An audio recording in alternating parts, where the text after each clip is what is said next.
Everyone mocks the academy student who can't cast a single spell. They expected the boy to be the greatest genius of all time, but no matter how hard he tries, he can't summon even a single fireball. Elric Melvinger is the grandson of the most legendary archmage to ever live, the Star Mage. He belongs to the noble family that founded this very academy after saving the world from total annihilation, wiping out every demon that sought to dominate humanity. But who would have thought his heir would be this powerless? When Elric's parents died in the wake of war, the very families who once served the Melvingers betrayed them, stripping them of both their prestige and their wealth. Elric watched everything get ripped away when he was just a kid, vowing to take it all back and exact his revenge. Yet, the people who should have supported his family's revival were the first to brand him a magicless failure. He went to the Royal Magical Hospital and received the heaviest diagnosis anyone in that world could get, the blockage disease. The doctors tried everything, but there was no known cure. The sentence was absolute. He would never use magic. When he returned to the academy, his sister reached out, frantically asking if the doctors found anything or if he needed money. He just smiled, telling her he wasn't a kid anymore, that he'd be cured soon, and that everything was fine. We all know it's a lie, but our boy refuses to look weak in front of his little sister. He claims he'll be cured soon, and will take back everything that was stolen from them. Back at the academy, students crowded around the bulletin board as always. When they saw Elric's name, shock hit them. That bastard scored perfect marks on every single theoretical subject again without exception. But right below, in the practical exams, failed across the board. An absolute disaster. According to Ustan Academy rules, failing for the 4th time meant only one thing: expulsion. For any other student, it would be humiliating. For Elric, it was a completely different level of tragedy, because this academy was founded by his own grandfather, Usdan Melvinger, the Star Mage who appeared when the sky turned to blood and demons infested the world, the man who brought back the light and crushed the darkness. His massive, imposing statue stood in the center of the academy garden, a constant reminder of the crushing weight of that surname. Elric went to the garden and stared up at the statue. 2 students laughed behind his back, calling him the disgrace of the Melvinger family, wondering how low a royal bloodline could fall. He heard it all. Turning around calmly, he asked if they knew a teaching assistant named Sean, his close friend. He glanced down at their uniforms, trying to catch their family crests. Terrified, the 2 covered their badges instantly and bolted. Elric could only sigh, turning back to his grandfather's statue. But he didn't sit around wallowing in self-pity. He headed straight to the library, digging through academy reports, searching for any mention of the blockage disease,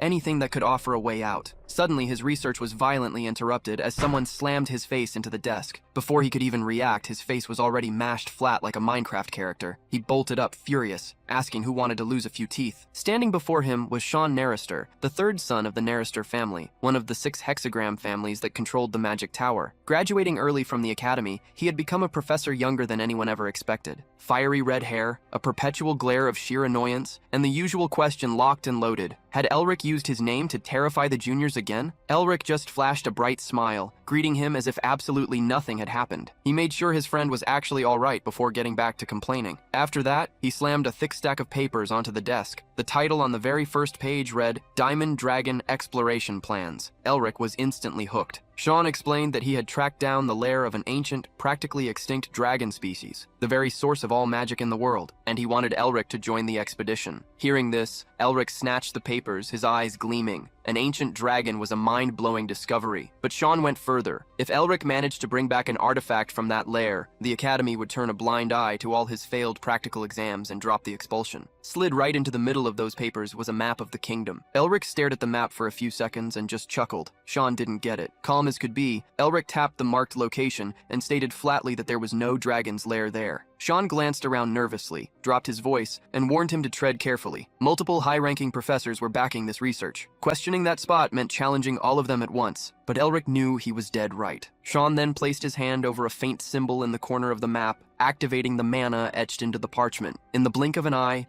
the world around them vanished, replaced by a floating starry sky with a massive, glowing map of the kingdom sprawling beneath their feet. Elric pointed straight at a massive fissure in the terrain, born from the brutal collision of 2 tectonic plates, where an absurd amount of mana was violently leaking out, an accumulation of at least 100,000 years. Naturally, a dragon would want to live there. Then, Elric looked at Sean and asked if he remembered the 3 absolute principles of mana flow. Sean, looking annoyed but compliant, recited them, from high to low, from wide to narrow, and from hot to cold. Exactly. And right near that fissure, the subterranean magma of the Akran volcano raged hot beneath the continent's crust. With searing magma surging right through that area, the mana simply couldn't pool or accumulate. A dragon couldn't possibly survive in a place like that. Sean could only grit his teeth, entirely cornered by Elric's flawless, indisputable logic. But Elric clarified that he never said the lair didn't exist. He only said it wasn't at that specific spot on the map. He then pointed to the Caragul cave, a little further away. That was where they would find the real lair, overflowing with knowledge and treasures. That night, as Sean walked through the academy halls still digesting it all, he passed the training room and stopped dead. Inside was Elric, alone, desperately trying to cast magic. 0 results, as always, but still trying anyway. Sean asked what he was doing. Elric replied without an ounce of drama. He needed magic, for his sister, for his grandfather, to avoid expulsion, to restore his family's name. Everything hinged on breaking past that blockage. Sean stared at his friend for a long moment. Then he slapped his own face, made a decision, and went to get things done. A few days later, Sean stood in the dean's office, laying out the new findings regarding the lair's location. Sitting before him was Usden Barracks, bald, imposing, a 7th Circle mage, listening with a face that blended sheer contempt with dark curiosity. He flatly stated that if Sean couldn't convince him, not even the Narrister surname would save him. He then unleashed a crushing aura over the young professor, who could barely stay on his feet under the suffocating pressure. The pressure vanished the second the door swung open. It was Elric. He bowed politely, apologized for intruding uninvited, and confirmed with a smirk that the analysis had been his idea. Barracks said he applauded the reasoning, but questioned if it was nothing more than a baseless guess without evidence. Elric looked him dead in the eye and fired back that it was a basic truth even a 3-year-old should know, meaning there was absolutely no reason to demand proof. Standing beside him, Sean nearly had a nervous breakdown. The dean fell silent for a split second before erupting into laughter. He mocked Elric as a failure who couldn't even condense mana, a lucky fluke born from trash who didn't know his own place. But then, feigning the generosity of a mentor, he proposed a wager. He would fund every single resource needed to assemble a full exploration team. Elric only had to ask the finance department for whatever he required. In exchange, if he failed, he would forfeit the heirloom the first director had left him, the pendant passed down exclusively to the head of the Melvinger family. Elric accepted without a second of hesitation. A short time later, Sean was shouting inside a carriage. In front of him, Elric was lying down, asking him to speak more quietly. Elric smiled as he read, knowing that the dean couldn't do anything if he found the dragon's lair. Seeing Elric so carefree, Sean snatched the book from his hands. He was extremely nervous, asking what would happen if Elric didn't find the lair. If the predictions were wrong, his family's inheritance would be taken. Sean then pointed to the pendant on Elric's neck, the same one passed down only to the head of the Melvinger family. Elric laughed, remembering that Barracks had always coveted that pendant. Seeing his friend's reaction, Sean became even more irritated. Noticing his concern, Elric thanked him for staying by his side until the end. Sean slapped his own forehead and sighed. He stated that he would also be penalized if Elric didn't find the lair, and then asked what his plans were. Sitting up, Elric asked his friend if he really thought that he, Elric Melvinger, would have accepted the bet merely because he had been pressured. Sean didn't understand the real reason behind Elric's words. The protagonist then stated that if the dean truly dared to covet the Melvinger family's inheritance, he should have bet his own village as well. Faced with Elric's wicked smile, Sean felt a chill as he remembered that his friend had 2 nicknames. Although one was the disgrace of the Melvinger family, the other was the worst of the Melvinger family. Staring into the protagonist's gaze, Sean realized that he was acting that way again. He remembered the beginning of the semester, 7 years ago, when he was still a freshman. In the class where students tried to form their first mana circle, some were already comparing the size of their reserves. In that class, however, Elric was leaning in a corner, isolated. That day, some students went to bother him, asking if he was sure he was a Melvinger, since he couldn't even create a simple fireball. One of them asked if Elric was nothing more than a bastard his father had found on the streets, making all the others laugh. Despite remaining silent,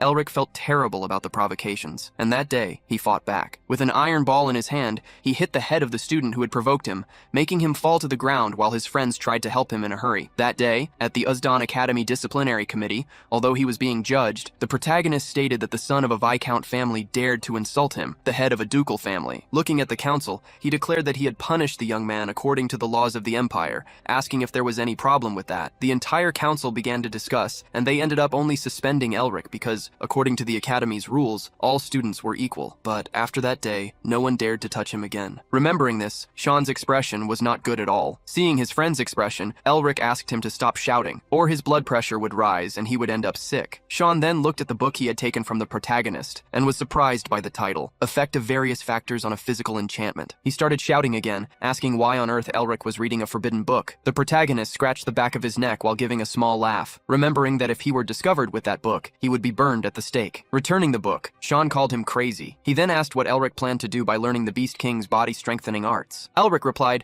revealing that he was wondering if he could use them to treat his blockage disease. At the time the Beast King invaded the Empire with his army of beastmen, humanity had extreme difficulty because of their body-strengthening arts, which allowed them to drastically enhance their physical abilities. He recalled that, in the end, these arts were lost when the Empire purged the beastmen and built a wall. Sean scratched his cheek, remembering that scholars had failed to recover that book. Elric revealed that he had managed to recover the book, but admitted that he had no idea how to apply the techniques to his own body. Upon learning that it was Elric who recovered it, Sean began to stammer. More than shocked, he was already getting tired of being surprised. While the two were talking, the carriage suddenly stopped. When Sean got out, Elric was already being greeted by a group of people. Their leader, Rivern, a senior researcher at the Barracks Research Institute, stated that he was there because he was concerned about his colleagues. Sean stepped forward, gritting his teeth at the group. Taking a step back, Rivern stated that the dean had asked them to help Elric. The young man was not surprised by the dean's attitude, who always sent people with hidden intentions, even if no one asked for help. Sean approached Elric and whispered in his ear, asking if he also felt that the group in front of them was hiding their mana. Elric replied that that was exactly the kind of thing Barracks would do. He asked his friend not to worry, as he had also prepared himself. Elric then pulled his shirt aside, showing something that was hidden. Upon seeing what he had under his clothes, Sean was shocked and asked when he had obtained those items. Back at the academy, the dean was furious. He shouted at the person in front of him, asking about Gorena's breath and the Azure Skylord's armor. The man trembled, arguing that the dean himself had said to help Elric in any way they could. With Elric were the two mentioned items. Gorena's breath was a gourd containing an infernal fire that burned the target until it was reduced to ashes. The Azure Skylord's armor, on the other hand,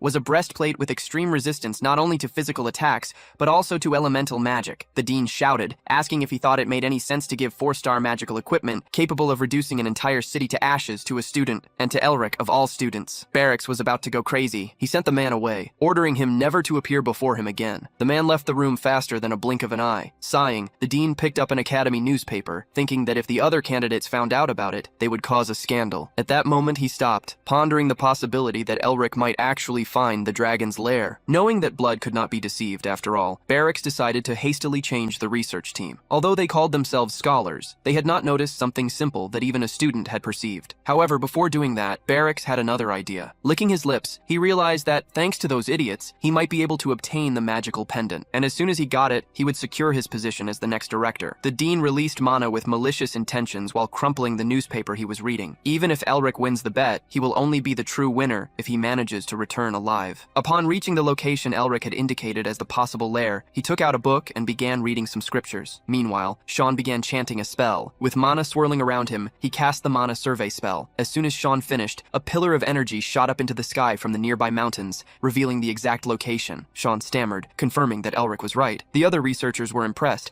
but Elric didn't even change his expression, as he already knew the lair was there. Elric then turned to the others, warning the exploration team that they needed to move quickly before the pillar of light faded. The next instant, Sean grabbed Elric and sprinted towards the pillar of light, leaving the others behind. Left behind, the exploration team stood dumbfounded. Sometime later, when the team finally managed to climb the mountain, its members were already exhausted. However, as they looked ahead, they realized that the pillar of light shone upon an apparently empty spot. Rivern, however, seeing that they had reached the indicated location, wondered if it was time to execute the plan and attack the two. Rivern was pulled from his thoughts when Elric called out to Sean. He asked his friend if he could open a large hole where the pillar of light indicated. With a smile, Sean told Elric to leave it to him. Flames began to gather around him as he recited an incantation. Little by little, fire mana gathered in the palm of his hand, and he cast the flare spell. A cannon of fire shot towards the ground, causing it to crack and begin to collapse. Not long after, an underground cavern was revealed. Seeing the large cavern, the exploration team was impressed, stating that if it was that big, a dragon could indeed live there. However, as everyone watched, an immense amount of mana burst from the opening towards them. After some time,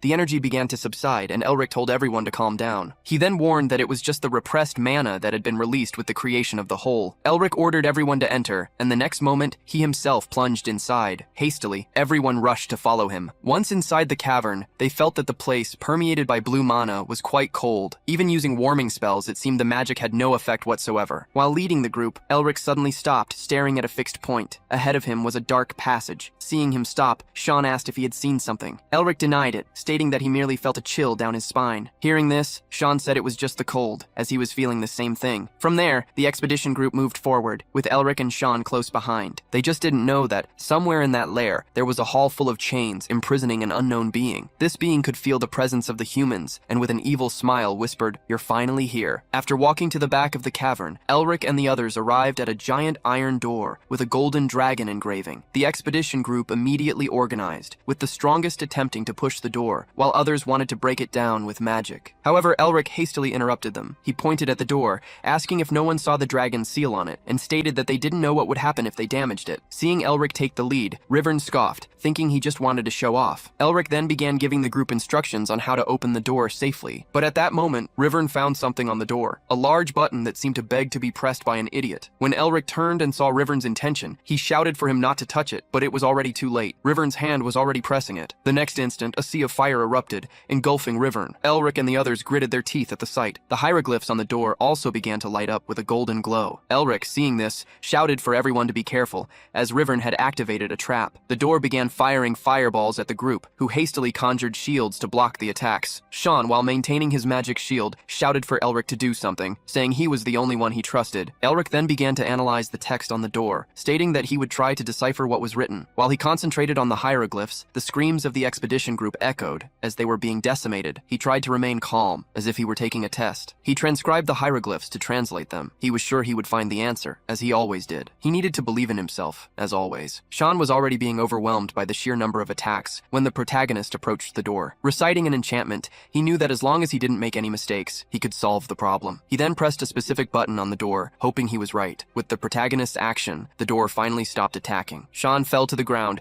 exhausted after exerting himself so much to defend himself. The protagonist ran to him, worried. Sean thanked him. Thanks to him, he was alive. However, many people around were injured and were being helped by those with lighter injuries. Shan looked at the protagonist and, laughing, stated that he was truly incredible. The protagonist looked back, striking a pose and smiling, stating that that was his power. While everyone rested, suddenly, that blue mana they had felt upon entering the cave returned. Before they could feel any instinct of danger, something attacked the group, exploding the arm of one of the expedition members. The man fell, surprising everyone, who wondered what had happened. Looking up, the protagonist wondered what the hell were the various ice stalactites that had formed. The stalactites quickly attacked the group, forcing them to create shields again to protect themselves. While everyone fought for their lives, the protagonist hurried to decipher the content on the door, writing everything down in his notebook. Shan, who was already quite tired, urged Elric to hurry up. While deciphering the hieroglyphs, Elric's eyes seemed to change to a color identical to the mana in that cave. The more he deciphered, the more he understood. What was written was the origin of magic, a draconian magical language. Elric returned to reality and asked Shan to use acceleration magic on him. Shan granted the request, although it was very difficult for him. With the speed increased by his friend's magic, Elric ran to the door. To protect himself, he activated the magic bound to the Azure Skylord's armor, leaving even Rivern speechless. Protected by this magic,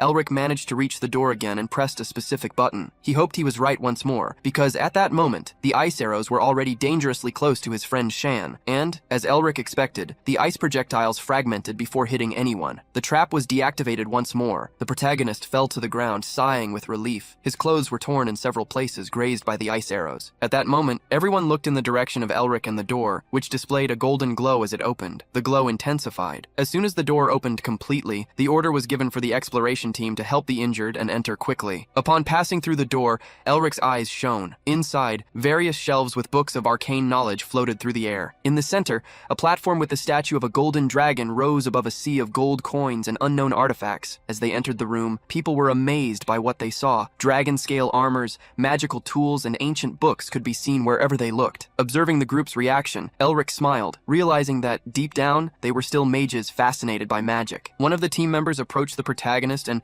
with a smile on his face, placed a hand on his shoulder. He thanked him, calling him their leader. Shan quickly came over and hugged him, asking how he had managed it. The protagonist smiled, stating that he had simply done what he always did, treated the situation like a test and achieved a perfect score. He revealed that he had solved the compositions from a geometric perspective, utilizing elemental theory. Suddenly, thinking of it as a test, Elric realized something might be wrong. He wondered if, after that theoretical test, practical questions would follow. Pulling Elric from his thoughts, Sean asked what he was thinking about, but the protagonist claimed it was nothing. Sean squeezed Elric's shoulders, telling him he should be laughing as it was a great day. He declared that from now on, no one would be able to ignore Elric Melvinger anger or his prestigious family. Moved, Elric set aside the thoughts that troubled him, determined to enjoy the moment and the freedom he had achieved. As they talked, the two did not notice that in the distance, a person with an evil smile was communicating with someone outside the lair through a crystal ball. Shortly after, Elric was called by one of the men, who claimed to have found a laboratory amidst the mountains of gold, and Elric followed him. Seeing the protagonist act like a true leader, Sean decided to accompany him. However, he was interrupted by Rivern, who called out to him, pointing to the corpse of a dragon behind the mountains of treasure. Excited, Shan turned to call Elric, but Rivern held him by the arm, insisting that their leader could go later and that they should go ahead. The two approached the skeleton. By its colossal size, it must have belonged to a dragon king. Rivern agreed, estimating that the bones had been there for at least 4,000 years. While Shan was distracted, Elric was attacked in another corner of the treasure room. The expedition group had stolen the Azure Skylord's armor. Fallen to the ground, Elric gritted his teeth, furious with himself for letting his guard down in a moment of euphoria. The group leader approached, stating that it was nothing personal. Despite liking Elric, the job came first. Back among the treasures, Shan noticed something strange and alerted Rivern, asking if the dragon skeleton hadn't just moved. Meanwhile, the attack on Elric continued. He received a blow to the neck that almost made him lose consciousness. He cursed his naivety. After everything he had been through to get there, he should never have trusted anyone. The assailant conjured fire magic to deliver the final blow, but was interrupted by a scream that echoed through the hall, ordering everyone to leave immediately. Immediately, the man attacking Elric was struck by a beam of energy and evaporated. Before the protagonist, only a severed hand fell to the ground. Shocked, Elric turned his face and saw the other expedition members running in a panic, screaming for salvation. The bone dragon had awakened. In its gaping maw, crackling energy accumulated, preparing to be unleashed. In the distance, Shan and Rivern ran desperately towards him, and Elric realized that everyone was in trouble. Faced with the imminent attack,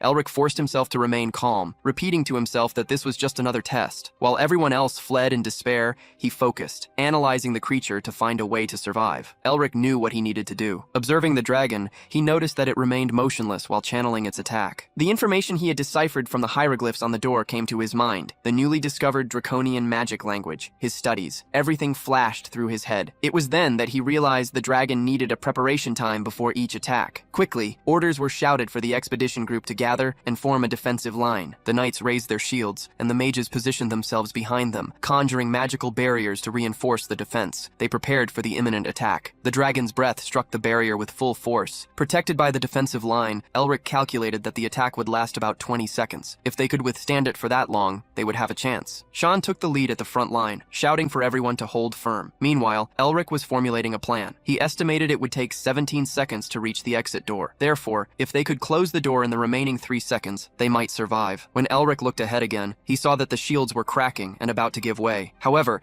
they held out for just enough time to withstand the dragon's full attack. Elric then ordered everyone to run, while the dragon prepared its next attack. The mages hastily used their magic to increase movement speed, dashing towards the door. Amidst the chaos, Elric smiled, believing they would survive. Suddenly, however, a dark power emerged, attacking the people beside him. Blood splattered everywhere, and Elric couldn't believe what he was seeing. Several dark skeletons began to emerge from the ground. They were the Spartoi, the legendary protectors of dragons. Faced with them, Elric froze. However, a flaming attack that whizzed over his shoulder and struck one of the Spartoi woke him from his stupor. Looking to the side, Elric saw Shang fighting 3 of those creatures while shouting for him to pull himself together. Amidst the shouts, Elric came back to his senses, remembering that he needed to understand what was happening. After all, he was the only one who could save everyone, both from the dragon and the Spartoi, because every problem had a solution. Suddenly, without him realizing it, the pendant around his neck glowed. Elric felt a strong headache, and before his eyes, spiderweb-like lines began to manifest throughout the room. Looking at Shang, Elric saw him trying to say something, but the sound didn't reach him. Suddenly turning, he noticed a Spartoi charging towards him. Elric jumped to the side, narrowly dodging the spear. Neither the monster nor Elric himself understood how he managed to dodge. He realized that this was not a figment of his imagination, how the Spartoi would attack, where he should move, how to dodge. He could see everything. Elric could see the skeleton's next attack. He presumed he would be safe if he followed the paths indicated by the lines, but the fear that it might be a trap paralyzed him for an instant. However, everyone was already being pressured by the monsters. Elric knew there was no time to hesitate. He decided to follow the lines, for he knew that if nothing changed, everyone would die in vain. Moving quickly among the skeletons, Elric shouted for everyone to follow him. Shang obeyed immediately, as did the rest of the exploration group. Riverny and his companions also followed him, as Elric advanced where the lines guided him. Elric weaved through the skeletons, shouting orders for everyone to mimic his movements, sometimes ducking, sometimes jumping to dodge. He coordinated the attacks, ordering Shang to launch a fireball at a specific skeleton. Following his precise instructions, everyone finally reached the door. A few more steps and they would be out of the room. Just as they were about to save themselves, Elric, with his hand already on the button to close the door, heard a cry for help. He looked back and saw that someone had fallen right at the entrance. If he closed the door, he would have to leave Riverne behind. Elric gritted his teeth. That man had been a thorn in his side until the very end. But leaving him to die at the hands of a skeleton was something Elric couldn't do. So, he decided to go back and help him. Before Elric could return, the skeleton chasing Riverne collided with an invisible barrier, prevented from leaving the dragon's chamber. Elric and Riverne gasped for breath, while Shan reprimanded his friend for his insane actions. Elric merely joked, saying it was Riverne's fault for having such weak legs. In any case, seeing the skeletons retreat, Elric was certain they couldn't leave the room. Pausing to think, he remembered seeing damage on the lair's ceiling. He then wondered if there were other intruders besides them. At that moment, looking into the lair, Elric noticed the dragon was still charging its attack. He also saw something on the creature's forehead. As everyone watched the monster about to strike, the cave ceiling began to collapse. Screams echoed, warning that the Espartoi were invading from above, and amidst the chaos and scramble, the first of them crashed down onto the group. Seeing this happen, Elric made a decision. He ran back alone to the door, which was already closing. Shan only realized his friend's actions too late, shouting for him to come back, but Elric merely waved goodbye with a smile. Shan ran to rescue him, but wasn't fast enough, and the door closed between them. Desperate, Shan began pounding on the door, which would no longer open. He was extremely worried about Elric. The young assistant trembled,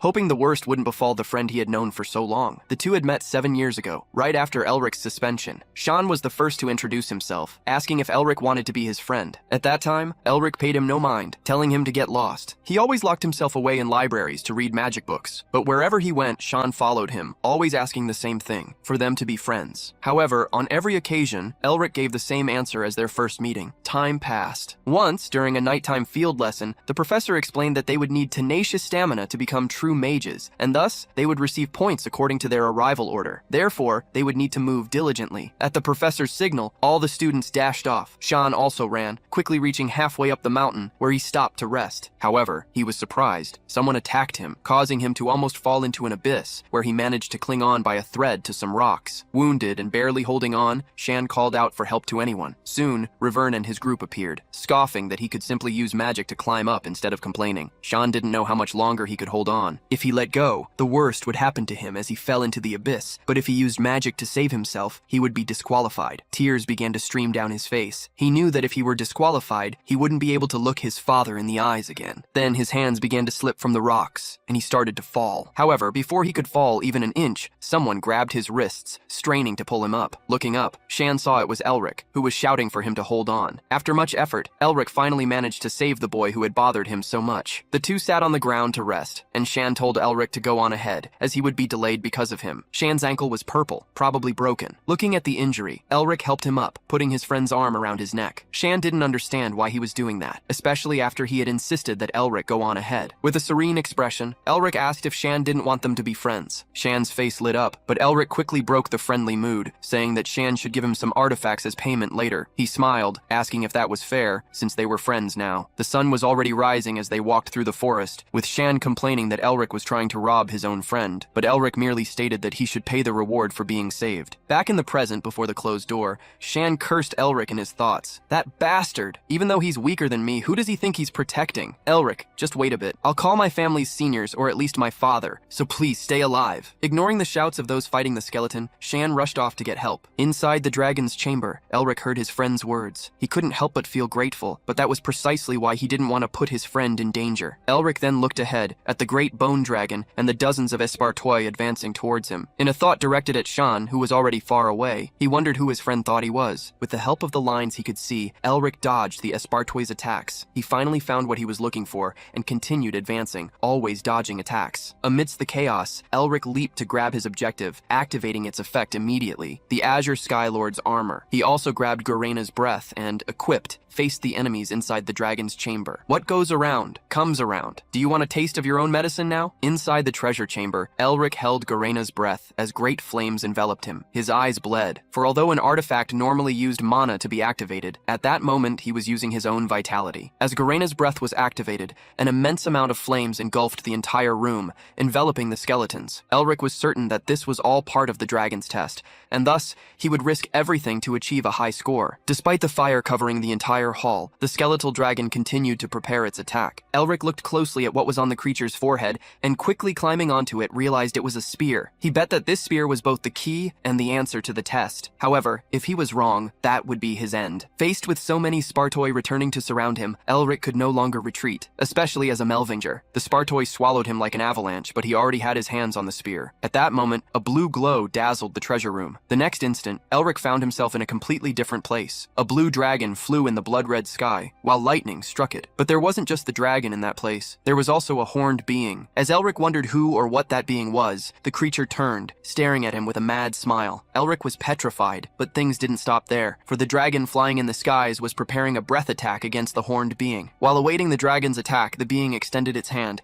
emanating an aura as intense as that of a star. The enormous amount of mana around it was strong enough to pressure Elric, even from dozens of meters away. The protagonist wondered if that being was an 8th Circle sage, but upon seeing it attack the dragon with a spear, he was certain that it was even more powerful. With the attack, the dragon fell to the ground. The being didn't stop, thrusting the spear into the creature's head with a blow charged with dark energy. Seeing that scene, Elric realized that this was the one who had defeated the skeletal dragon he had encountered earlier. Before Elric could think of anything, the being spoke to him. "It's you, the one who will free me from this tiresome seal, my new vessel." The creature gave a demonic smile as it uttered those words, transforming into smoke. "Now, become one with me, and let's dominate the human world." As the smoke was about to attack Elric, the dragon reappeared, refusing to accept defeat. From its mouth, chains of mana emerged, enveloping the being. "Demon King Mephistopheles!" the dragon roared. "We shall be buried together!" Upon hearing the name, Elric froze. The Demon King, even enveloped by the chains, did not stay still. "Shaynayak, although I was sealed with you 1,000 years ago, this time is different. A great vessel has appeared right before me." The moment the Demon King finished speaking, he transformed into smoke again and lunged at the protagonist, forcing his way into his body through his eyes and mouth. At that moment, Elric realized that what he thought was a dragon's test was, in fact, a Demon King's trap. As Mephisto escaped the dragon and attacked him, Elric knew he would perish there. He felt a piercing pain in every bone of his body,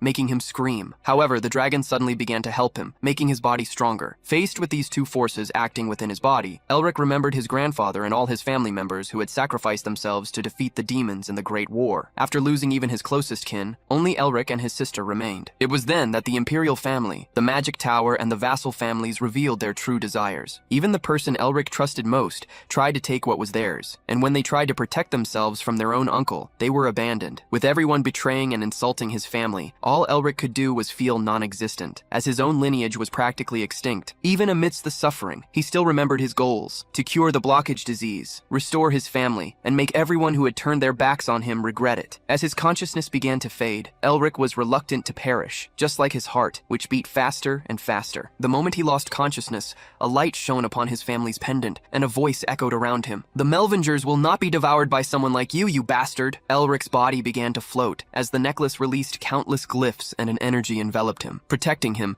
the same voice resonated in his mind. "I hope our voices reach our future descendants someday." That green energy pressed against the Demon King, making him grit his teeth and retreat. The next instant, Elric extended his hand towards Mephistopheles, as that voice became his own. "According to the preparations, the first demon shall be swallowed." Thus, as he raised his hand, something that dominated the protagonist's body sucked the Demon King's energy into itself. Even as he tried to resist, Mephistopheles had his energy slowly devoured, transforming into a tiger mark on Elric's raised arm. Sometime later, Elric awoke. He felt as if his body was translucent against the red sunset. Looking ahead, there was a hooded figure with their back to him, very familiar. That person replied that they were nothing more than a group of scholars pursuing the pinnacle of magic. Upon hearing the figure's voice, Elric realized it was the same one he had heard before. The hooded being then told the protagonist a story, while all the surrounding energy converged on a single point. Because some people sought even more power, they were corrupted by demons and caused great damage to the world. We, who realized these errors to correct everything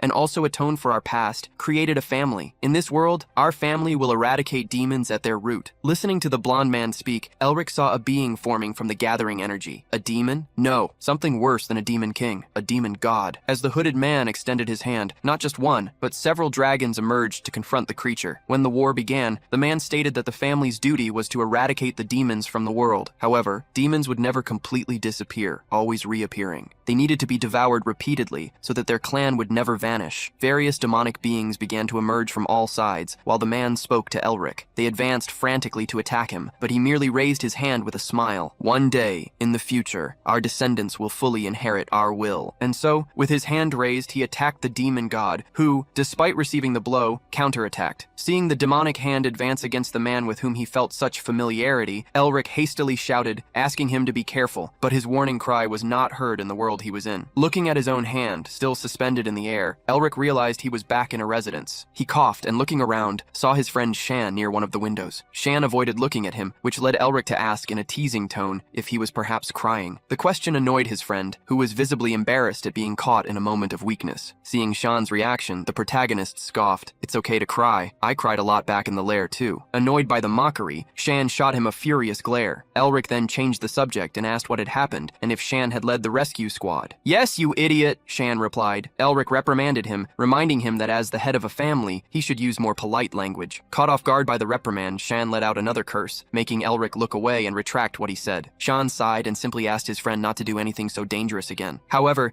he suddenly stopped himself and told Elric to stand up. Shan extended his hand, comparing their heights, and noticed something. Elric had grown. Shan pulled him in front of a mirror where Elric confirmed his friend was right. He seemed to be at least a handspan taller. Perplexed, Elric wondered if the change had something to do with what happened in the Dragon's Hall. Seeing his expression, Shan took the opportunity to ask what had truly happened in the lair and what the dragon's fate was. Knowing he couldn't tell everything at that moment, Elric scratched the back of his neck and promised that Shan would be the first to know when the time came. Shan placed a hand on his shoulder and, pouting, began to complain. "All right, you have your reasons, but seriously, what kind of rotten friend hides things from his best friend?" Elric laughed at his reaction and asked him not to be like that. Then, he changed the subject, asking what had happened to the lair. Shan revealed that his family was handling the situation. Sitting down, Elric imagined they were excavating the site, but Shan quickly denied it, explaining that they were actually guarding the entrance to prevent anyone else from entering. Elric jumped to his feet, surprised by the answer. While wiping his lips after eating a sweet, Shan explained that the lair belonged to Elric since he had discovered it. Legally, a lair belongs to whoever finds it, but it was common for powerful organizations to try and acquire the excavation rights. He sighed, mentioning that both the Tower of Magic and the Academy were desperate to get their hands on the place. Mid-sigh, however, Shan was startled to see Elric smiling at him with a genuinely grateful look. The protagonist thanked his friend. He was sure that the Nerrister family also coveted the excavation rights, but instead, they were protecting the site for him. Shan felt a chill from the thanks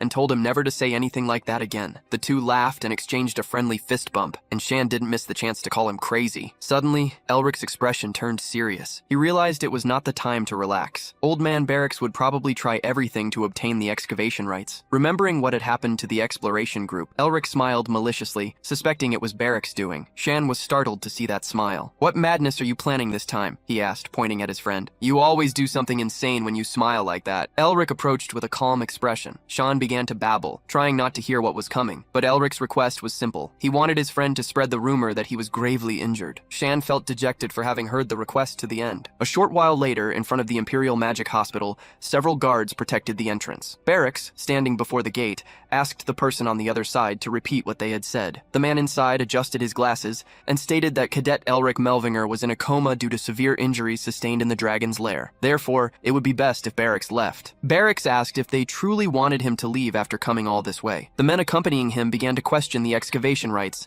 asking if the lair would simply be abandoned. Barracks started shouting, wanting to know why the Nettister family was blocking the hospital. Observing Barracks' actions from a window, Elric called him an idiot. At that moment, Carl Donitz, spokesman for the Nettister family, entered the room with a food tray and asked Elric to rest. Minutes passed, and Elric broke the silence, asking the figure in front of him to stop staring and start speaking, as it had been observing him that way for a long time. In fact, Elric was speaking to Mephistopheles, who, irritated, gnashed his teeth and demanded that Elric show more respect to the king standing before him. Standing before the protagonist was, indeed, the great demon king who had once plunged the world into danger and chaos, Mephistopheles. However, now he was merely an evil spirit. Elric scratched his nose and, picking out a booger, informed him that he would call him only Pheles. With the booger flicked at him, the demon king became furious, cursing and hitting Elric's back, but Elric felt the blows as if they were mere touches of cotton balls. The hospital was quiet, and Elric was alone in his room. Placing his hand on his chest, he felt something completely different from anything he had ever experienced. In his chest now existed a dragon's heart, the source of the ancient dragon's absolute authority. Remembering that the dragon had perished after being stabbed by the demon king's spear, Elric wondered if its heart had entered his body at that moment. However, he dismissed this hypothesis, as he felt it was something different. Elric only remembered up to the moment the demon king tried to invade his body. Looking at Mephistopheles, who was in front of him, he ordered the demon to start speaking, but the demon merely complained about Elric shortening his name. In the ancient era, when the gods ruled the world, the demon god who symbolized darkness had 4 servants: Finds, the End, a creature resembling a dragon serpent, insanity, a being that resembled a bird, fornication, and finally, original sin, the demon king Mephistopheles, the most powerful and exalted of the demon kings of legend. Mephistopheles was bound to the protagonist. Furious, the demon king tried to convince Elric that his name had been bestowed by the almighty demon god. As he hit Elric, he swore he would tear him to pieces. The protagonist, already frustrated with how annoying Mephistopheles could be, asked if demon kings were always so stupid and if his ears were compromised by old age. Trembling with rage,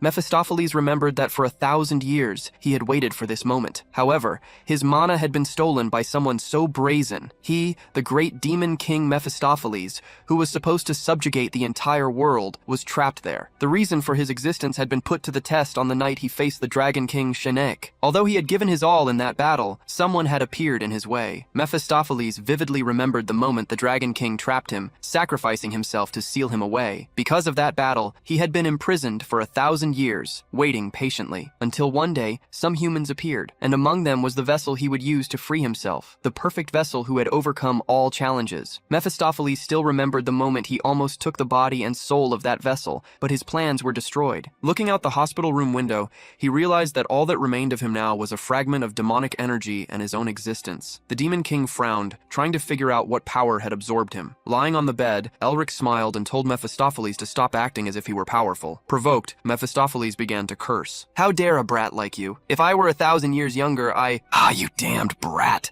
That's the problem with Melvingers. They think there's something special. In my time, I faced the entire world." Elric ignored the Demon King and looked at the pendant in his hand. He remembered the hooded man's words about waiting for their voices to reach their descendants in the future. Connecting the pendant to what the man had said, Elric wondered if that voice could be his grandfather's. He then recalled an important part the man had mentioned. According to the preparations, the first demon will be devoured. Elric jumped out of bed, questioning if those words meant he had absorbed a demon's power. He looked at the pendant in his hand, assuming it was the tool that devoured the Demon King. But not only that, the pendant seemed to be a tool to devour all demons. Looking at Mephisto, Elric wondered if he could devour others like him. If Mephisto was the first Demon King, then there were certainly a second, a third, and many more beyond them. Elric laughed maliciously, realizing this was a victory within a victory. He already commanded in thought for all Demon Kings to prepare, for he would be hunting them. Mephisto felt a chill, as if he knew he would be affected in some way. Before anything else, Elric had something to do. He climbed a mountain, observing the river that cut through the mountain ranges. Beside him,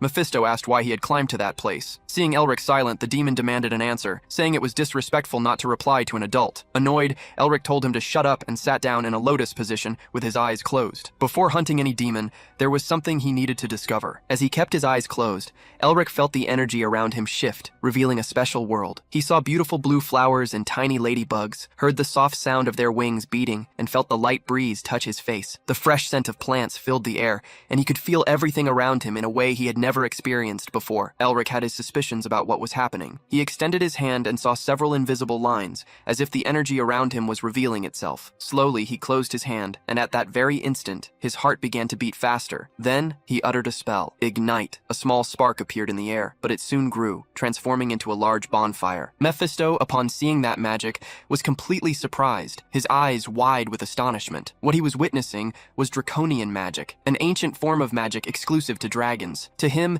it was inconceivable that a mere human was using such power. Even as a Melvinger, this went beyond any limit the Demon King knew. Elric rose from the ground, took a deep breath, and after a brief moment began to laugh. Immense relief washed over him. He could finally use magic again. The painful illness that blocked his mana flow had been cured. As he rejoiced in his newfound freedom, all the insults and curses hurled against him and his family because of that illness flashed through his mind. The moments of suffering, sadness, and anguish he had endured were, little by little, being swept away from his soul. And now he swore to himself, all those who had betrayed the Melvinger family and ignored him would pay for it. Elric vowed that he would make everyone regret it. Upon arriving at the hospital, a crowd of journalists gathered, taking photos and trying to obtain information. The reporters wanted to know if it was true that Elric Melvinger was in a coma and what would happen to the Dragon's Lair excavation rights. Carl, the spokesperson, stood at the gates, replying that more details would be announced at the Tower of Magic and asking them to check the official written statement. Upon returning inside, Carl was visibly shaken shaken. He asked Sean not to make him go through something like that again. Seeing Carl enter, Sean thanked him for the good work, but the exhausted spokesperson immediately handed over a pile of papers. He was tired of dealing with the countless incidents his master caused whenever he met Elric. Carl warned him that if the deception were discovered, both the Tower of Magic and the Imperial family would not stand idly by, and they would have to face the consequences. Sean, aware of this, replied that Elric would resolve everything, and that they needed to trust him. He handed Carl a folded paper,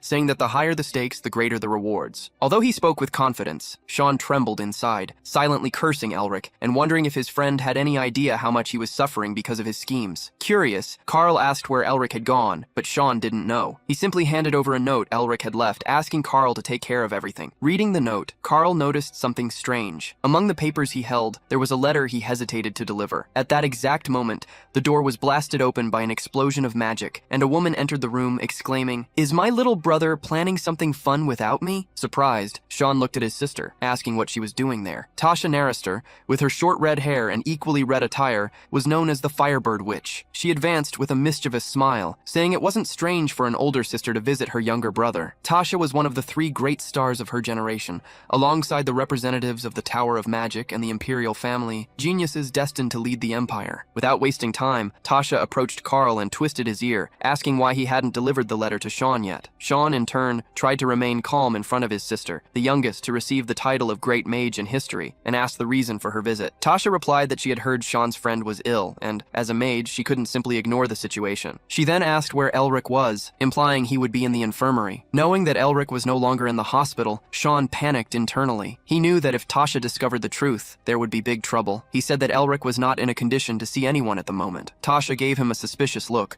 but Sean insisted that she not disturb the doctor and leave. Suddenly, Tasha grabbed her brother's arm and released her powerful mana, pressing down on him. "Are you giving me orders, Sean?" She confronted him about the dragon's lair excavation rights, reminding him of her obsession with dragons. Sean sweated as he explained that it was something Elric would decide, and that he personally could do nothing. After pressing him a little more, Tasha finally let him go, but warned, "If I'm not the first one contacted when Elric wakes up, you're going to get a beating, little brother." Sean could already foresee what awaited him if he didn't follow his sister's warning and prayed for Elric to return soon to take control of the situation. Meanwhile, Carl, still trembling, called Sean, asking if everything was finally over. Throughout the city, newspapers were distributed in droves. Vendors announced the headlines: the heir of a prestigious family in a coma, and the dispute over the lair's excavation rights. A hooded figure stopped in front of a newspaper stand, satisfied to see how Sean was handling the situation. Picking up one of the copies, the figure saw a photo of Barracks. Smiling maliciously, Elric, under the hood, thought to himself, let the dean enjoy it while he can. Inside Barracks' office, a person bowed before him, congratulating him on finally being able to fulfill his desires. Barracks, however,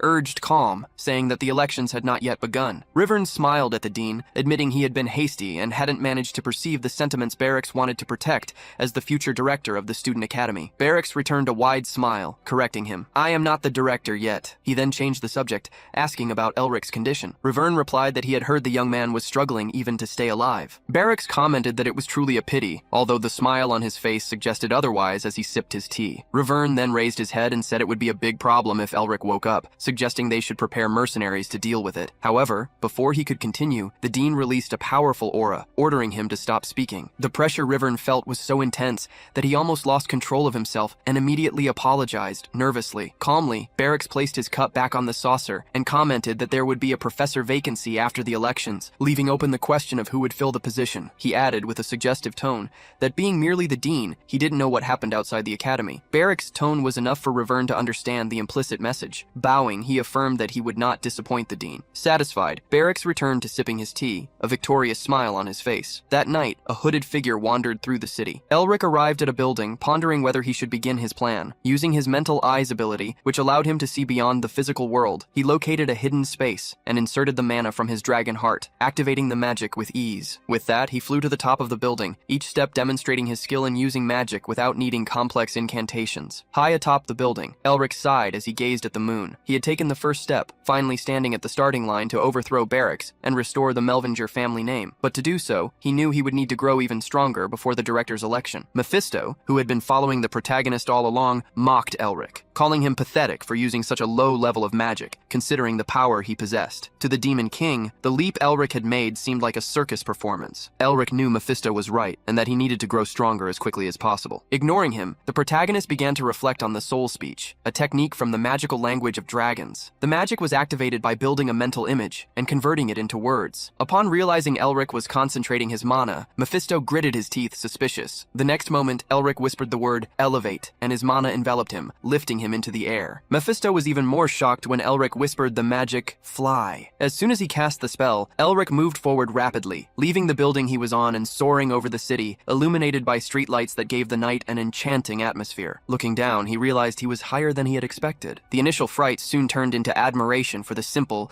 yet incredibly powerful magic he had used. Determined to continue, Elric flew over the city with speed, while Mephisto followed closely, visibly disturbed. To see someone who had just learned magic use soul speech and cast dual spells was unthinkable, especially coming from a Melvinger, the natural enemies of demons. Surprised, Mephisto remembered that there was only one other Melvinger as talented as Elric, the progenitor of the lineage. As he flew behind the young man, the Demon King began to recall something he shouldn't. He knew he needed to steal Elric's body before he grew even stronger, but at the moment he saw no way to do so. Oblivious to Mephisto's plans, Elric reveled in the wonder of soul speech, though he found it difficult to absorb everything on his own. He needed to understand dragon magic and find a teacher who could keep his secret. However, he knew that in the academy, now dominated by barracks, there was no one capable of teaching him. After flying over the city, Elric landed in a forest clearing. He needed someone with at least the hexagram casting level to guide him, but he was frustrated that he had no clear path to be accepted by such a person. He remembered his grandfather, wishing he or his father were still alive, or perhaps even his uncle. Suddenly, Elric realized someone was nearby, Mephisto hidden among the bushes. Approaching, Elric asked the Demon King if he could teach him magic, as there was no one better to be his teacher. Surprised by the request, Mephisto questioned if Elric was serious. Turning his back, he hid a smile, then asked what he would gain in return for teaching the young man. Elric offered to create a new vessel for the Demon King through alchemy. Mephisto scoffed at the idea, asking if Elric truly believed he could create a vessel capable of containing him. Elric replied that for that, Mephisto would only need to make him strong enough. The Demon King stated that this was still not enough, but Elric retorted that Mephisto would gain nothing if he didn't grow stronger. Tired of negotiating, Elric asked the demon himself to suggest a condition. Mephisto, with closed eyes, rejected the idea of being Elric's teacher, wondering why he should impart his wisdom. However, he pondered that he might consider the proposal if the young man agreed to become his familiar. Observing Elric's frustrated expression,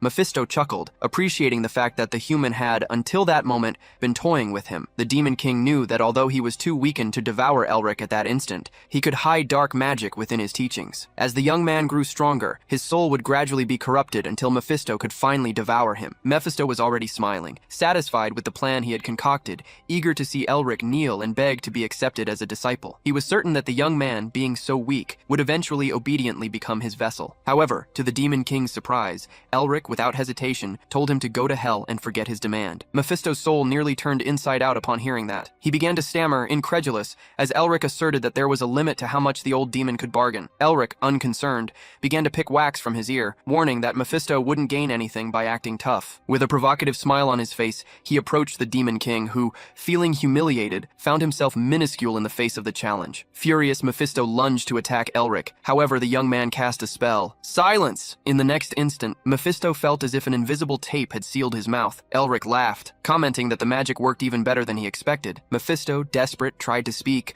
but all he could emit were muffled sounds. Annoyed by the noise, Elric covered his ears. The Demon King couldn't believe he had been silenced with a simple soul speech magic, and, to complete the humiliation, Elric ordered Mephisto to act cute. Unable to resist the spell, the demon became shy, which led Elric to deep regret, to the point of metaphorically vomiting rainbows from sheer embarrassment. While Mephisto, furious and tearful, cursed Elric internally, the young man laughed, satisfied that he had shown who was in control of the situation. After wiping his mouth, Elric wondered why on earth he had used that last magic. He then handed Mephisto a small notebook, telling him to write down everything he knew about soul speech, in case he changed his mind about teaching him. Elric promised he would release him after reading the written content, but Mephisto refused to submit so easily. After all, he was a being who had been sealed for over 1,000 years. While the Demon King complained internally Finally, Elric continued his training, and night quickly fell. Mephisto, in a moment of illusory generosity, thought of forgiving Elric if he admitted he was wrong, but the protagonist completely ignored him and trained until dawn. Over the days, Mephisto was forced to perform ridiculous actions,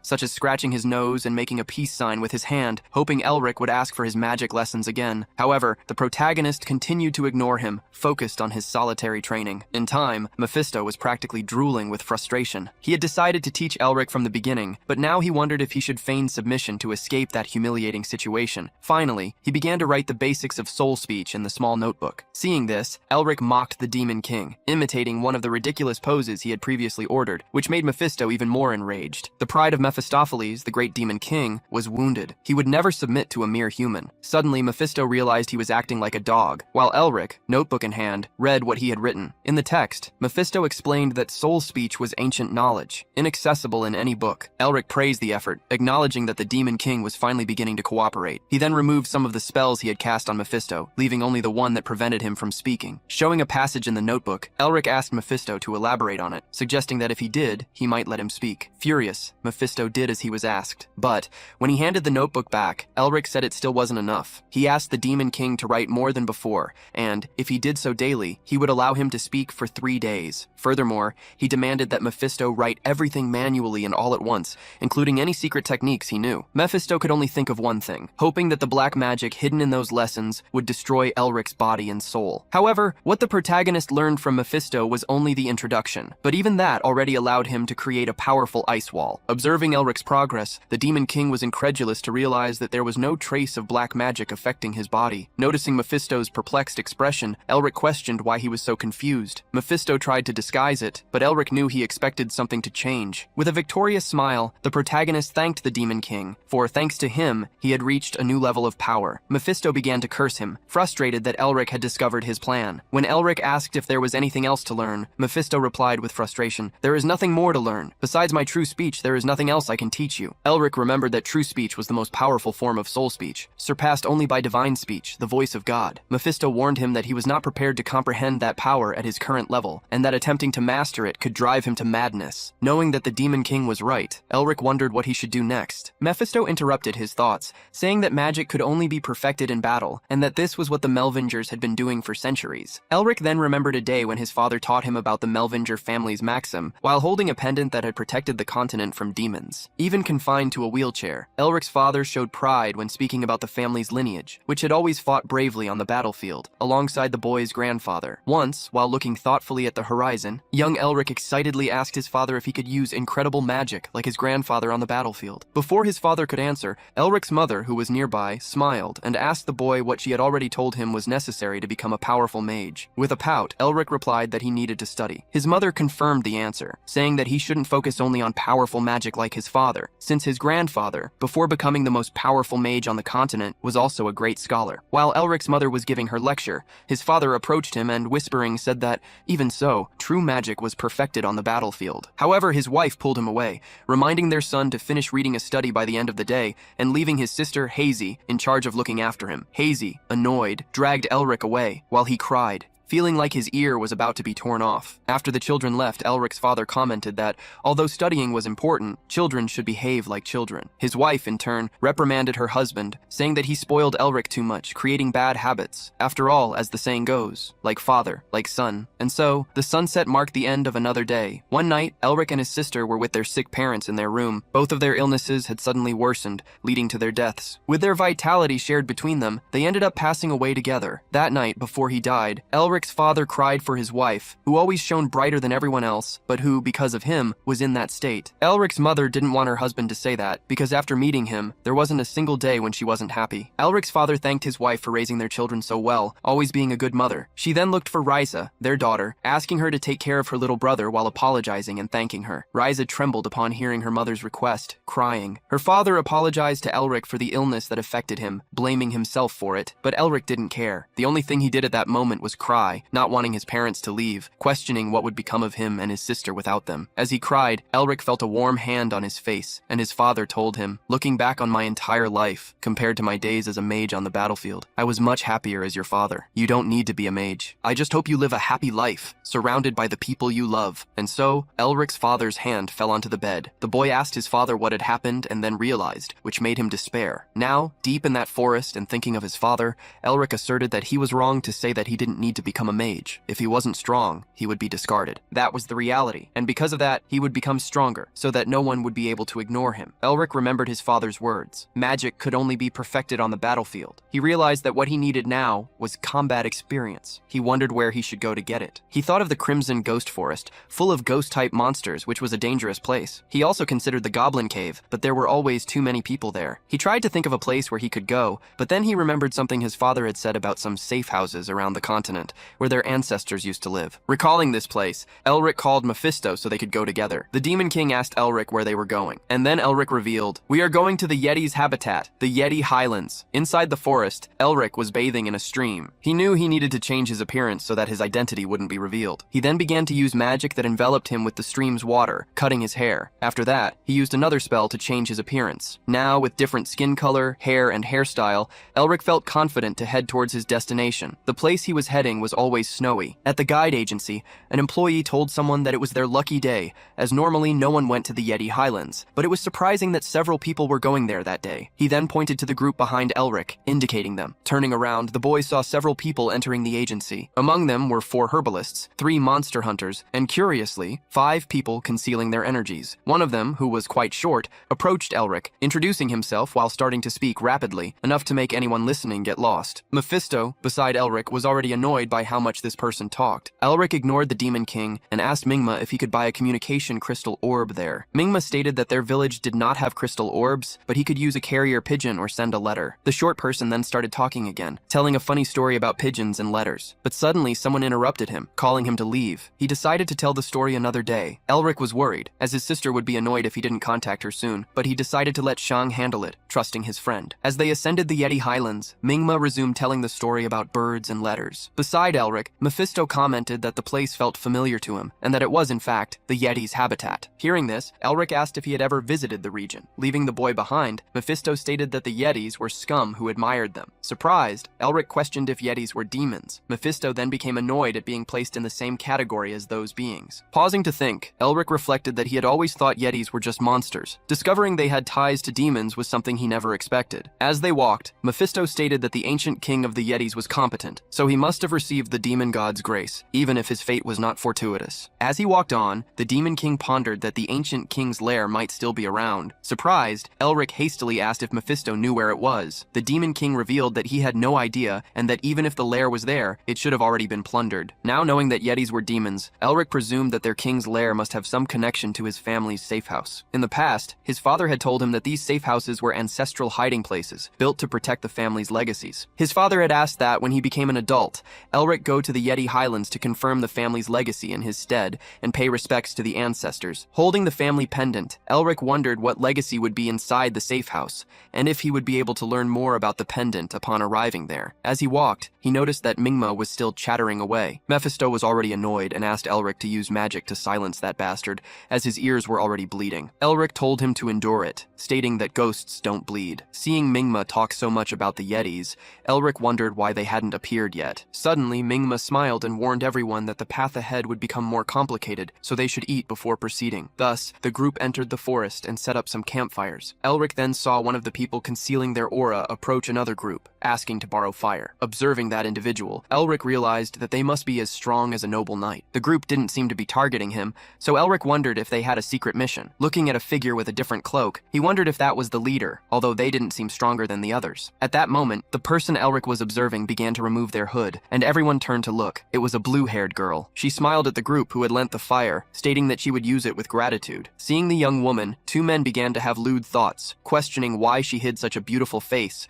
and commenting that they never expected to see such a beautiful sight in that place. Before they could continue, one of the knights beside the woman attacked them. Placing his sword against one of the men's throats, the knight ordered him to pay with his life for the sin of speaking to his young lady in such a manner. The blue-haired girl, seeing the scene, ordered the man, named Chen, to lower his sword immediately. As he he watched the scene, Elric couldn't believe that an idiot had tried to flirt with a noble. However, at that instant, both he and Mephisto felt something, causing the two to look at each other. Elric then began to feel a strong aura coming from the forest. Chen, concerned with protecting his young lady's honor, noticed nothing and was again reprimanded by the girl who told him to lower his sword. Suddenly, something surprised everyone. Elric stood up, shouting for them to run. However, neither Chen nor the men he was attacking understood the danger they were in. Despite Elric's warning, their reactions were too slow. Attacks suddenly emerged, forcing everyone to defend themselves. Those who were slow to react paid the price. Chen quickly ordered the other guards to protect the young lady, and they promptly surrounded her. The attack the group suffered reminded Elric of the lair. Looking up, a rain of spears was falling upon them once more. Facing the rain of projectiles, Elric used soul speech to create a blocking spell. A large shield materialized above him, parrying the spears. After defending himself, he looked around to check if the others were all right, but not everyone was as fortunate. Many had been hit. Struck by the spears, the injured cried out for help, but nothing could be done. Both Elric and Mephisto watched the scene with concern when they heard howls coming from the forest. The Demon King recognized the sound, identifying it as the Crimson Eye tribe. Using the power of his vision, Elric peered into the forest and managed to spot some silhouettes in the distance. He had heard that Yetis traveled in groups of 10, but the furious horde advancing towards them was much larger. Understanding the gravity of the situation, Elric was perplexed. Chen was the first to react, ordering everyone to attack. However, the powerful Yetis possessed immense strength, throwing the humans with their blows. The Demon King smiled at Elric and commented that this was a difficult battle for a novice,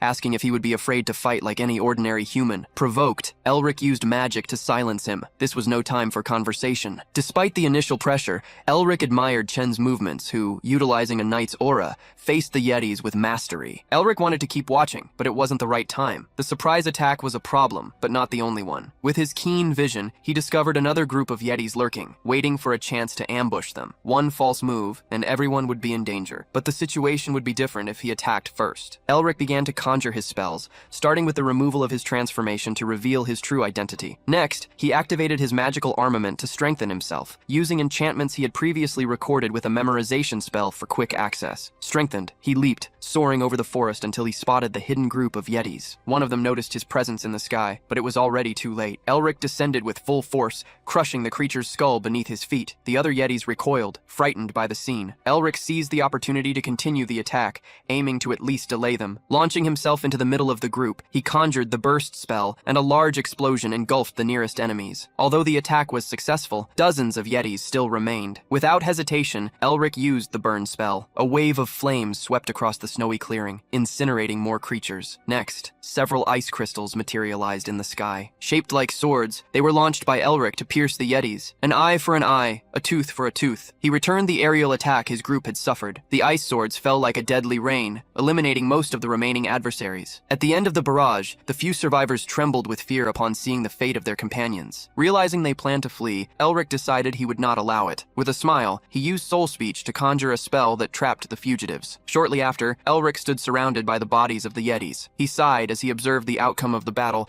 satisfied with his own performance. Sitting atop a still-living Yeti, Elric called out for Mephisto, but suddenly remembered that the Demon King was silenced. As soon as he removed the spell, Mephisto began to curse him, which made Elric tell him to shut up. Setting aside his irritation, he asked the Demon King to be his interpreter. Mephisto, surprised, obeyed. Elric asked him to inquire about the location of the Yeti village, offering to spare the creature's life in exchange for the information. After a brief conversation, the Yeti stated that it would tell them, but only on the condition that all its companions were freed first. Elric questioned why he should believe it, but Mephisto argued that in such moments, negotiation was more favorable than blackmail. Agreeing, Elric ordered the Yeti to speak, promising to release them afterward. As Mephisto whispered with the creature, Elric found the Demon King's subtle smile strange and decided to use his interpretation magic, discovering that the two were plotting to attack him. Neither Mephisto nor the Yeti realized their plan had been discovered. The exact moment the creature rose to attack, Elric was already prepared, conjuring an ice stake and hurling it directly at the traitor's head. Elric sighed in relief, thinking that if he hadn't been quick, things could have become complicated. Seeing his plan fail, Mephisto turned his back, pretending nothing had happened. The Yeti, in turn, knelt in complete submission. With a sinister smile, Elric looked at the two and asked if they should continue their conversation. Shortly after, the painful screams of a Yeti echoed through the forest. Mephisto was also punished, forced to make cute gestures while Elric blamed him for what he had to do. In the end,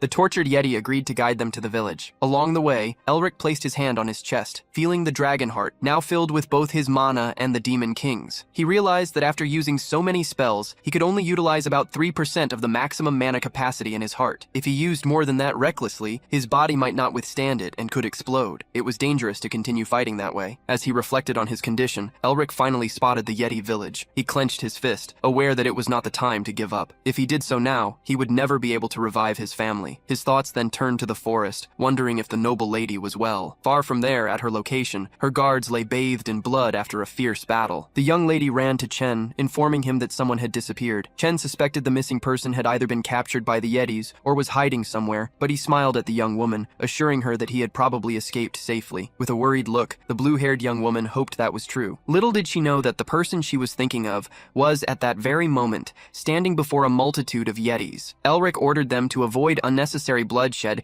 and to take him to the tribe's chief. The Yetis gnashed their teeth in response, but were interrupted by a shout ordering them to step aside. Everyone turned and looked towards the interior of the village, from where an imposing Yeti walked towards them. Elric also observed it, surprised and a little intimidated, as this creature was much larger and more oppressive than the others. Facing the tribe's chief, the protagonist said he had something to ask. The Yeti grunted, indicating for him to proceed. Elric intended to negotiate, but was prepared to fight if necessary. Suddenly, the chief interrupted his thoughts upon noticing his green eyes, asking his name. Surprised, he replied, Elric Merbinger. Upon hearing the answer, the Yeti fell silent for an instant, and then ordered Elric to follow him. They walked side by side, while several Yetis watched them from a distance. The chief then began to speak, revealing that an ancient legend was passed down in his tribe. A long time ago, there was a great king who ruled the snowy mountains. The legend said that the king recognized a human as a friend, a man with bright green eyes, named Merbinger. Elric was surprised to learn that one of his ancestors was a friend of the Yeti king. The tribe's chief then mentioned that all leaders had kept the promise to protect that human's home. Elric, looking at the Yeti chief,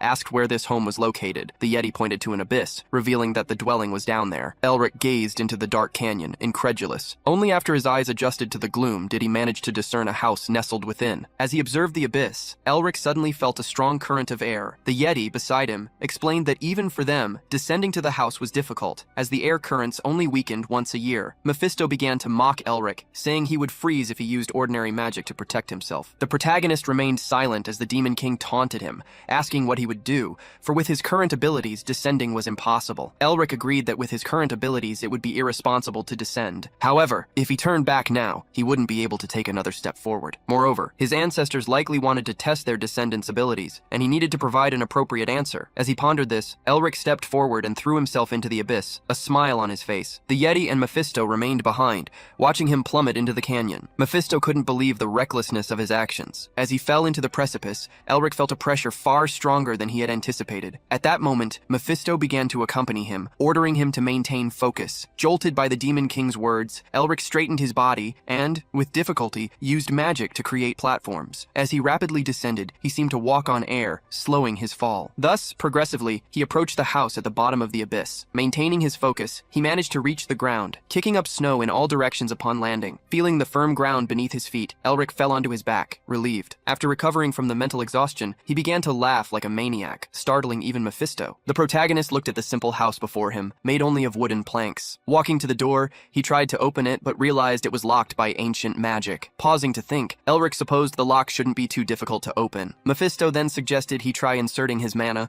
while uttering a few words. Elric followed the instruction, speaking his family's name, Demon King, Demon Hunter, Yeti, Bread-Eating Squirrel, Baldy, among other options, but nothing happened. He questioned again if the door shouldn't be opened with his mana, but rather with something like a key. Then, Elric had an idea and took out his family pendant. The moment he placed it over the door's magical flow, a blinding glow appeared, and the door subsequently opened. Upon entering the simple house, Elric realized the interior was completely different from the exterior. There were 2 floors, tall pillars, and several corridors filled with books like a library. The interior was incredibly majestic. Elric walked to a bookshelf and picked up a random book, realizing it was about doctrines of magical fundamentals. He began to rush back and forth, his eyes gleaming with excitement at seeing so many books filled with lost knowledge, including dark magic. Amidst all this animation, Mephisto clicked his tongue, stating that this must be where the Winter Sage had lived. Hearing this, Elric emerged from behind a bookshelf, curious. Since Mephisto knew about the Yetis and his ancestor, Elric wagered that the Demon King knew many stories. As he looked at Mephisto, a different book caught his attention. Its cover was peculiar, and the title was The History of the Merbingers. Elric opened the book to a random page, which spoke of the family's duty to eradicate demons. As he read, he remembered what the hooded man had said in his dream in the dragon's lair. Without him realizing it, the book began to release a strange energy. For some reason, he couldn't stop reading. The text spoke of becoming a vessel, of prerequisites to be fulfilled, and of the family's celestial duty. It stated that by digesting demons, a new harmony would emerge, and then commanded, "Swallow, drink, and continue to fill yourself with all demons." The words he read sounded like incantations. The energy released by the book enveloped him, drawing him into a trance. This energy also affected the pendant around his neck,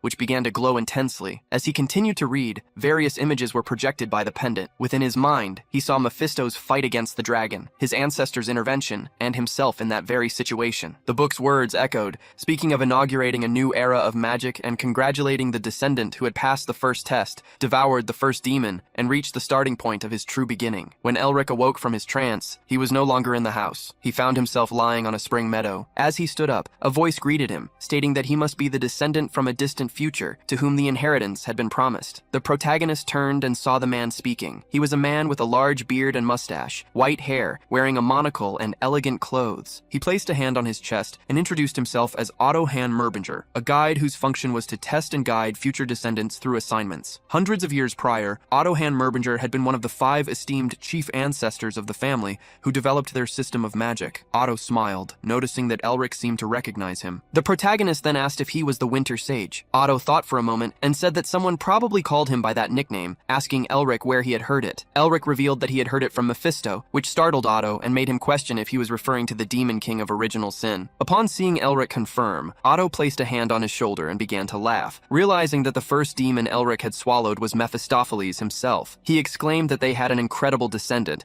and that he would now not need to increase the difficulty of the assignments. At that moment, Mephisto felt his ear itch, a sign that someone was talking about him, and began to curse whoever dared to insult him. Back on the meadow, Elric, still conversing with Otto, asked about the assignment and what he would be guided through. Otto placed a hand on the boy's head and said he had many questions. He mentioned that Elric might be wondering why they made everything more difficult when they could simply leave the information in recordings. Otto then extended his hand, and a magical symbol appeared above it. He explained that what they had prepared was similar to a wheel. Once in motion, it could not be stopped. The symbol shot forth, distorting the light around it. The ancestors stated that they could not entrust it to just anyone, which was why they needed to carefully inspect each descendant, no matter how long it took. He concluded by saying that since Elric had passed the test, the choice was entirely his now. Whether he wished to stop the wheel or make it turn, the decision was his. The symbol that Otto had held before was now in Elric's hands. The protagonist didn't know exactly what had been assigned to his family. He knew that if he followed this path without careful thought, his life as he knew it could completely disappear. Therefore, this was his last chance to avoid such a fate. Otto decided to respect Elric's decision, whatever it might be. The protagonist then revealed his intention to the ancestor, to revive his family, fulfill the wishes of his grandfather and his ancestors, the great heroes of his lineage, and engrave his name in history as a great mage. This had been his dream for a long time. As he declared his purpose, the symbol in Elric's hands began to glow, and just as Otto had done before, he cast it forward. The symbol flew, carrying powerful energy, and dissipated before Otto's eyes. Suddenly, the ancestor became animated, patting Elric on the back and asserting that he definitely had the potential to be a great descendant. After the initial excitement, the two calmed down. At that moment, Otto made a gesture with his hand, and the spring scenery around them changed to a snowy environment. Looking around, Elric asked where they were, and Otto revealed that this was the location where the protagonist would undergo a test to obtain his first task. Elric began to shiver from the cold, feeling the pressure of being tested in such a hostile environment. However, the pressure soon transformed into a confident smile, for he knew that this challenge would make him stronger. Seeing Elric smile, Otto praised his attitude, saying it was an excellent demeanor for a cadet. Next, he asked Elric to look in a specific direction. Otto insisted that he look deeply into the distance, and when Elric did, he began to distinguish a figure. He asked Otto what that horned creature was, and the ancestor replied that it was the Ice Mountain King. He was the first and last king to unite the Yetis and rule this mountain. Ambitious, he tried to restore the Yetis' status to one of equality with demons, as it had been before they were demoted. However, in the end, he was devoured by his own ambitions and became a depraved demon. Otto then declared that this king was the second demon Elric was meant to swallow. Elric turned his head, startled, asking if he was supposed to defeat that monstrous creature. Otto, seeing the fear on his face, explained that he didn't need to defeat it, but rather devour it. From now on, Elric was to swallow demons and extract their seals from the root of their existences. Confused, the young man asked what these seals were. Otto explained that from the primitive and dark emotions of living beings, such as fear, depression, and resentment, evil egos form and become demons. Each demon possesses unique evil desires, and with them, their own personalities, rankings, and emblems. The heart where these desires reside is called a seal, and the seal of original sin is Mephistopheles himself. As Otto explained, the tiger-shaped tattoo on Elric's hand began to glow, the Demon King's seal. The ancestor reiterated that Elric should hunt demons and extract their seals, for by devouring them, all their attributes and abilities would be absorbed. Faced with the dark power emanating emanating from the Yeti King, Elric wondered how much stronger he could become by obtaining the overwhelming abilities of such monsters. He would have to find out for himself. Making a decision, Elric used his magic to fly towards the king. As he advanced, he activated the armament, unlocking magic, releasing a mist from his mouth. Otto quickly reminded him that he shouldn't defeat the demon, but swallow it. Annoyed, Elric wondered how he was supposed to do that. Should he bite it, perhaps? As Elric advanced, the Yeti King sensed his mana, Mephisto's mana, a Merbinger's mana. Sensing these auras, the king called his Yeti warriors to protect him. Ahead of Elric, dozens of warriors appeared, superior to the Yetis he had faced before. One of them, in particular, caught his attention, and Elric wondered if he could defeat them with his current abilities. Elric thought that if he could use the Seal of Original Sin, he would easily defeat those monsters, including the Mountain King. However, he didn't know how to use such power, making the idea nothing more than a distant dream. With the Yetis advancing, he dismissed the thought of using the Demon King's power. After all, using such overwhelming force in his first test would be cheating. Elric then cast the burst spell, creating an explosion in front of him that struck the Yetis, but surprisingly, they withstood the attack and continued to advance with their spears. At that moment, time seemed to slow down. Elric used a double enchantment, Raise and Penetrate, and ice spikes rose from the ground, piercing the Yetis' bodies. Facing the remaining warriors, he declared, "I heard that you belonged to the demon race, but you were abandoned. You already know that the weak are discarded. That's why I need to become stronger. When I am strong enough, judgments like this will be crushed as many times as necessary." As he spoke,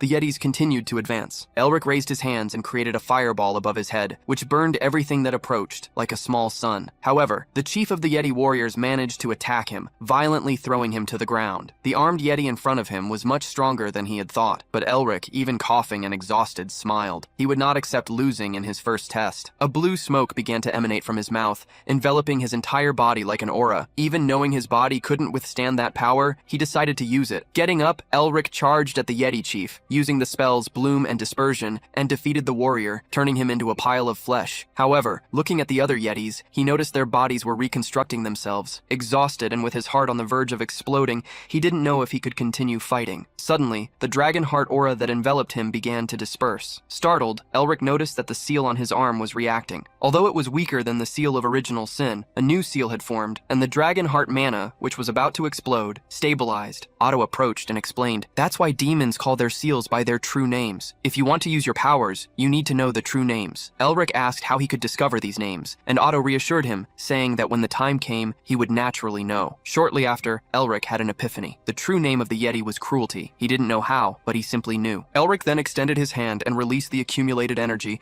which manifested as snowflakes. A blizzard began to fall. Facing the resurrected Yetis, he felt no fear, for he now knew how to use their seal and true name. Reciting an enchantment, he said, "Be cold and heartless." An explosion of icy energy spread around him. The Yetis tried to protect themselves, but it was too late. The blizzard transformed the battlefield into a sea of ice. Exhausted after the attack, Elric smiled, surprised by the power of a seal. He began to laugh when he realized only one Yeti remained. However, before he could celebrate, he collapsed. Exhausted, Elric woke up screaming. His body was drenched in sweat, but he had returned to the bookstore in the safe house. Still confused about what had happened, Mephisto answered him, saying that he had apparently gone through a great ordeal. Facing and still euphoric Elric, Mephisto stated that he already knew something was happening, as Elric had suddenly fallen asleep while his pendant went wild. Remembering what had happened, Elric felt relieved to still be alive. He had pushed past his limits by relying too much on his strength, and had probably collapsed after consuming all his mana. Recalling the power he used to freeze the Yetis, he was surprised. That was beyond any expectation he had ever had. If the incomplete Seal of Cruelty possessed such power, the Seal of Original Sin should be even more impressive. Suddenly, Mephisto asked if Elric had obtained the Seal of Cruelty, commenting that it was a strange creation of the Winter Sage. Touching on the subject, Elric questioned how he could use the Seal of Original Sin. Mephisto, in a suspicious tone, guessed that the sage had mentioned the true name and asked if Elric truly believed he would reveal that information. He stated that no matter how humiliated he was, he would never share such a secret. Seeing the demon so serious to the point of snorting, Elric sighed, saying it was just a question. He already expected Mephisto not to reveal the true name, as seals were the greatest treasures of demons. If Mephisto allowed Elric to use the Seal of Original Sin, it would mean he had lost everything as a demon king. Sadly, Elric decided to give up for now. Besides, the Seal of Original Sin belonged to a demon king, and since he couldn't even withstand the power of the Seal of Cruelty, there was no way he could think of controlling a demon king's power. Remembering something, the protagonist brightened and asked Mephisto if he knew the king of the Ice Mountain. Surprised, Mephisto questioned why he was asking that so suddenly. Elric explained that the place they had been was the Yeti's tomb, and that, apparently, Otto had captured the king. Annoyed, Mephisto shouted, "Ottohan Merbinger, I already knew you were crazy, but to make someone capture an entity I knew?" Realizing that Mephisto truly knew the Yeti, Elric Elric approached with a mischievous look, asking if he knew any good methods to defeat it. Mephisto snorted and turned away, but Elric pressed him, arguing that the Yeti was no longer even part of the demonic race, so Mephisto could at least share something. Enraged, the Demon King roared, "Do you think I would reveal the secret of a seal, the weakness of a race, just to please you?" Attempting to negotiate, Elric offered Mephisto a deal. He wouldn't have to act cute for 3 days. Mephisto laughed, stating that a Demon King's pride couldn't be bought so easily. Then, Elric increased the offer to 5 days. Mephisto began to grind his teeth, but Elric quickly withdrew the proposal, telling him to forget it. At that moment, Mephisto cleared his throat and, showing infinite generosity, agreed to help, but only this once, and for 5 days. In a grave voice, he said, "With the seal you have now, you won't even be able to pass this assignment. Forget about approaching the Mountain King." Seeing Elric's shock, Mephisto continued, "However, there is a way." Not long after, back in the realm created by Otto, Elric felt the cold once more. He looked at the King of the Yetis, determined to apply the advice Mephisto had given him. Advancing, he remembered the demon's words about seals having different rarities: common, advanced, precious, unique, and mythical, and that, even within the same rarity, seals possessed levels. Mephisto said that the seal of cruelty was precious, but Elric's was at level 1, while the Mountain King's was at level 10. To defeat it, Elric would need to evolve his seal to level 10, or promote it to the unique category. Thus, following Mephisto's advice, Elric chose to attack the Yeti soldiers to gradually evolve his seal through battles. After defeating countless warriors, he finally encountered the Mountain King again. However, after so many battles, his seal had only risen to level 2. Now, he would have to face the Yeti King himself. Seeing it up close, Elric realized that what surrounded it was not a common shadow, but pure demonic energy. He wondered what kind of entity the Yeti King had been in life to achieve such power. Thinking of Otto, Elric questioned whether the ancestor was, in fact, an ally or an arch-enemy for forcing him to face such a powerful creature. Despite this, he decided to continue. He was confident that, with effort, he would be able to win. Back in the library, Mephisto watched Elric lying on the floor and laughed. After so many battles and efforts to collect seals, he had lost without even touching his opponent. Seeing Elric's frustration, Mephisto asked if he now understood that he should give up. Ignoring him, Elric began to imagine what would happen if he managed to extort the seal from such a powerful entity. Suddenly, he stood up with a crazy smile that, if Shan saw it, she would immediately recognize. With an intriguing look, Elric commented on something that surprised Mephisto. "Ah, there's something unexpected. The King of the Ice Mountain is a woman, isn't she?" Mephisto, annoyed, asked why Elric was looking at him in that suggestive way. Realizing there was something between the Mountain King and Mephisto, Elric decided to find out more in time. For now, he held the pendant and remembered the most important thing: to devour the King of the Ice Mountain. Although he still didn't know how, he was determined to find out as soon as he managed to defeat her. Returning to the icy realm, Elric advanced against the Yeti King. Despite his determination, he was defeated repeatedly. He persisted 1, 2, 3, countless times, always with the same result. However, little by little, Elric managed to get closer and closer, gradually, step by step, until he could finally see the Yeti King's face up close. At this stage, Elric could already use the Ice Mountain King's seal of cruelty, although it was still difficult for him, who had just reached that level, to overcome a being who had already mastered the seal. Upon finally getting close to her, Elric launched a palm attack, which was met with an equally powerful blow from the Yeti King. Their palms met as Elric wished to overcome the entity before him, whether in habits, actions, means, or theories. He was willing to steal everything from her if necessary. When their hands clashed, their energies collided violently, and a great impact threw Elric backward. Otto, who observed everything from that world, analyzed the protagonist. It wouldn't be strange if his ego shattered after so many defeats, yet he continues to smile. He not only possesses innate talent, but also invaluable willpower and an insatiable desire to improve. Yes, this child is unique, something we have never seen, not even in our own family. As Otto watched, Elric was once again torn apart, reappearing in the icy realm with an insane smile. The reason for his joy was simple. He had reached level 3 of the seal, but distracted by this achievement, he was almost hit by an axe. Elric gritted his teeth, realizing that the Mountain King was not giving him any moment of respite. Furious, she wielded her weapons and attacked him with ferocity, forcing him to summon a shield. However, Elric's shield was too weak and was easily destroyed. He felt he was at his limit, and what he had been doing so far didn't seem enough to defeat the Ice Mountain Queen. So Elric began to think that to defeat her,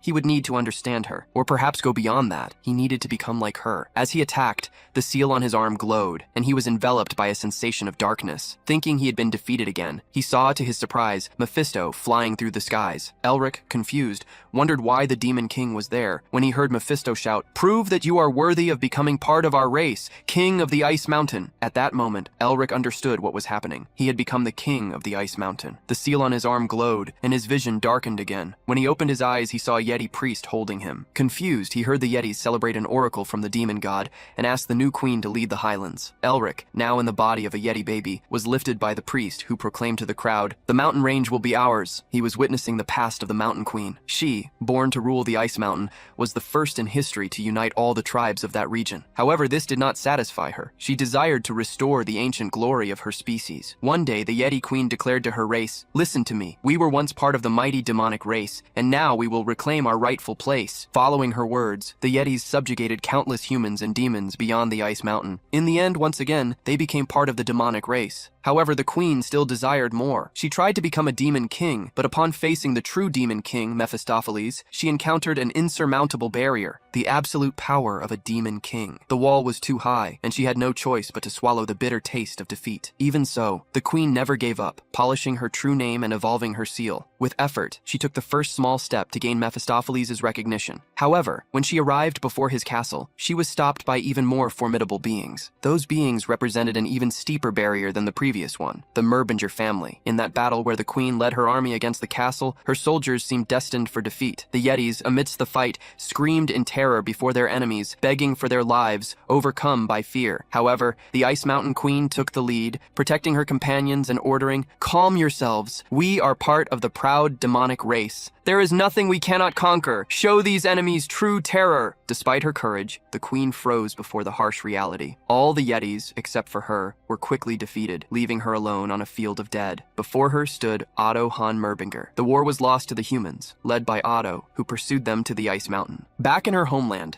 the queen incessantly questioned that man, asking why humans, who already possessed everything, still wouldn't allow her race to have anything. Slowly, the image of Otto before her transformed into Elric, who was witnessing the Yeti Queen's final moments of anguish. He understood that this was her duty. Even amidst despair, she had endured everything since childhood, facing countless hardships to reclaim her race's glory. Deeply identifying with the Yeti, Elric could not hold back his tears at the immense burden she carried. After that day, Otto settled on the Ice Mountain to watch over her, and the two, after countless battles, came to respect each other and share time together. But even so, she, unable to completely free herself from her ambitions, eventually became a monster, meeting her end at Otto's hands. The vision ended. Defeated once more, Elric fell to the ground. Before him stood the imposing Yeti. "You must be the descendant of the future he spoke of. Seeing that you managed to erase part of my mana and even cut off my arm, it seems he wasn't boasting for nothing." Elric tried to apologize for her arm, but he was interrupted. "Although it ended this way, without me being able to abandon my ambitions, I am a queen and a warrior who leads my race. I do not need an enemy's pity." Elric then witnessed the Ice Mountain Queen dissolve into smoke, uttering her final words. She felt that the time had come to end that long battle, so she could finally apologize to her people and honor their sacrifice. He trembled, overcome by the Yeti Queen's melancholy, as she questioned why she had been so greedy when she could have been happy just with those she loved. In the end, Elric saw the Yeti transform into a cluster of demonic energy. Confused, he quickly pushed away his frustration and melancholy, remembering that his opponent was the queen who had united a vast mountain and the greatest warrior of the Yetis, an enemy he needed to overcome. Knowing he could not defeat such a being without using all his strength, and that it would be disrespectful to her memory not to give his best, Elric decided to show the queen everything he had. He unleashed all the mana he could, determined to honor the great legacy she had built, and with renewed conviction, he confronted the Yeti Queen head-on. The powerful energies of both collided, exploding in all directions. After the queen drew her axe, the protagonist faced her with his own. The attack seemed balanced, as Elric pressed forward with the desire to become as strong as she was. The confrontation became frantic, with both attacking without tricks, using only brute force and power. Little by little, Elric began to feel something strange. Although it was a battle of life and death, facing such a powerful being was surprisingly enjoyable. As he thought this, another attack from both clashed, generating an explosion that completely cracked the ground beneath their feet. With pieces of the ground flying and forming a new battlefield, Elric could feel something more. The days of happiness the Yeti Queen had spent with Otto. Just like his ancestor, Elric seemed to be repeating his actions. The battle stretched on, with the two fighting with all their might, clashing their axes repeatedly as they roared to elevate their power to the maximum. Elric felt that the fight would be decided in the next clash. Then, the two advanced, using the technique that had made countless races kneel before them, the secret art of the Ice Mountain King. The Yeti Queen stared at Elric, and he stared back. Face to face, they clashed palms, unleashing the powerful Icebreaker ability, which sent cracks spreading across the entire surrounding field. Time seemed to slow. Clouds drifted across the sky, while the two remained motionless after the final blow. But one of them had emerged victorious. Elric, who had completely destroyed one side of the Yeti Queen. Defeated, she laughed. Her last words were of gratitude. Elric gritted his teeth, surprised to see the beautiful smile, accompanied by tears of that powerful warrior who had fought with all her pride and duty at stake. With the battle decided, she fell to her knees, transforming into smoke that merged with the seal on Elric's arm. On the Snow Mountain Glacier, where the powerful Yeti lost her life, a small flower bloomed, symbolizing that the cycle of life continued. With a silent wish for the Mountain Queen to rest in peace, Elric's first task came to an end. Otto, seeing that Elric had managed to absorb the Ice Mountain Queen, clapped his hands at the marvelous feat. The protagonist feigned annoyance, asking if that first assignment hadn't been too difficult for a start. Otto replied that this was their family's method. No one could call themselves a Merbinger if they couldn't overcome at least this. Faced with Otto's arrogance, Elric wondered if that was why Sean always called the Merbingers selfish. In the end, Otto revealed his surprise. He had thought that, even being talented, Elric would take 1 to 3 years to complete that achievement. But Elric, who had only begun learning magic a few years ago, managed to defeat the Mountain Queen in just 1 month. Elric interrupted Otto. He counted on his fingers, explaining that if he had been there for a month, it meant he had only started learning magic 2 months ago. Otto laughed, thinking it was a joke, but Elric stared at him with a serious expression. Seeing his expression, Otto asked if he was truly serious and not making some egocentric joke typical of the Merbingers. Elric denied it, which made Otto burst into laughter. The ancestor held the young man's arms, stating that he had always had a good feeling about him. Hearing this, Elric reminded the ancestor that just a minute ago, he himself had been talking about taking 3 years to complete the task. Laughing, Otto hugged Elric tightly to make him stop reminding him of his words. After the moment, Otto asked about the Mountain Queen's final moments. Upon learning that she smiled in her final moments, he felt relieved. Elric bowed, thanking Otto for everything. The ancestor then asked him to be careful on his way back. Elric explained that he probably wouldn't have time to visit him often, but the ancestor understood, as the position of a family head was always busy. So, Elric said goodbye and turned to leave. Suddenly, however, he turned back to Otto. He didn't know how to leave that place. Otto asked if he didn't remember how to leave, even though he had done it countless times. And so, while Elric didn't understand the ancestor's words, Otto attacked him, sending him back to the real world. Elric woke up screaming, cursing the ancestor for attacking him in the face. Beside him, Mephisto began to laugh, understanding what Otto had done. Still with a headache, Elric asked Mephisto who would do such a thing without even a warning. The Demon King then asked if he had, in fact, swallowed the Mountain Queen. Revealing the seal on his arm, Elric confirmed it. Mephisto felt proud, stating that it was all thanks to his help. Elric agreed with him in a mocking tone. Deep down, Mephisto knew that all he had done was offer some advice. But that young man seemed to transcend the realm of a genius, becoming a true monster. Suddenly, Elric said he was curious about something. Remembering that Mephisto had a special relationship with the Yeti Queen, he wanted to know why the Demon King prevented her from becoming a demon. Mephisto was startled to discover that Elric knew this, and the young man said he found out by looking at the Ice Mountain Queen's memories. The Demon King sighed and began to explain. I am a Demon King, while she was merely part of the lower class of the demonic race. At that time, I was bored and heard there was someone on the Ice Mountain who aspired to become a demon, so I went there to take a look. Well, she was far from becoming a high-level demon, but her ambition and skill were commendable. If the one who found her hadn't been someone benevolent like me, but rather someone like Azazel or Lilith, she might have become frustrated. Anyway, I told her to find me again when she became stronger and simply left her behind. Hearing the story, Elric wanted to know why he never found her again. The Demon King became annoyed, but revealed that he had, in fact, returned to look for her. However, she was already happy with someone else, which left him in a dilemma. Elric then stated that he understood. He laughed in the Demon King's face, claiming that the Yeti had friend-zoned him. Demoralized by the truth, Mephisto became furious. Elric rubbed the fact in his face, reminding him that he had been single for a millennium, and began to sing to provoke him, while the Demon King cursed him. Inside the secret realm of the safe house, Otto still thought about the amusing descendant he had met. Struck by a gentle breeze, he asked the sealed spirit if she also didn't find him amusing and if she still held any resentment. Otto still remembered the day the Mountain Queen went mad with her own ambition, attacking her people and destroying their village. Before him, she cried as she succumbed to madness. In her last moments of sanity, she begged him, her friend, to stop her. Apologizing, Otto made a movement with his hands and sealed the Mountain Queen. Now, in addition to his old apology, he thanked her, asking her to pass on her duty to the young man he had met and thus rest in peace. Otto cried during the farewell, wishing they would meet again in another life, and that in it, she would be as beautiful as she was when they first met. Seeing Elric rummaging through the library and stacking books, Mephisto grew curious about what he was searching for. Suddenly, the Demon King noticed Elric holding something, a small egg-shaped ice crystal. Before Elric left the secret world, Otto had given him that crystal, instructing him to find the god of Camellia. The protagonist, curious,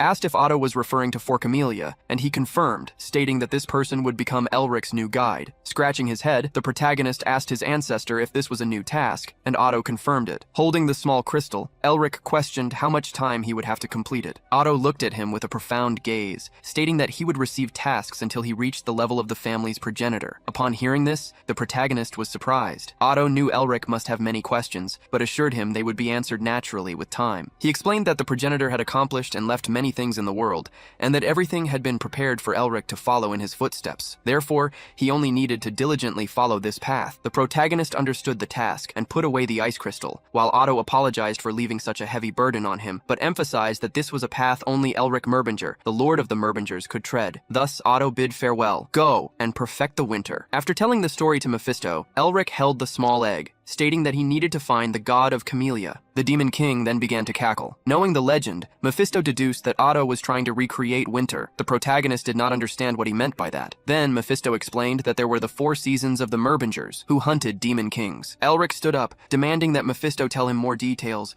but the Demon King turned his face away, asking why he should do so. The protagonist offered 4 more days without forcing him to act cute, which irritated Mephisto, who asked how long Elric thought that would work. The protagonist changed his offer, proposing an exception to the rule of keeping him mute. With that, the Demon King smiled and accepted, telling Elric to listen carefully. There were 4 vassals who helped the progenitor establish the Merbinger family: spring, summer, autumn, and winter. As their personalities and characteristics aligned with each of the seasons, the demons called them the 4 seasons. Among them, Ottohan corresponded to winter. The fact that someone like him had remained to guide him on a mission meant that they were trying to pass on to Elric the power they once possessed. Elric began to think that if he completed this mission, he could receive the missions of all 4 seasons. In that case, obtaining the power of all 4 also meant that he could become as strong as the progenitor they served. If he continued to absorb seals as powerful as the seal of cruelty, or even stronger, it would not be impossible to rebuild the family. Looking at the crystal egg, Elric asked why it was so important that the King of Camellia needed it. Mephisto replied, stating that the ice crystal was the core of winter, formed only in the deepest parts of an ice mountain covered by perpetual snow. In other words, the object became a spirit's egg. And since the camellia is a flower that blooms in winter, there was no better receptacle for it than that ice crystal. Elric then asked where he should go to find the god of Camellia. After thinking for a moment,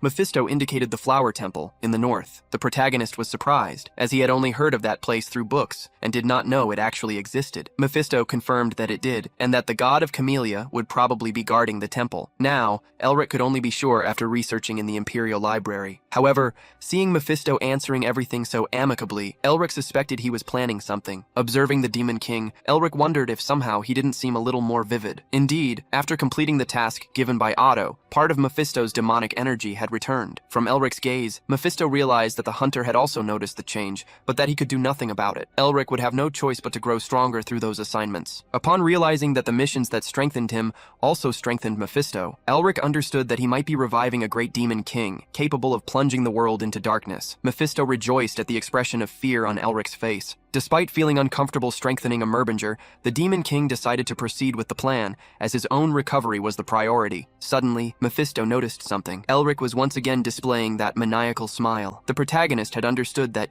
deep down, he could extract even more from Mephisto, because for the Demon King to escape, he himself needed to become stronger. Seeing Elric smile maliciously, Mephisto became frustrated and decided not to think about it anymore. Thus, after they finished their conversation, Elric asked if they should leave already. A short time later, both had already ascended again, leaving the abyss where the safe house was located. A month ago, Elric had struggled to descend there, but now, climbing up was easier than taking candy from a baby. As he needed a guide, he decided to go to the Crimson Eye tribe. He quickly quickened his pace, unsure if it was because he had fought for the Yetis for a while, or because he had swallowed the seal of the Ice Mountain King, but for some reason, he wanted to see them. When he arrived at the Yeti village, Elric was terrified. Everywhere, all he saw was blood and destruction. He wondered what on earth had happened. Mephisto, observing the scene, noted that the Yetis had been defeated slowly, as if they had been used for entertainment instead of suffering a quick and fatal attack. The Demon King did not know who had done it, but such a being must have a nature more atrocious than most demons. Elric felt very ill. Although the Yetis were monsters that should be eliminated, and he himself had killed many, he would never treat them as toys. He gritted his teeth at that uncomfortable feeling, perhaps because he had absorbed the duty of the Ice Mountain King. He tried to calm himself, reminding himself that he was not the true king and had no right to feel sympathy for them. However, at that moment, Elric noticed something buried in the snow. He dug with his bare hands, growing irritated by what he found. Buried in the snow was Mignoma. Her tears were still frozen on her face. Elric remembered the first time he met her, how fun she was, the enthusiasm she put into her stories, and how kind she was. Elric looked ahead, seeing several other people buried upside down. He turned to Mephisto and asked if this had been done by the people they had encountered earlier,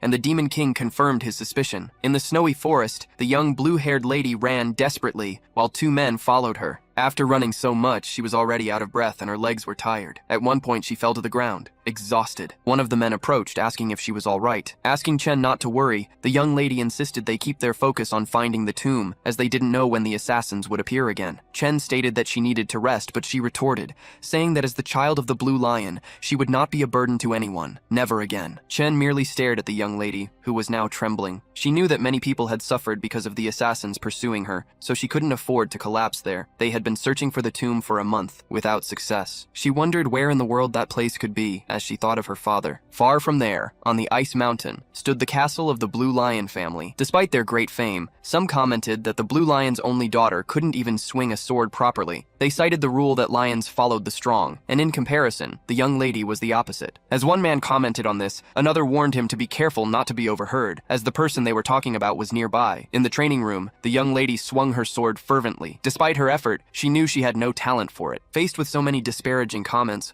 all that came to her mind was self-doubt, wondering if she could truly be called a daughter of the Blue Lion. While she was training, Herman Weil, the Blue Lion, called out to her, Isabel. Sitting together, Herman apologized for placing such a heavy burden on her, but Isabel blamed herself for not being good enough. Herman stated that there was no need for his daughter to follow in his footsteps and become the Blue Lion, for she was not the Blue Lion. She was a proud member of the Weil family. Isabel tried to argue, but her father laughed loudly, saying he was still healthy. He told her to touch his muscles strong as rocks, but the girl replied that they were hard because it was armor. Thus, he asked her not to worry about her father, nor about the Blue Lion, Herman Weil, for as always, he would continue to pursue his dream of becoming the continent's best swordsman. Upon hearing her father's words of hope, Isabel gave a warm smile. However, moments of sadness soon followed. Lying in bed, Herman was being cared for by a doctor. Beside the bed, Isabel asked why her father wouldn't wake up. She was told that he suffered from symptoms similar to the blockage disease. His mana flow had gone out of control because Herman had used his aura recklessly, and if precautions weren't taken, his muscles would atrophy. The doctor explained that the problem would be resolved if they restored the Blue Lion's mana flow. However, this was almost impossible with human abilities, as Herman possessed too much mana. At that point, there was no other choice but to rely on a magical tool. Determined to save her father, Isabel set off with some knights. Since common items were useless for the treatment, she desperately searched for an advanced magical tool that the Academy's Tower of Magic possessed. However, even their artifacts were of no use. Therefore, Isabel searched across the entire continent without rest, and still, she found not a single clue that could help in her father's treatment. One day, however, she heard about the tomb of the Ice Mountain King, located somewhere in the Yeti Highlands. She listened intently to the conversation of people sitting near her. There, magical tools exist that humans can't even imagine obtaining. We'd become rich if we could get just one of them. Should we try to look for them? The man speaking was interrupted by his colleague. Do you want to get caught by the Yetis just to investigate a myth? It's better to keep drinking instead of ending your own life. After searching for that tomb like a needle in a haystack, Isabel finally discovered that it truly existed, and even where it should be. However, a problem arose when this news reached her uncle's ears. The young lady's uncle, Paul Weil, who had always waited for an opportunity to steal the Blue Lion's position, sent assassins to pursue Isabel, the successor. Now, within that icy forest, Isabel trembled with cold and hatred, thinking of her uncle's monstrosity. Suddenly, one of her soldiers shouted for her to hide. He pulled her to a shelter while Chen stayed behind, facing the various hooded men who appeared before him. We've been looking for you everywhere. We were wondering where you might be, and it seems you were here. Since you're a member of the Weil family, I'll finish this quickly. The men in front of Isabel were part of the 6th unit of the Blue Wolves, the elite knights Paul Weil secretly created. Chen glared at their leader, Hanul, and furiously declared that he would pay for the lives of Isaac Zard with his own life. Chen's plan was to hold off the 6th unit alone, buying time for the young lady Isabel to flee without looking back. Isabel tried to break free from the knight protecting her, but he held her, stating that they wouldn't be able to stop that unit alone. He explained that Chen was risking his life to buy her time to run, and that if she surrendered, she would be wasting his sacrifice. Isabel gritted her teeth, but suddenly a voice called out to her, "Young lady, at this rate your loyal servant will suffer. Why don't you show yourself?" Being trampled, Chen called Hanul an idiot, assuring him that the young lady was already far away. The next instant, Hanul stabbed the knight on the ground, smiling maliciously. To think she would abandon such a loyal knight. The young lady truly has a cold heart. Now, how about we finish this? Just as Hanul was about to deliver the final blow to Chen, Isabel suddenly appeared, asking him to stop. The girl, in tears at the tragic situation, had made a difficult decision. Isn't your target me? Just take me and let him go. Faced with the young woman's plea, Hanul rejected the offer. Isabel was horrified by what he said next. We were ordered to get rid of everyone who witnessed this event. If you hadn't fled, everyone could have remained alive, living a happy life with their families. It's truly a shame. Hanul gave a mocking smile to the girl, who now sank into a pit of guilt, blaming herself for the innocent lives lost because of her. While Isabel was lost in an indescribable void, Hanul decided to put an end to everything. Suddenly, a voice in the forest caught everyone by surprise. The assassin looked around, wanting to know who was there. High in a tree, a young man revealed himself, dispelling a transformation spell. Me? I'm just a passing devil, you idiotic bastards! Faced with the newcomer, Hanul laughed. He asked if it was some kind of joke, or if the young man was part of a satanic worshipper group, stating that he could have remained alive if he had just ignored the situation. Before Hanul finished speaking, the young man in the tree disappeared. The next moment, to the knight's surprise, he was already right in front of him. Leaping backward to dodge the blow, Hanul asked who he was. Ignoring the assassin, the young man asked Isabel if her group was all right. She confirmed they were, and asked if he was as well. The young man had fallen to the ground, sitting. He had tried to make a grand entrance, but slipped because of the snow. At that moment, Isabel realized he was the person who had disappeared when they were attacked by Yetis a month ago. Jaw dropped. She couldn't let anyone else get caught in that mess. Desperate, she pleaded for him to flee, as the matter had nothing to do with him. Hanul, seeing the scene, reminded Isabel that he would not allow any witness to leave alive and ordered his men to eliminate the intruder. The men quickly advanced against Elric, who stared at them with a grim expression. Yes, benevolence is a waste on trash like you. The next instant, facing his enemies, Elric used the Gust spell. Extending his hand, his palm glowed, unleashing a barrage of attacks against the knights. Then, he closed his hand, causing the projectiles to return and strike them once more. Thus, with a simple movement, the enemies perished in seconds. Isabel, her knights, and even Hanul couldn't believe what they had witnessed. Terrified, Hanul ordered the remaining knights to attack before the mage in front of him had time to cast a new enchantment. The knights attacked with murderous intent, but Elric easily dodged their swords. Extending his hand again, he used the penetrate spell, creating several blue swords that flew toward the assassins. They desperately tried to block the blades, and some even sacrificed their comrades to save themselves, but all met the same bloody fate. A rain of blood fell upon the assassins. Hanul, the last survivor, was shocked and terrified, wondering who the hell the young man in front of him was. He questioned if Elric was doing this even knowing who they were. Faced with the intimidation attempt, Elric stated he didn't care, ordering the man to bow. Confronted, Hanul gnashed his teeth in rage. Isabel, who had taken the opportunity to hide, wondered who the man who had appeared was. In her eyes, he had easily subdued the blue wolves. However, looking at the young man, she noticed a problem. He, who was definitely a powerful mage, exuded an aura so dangerous that she didn't even dare to approach him. As Isabel retreated, Hanul advanced against Elric with murderous intent. The swordsman surprised the mage with his speed, and at that moment, Isabel shouted,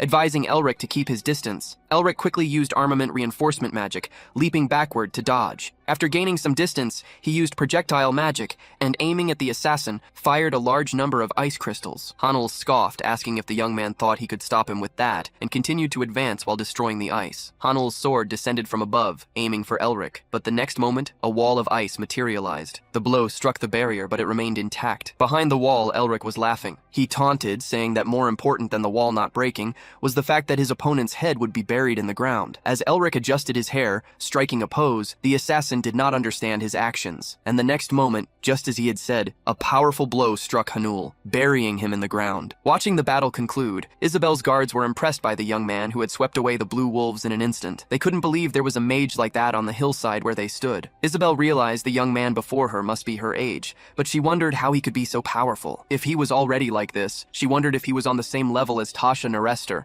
one of the new 3 stars. However, if that were the case, there was no way she and her guards wouldn't know him. Unaware of Isabel's thoughts, Elric looked up at the sky, sighing after the battle. He remembered the people he had met on his journey, and the Yetis who had led him to the shelter. With a melancholic gaze, Elric wished them all to rest in peace. While Elric was having his moment of mourning, Mephisto appeared, reminding him that the young woman's group was watching them. He asked if they should do something about it, as their staring was already giving him a headache. Elric, who had completely forgotten about the girl he had saved, turned to her with a smile and commented that it had been a while. Shane, one of the guards, felt pressured by the approach. He placed his hand on his sword as a precaution. Although they had been helped by the young man, he was still a complete stranger, so he couldn't let his guard down. If a person like that had a hidden motive, they could be as dangerous as the assassins. As Shane prepared for battle, he saw Isabel suddenly kneel, thanking the young man for saving them. Elric was startled by her sudden action, and she went even further. The girl ordered her 2 guards to do the same, and in unison, all 3 thanked him. Elric hastily asked them to stand, stating that he had only done what anyone would do. Seeing the young woman kneeling, Mephisto approved of her attitude, in contrast to that of the 2 knights. He commented that at least the girl knew what courtesy was. The girl then approached Elric, who was trembling with embarrassment, and looked him in the eyes. "This might sound rude, but may I ask you a favor?" "No, actually, I'd like to commission you for a service." The young woman suddenly took Elric's hands, squeezing them firmly as she explained her request. That same night, in a carriage, Elric departed with Isabel and her guards. He sat calmly, in the thinker's pose, covering his mouth with his hand. However, Mephisto, who could observe him closely, could see the smile he was hiding. It was normal for Elric to smile so much, as he had received something very valuable. Isabel had given him a coin worth far more than gold, a blue lion coin. He then asked if she happened to be the young lady of the whale family. With the young woman's confirmation, Elric understood why she was so beautiful. Isabel Whale, the scentless flower. Although her beauty was enough for even the crown prince to fall in love and ask for her hand in marriage, she was abandoned. The reason was simple. She was a scentless flower, born without any talent. If the blood and flesh of the lion possess no sharp teeth and claws, its value drastically diminishes. Elric had heard that Isabel lived reclusively in her home after the engagement was broken, but unexpectedly, she was right there, before him. On that occasion, Elric greeted her, introducing himself as Rick, and saying it was an honor to meet the daughter of the Blue Lion. She shyly asked why it would be an honor to meet someone like her. He, however, asked her to have a little more confidence, for, from what he had heard, her tenacity did not shame the name of the Blue Lion. Shyly, Isabel thanked him for the compliment. Then, Elric asked what commission she wished to offer him. Recalling her request, Isabel explained that although she didn't have much to offer at the moment, she wanted to hire him to escort her to the imperial capital. Chen hastily intervened, saying they hadn't yet found the place they were looking for, but she cut him off, stating that she didn't want to lose anyone else because of her own greed. She intended to meet with her uncle to negotiate. Hearing Isabel mention her uncle, Elric deduced that the knights must also belong to the whale family,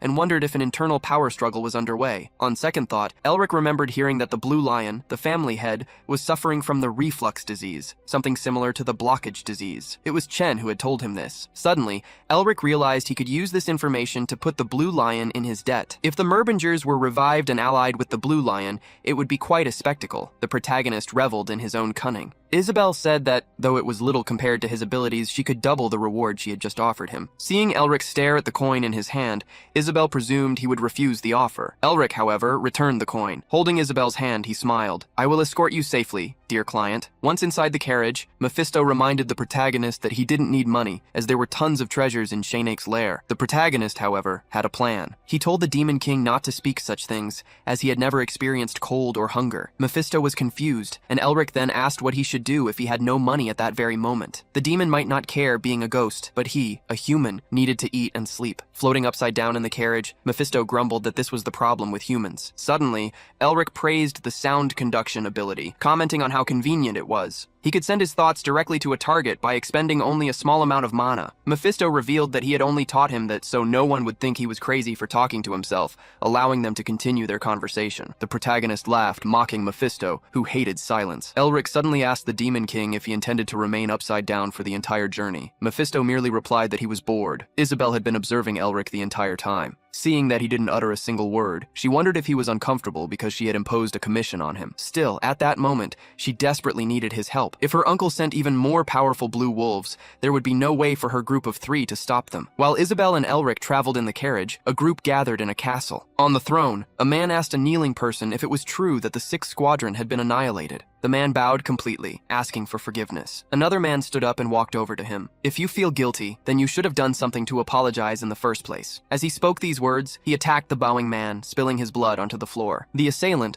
who had a wolf's head on his shoulder, called out to a man named Hilton, asking how he thought Isabel would move now. Hilton stated that since they had confirmed Isabel had left the Ice Mountain, she should be returning to the imperial capital. If she was returning, it meant she would negotiate with them, and Hilton, the leader of the 1st Squadron of the Blue Wolves, concluded that this was exactly what should happen. The man with the sword then called Isabel stupid, questioning how such an incompetent girl dared to negotiate with him. Back on the throne, the man guarded by several knights stated that Hilton would only have one chance. Isabel's carriage traveled a considerable distance, and at dawn, they arrived at the city of La Sente, a beautiful beautiful place with a colonial style. Isabel's shoulders ached as they had traveled for 2 days without rest. Beside Elric, Mephisto complained that his body hurt, even though he was a ghost.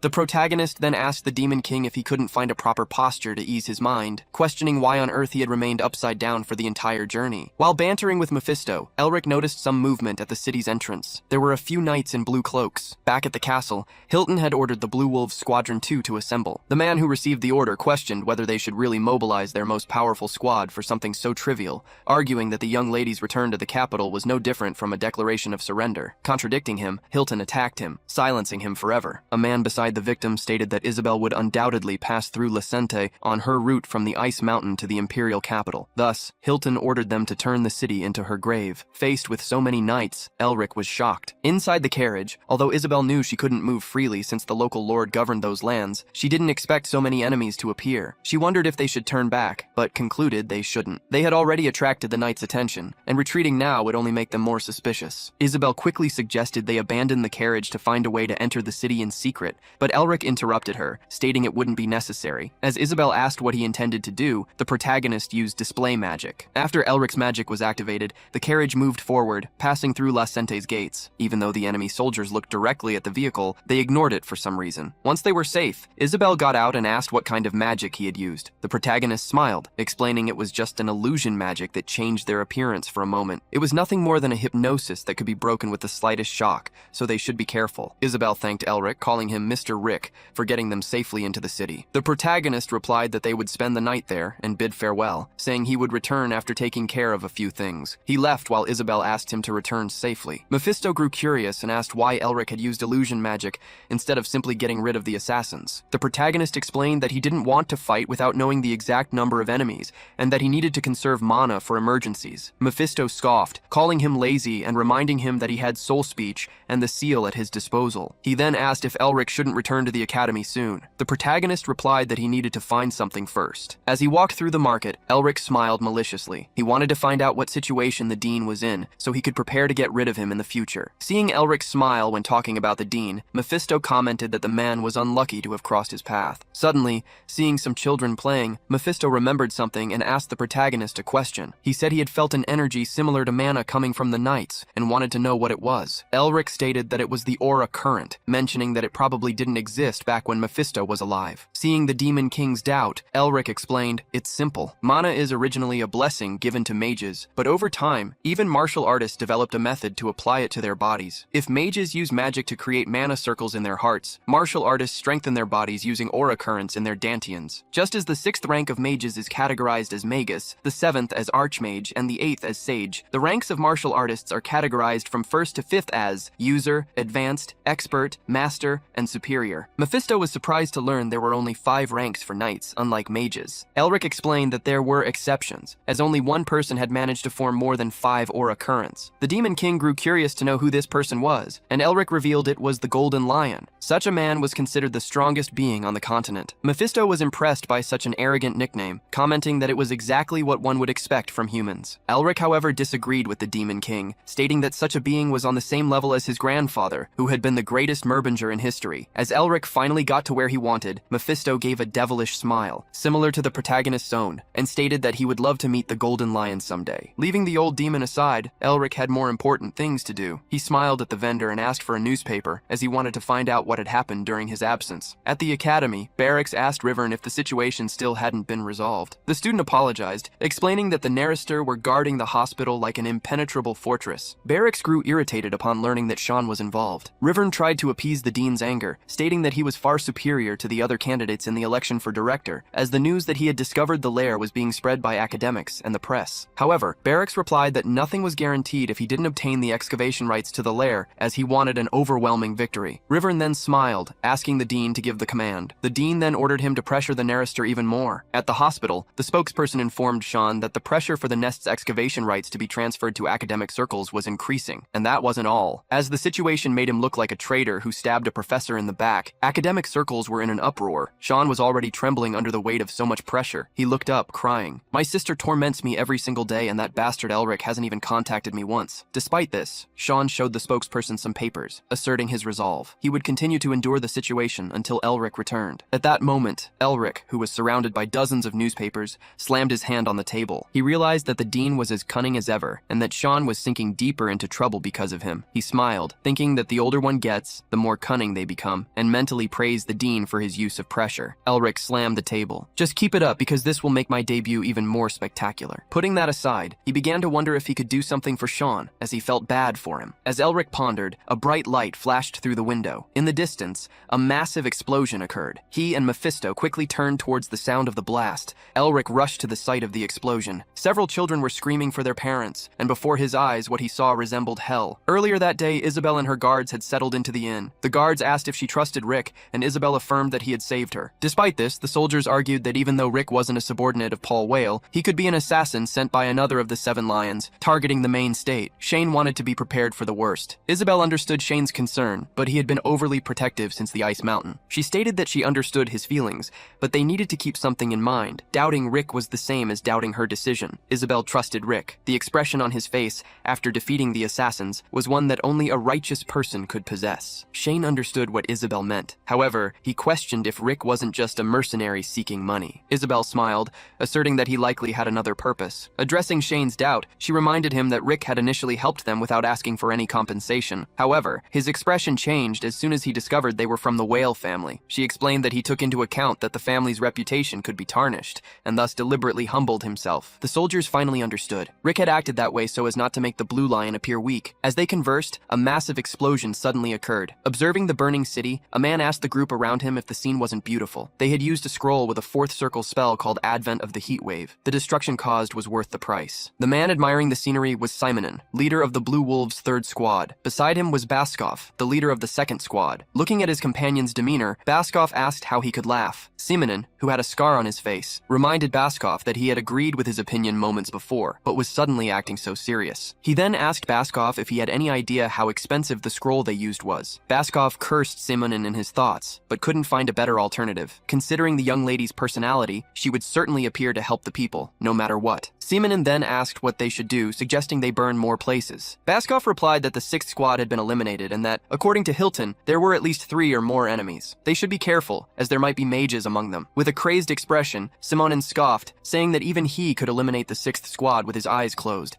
and that Baskov and Hilton worried too much. The assassin licked his lips, saying that since they had come so far, it would be great to find a strong enemy to entertain him. Then, Baskov, with dozens of knights behind him, ordered them to initiate the plan to find Isabel. Amidst the burning city, Chen lay unconscious. Screams echoed through the city. People ran desperately while men received orders to find the young lady and dispose of anyone who wasn't her. Someone could be heard shouting for Isabel to hide, as the Blue Wolves were looking for her. Isabel, separated from Chen and Ed, awoke to the screams and was shocked by the destruction around her. Amidst so much fire and suffering, Isabel rose, wondering if this was truly what her uncle wanted. As soon as she stood, someone shouted for her to be careful, but another explosion knocked her to the ground again. One of her soldiers pleaded for her to run and leave them behind. Beside her lay a sword. At that moment, she gritted her teeth, consumed by the fury of her own powerlessness. She picked up the sword, determined to face the enemies and save the people, but she had neither the power nor the talent to stop them. She didn't want to flee, nor live a life of shame. As she thought, she recalled Rick's words about her incredible tenacity. At that moment, Isabel wished she could be like that powerful mage. As a member of the Whale family,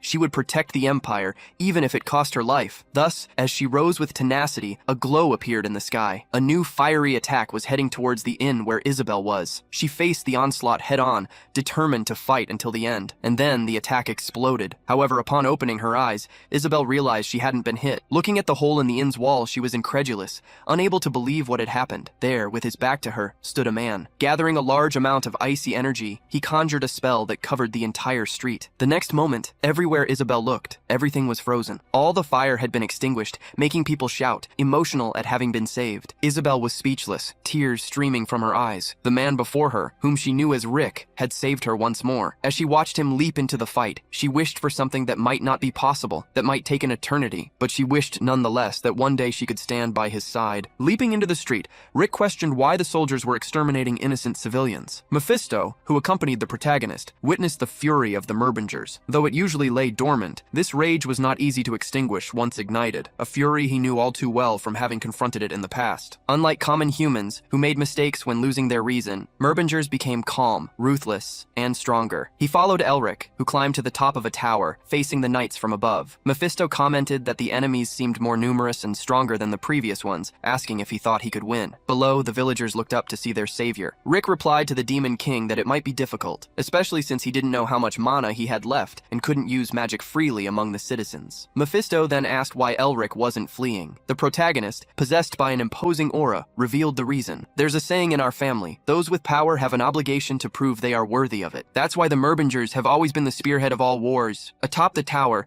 Elric faced the Blue Wolf squads. On the ground, a man was terrified. He had bought a scroll with fourth circle magic with his precious money, but an adversary like that had suddenly appeared. He asked Beskov if that man was from the Tower of Magic and what they should do. Beskov stated that he knew all the mages from the tower and didn't recognize the one before him, so they should be careful. Beskov and Simonin gave a malicious smile upon seeing the mage, stating that they would simply eliminate the young lady and retreat if he interfered. Thus, aiming at the inn where Isabel was, they ordered their men to advance and capture her. Isabel fell to the ground, her legs trembling, unable to support her. At that moment, the protagonist leaped in front of her. Holding the young woman's hand, he looked at her, as if conveying his intentions. The next moment, a flash of light streaked through the city streets as Elric and Isabel fled together. Upon realizing their escape, Simonin ordered his men to form up, and his squad followed him. Carrying Isabel in his arms, Elric felt that the enemies were powerful. He then planned to lure them to a place where there were no civilians. As he ran, Elric encountered a group of soldiers. Using magic, he swiftly passed them with Isabel in his arms. However, the more he fled, the more soldiers pursued him. Until at some point, Elric found himself surrounded in a square. Simonin, leading the soldiers, called him a runaway rat, revealing his excitement, as this was his first time hunting a mage. However, the knight was surprised to see that Elric was alone. The young lady had vanished. Elric scoffed at him,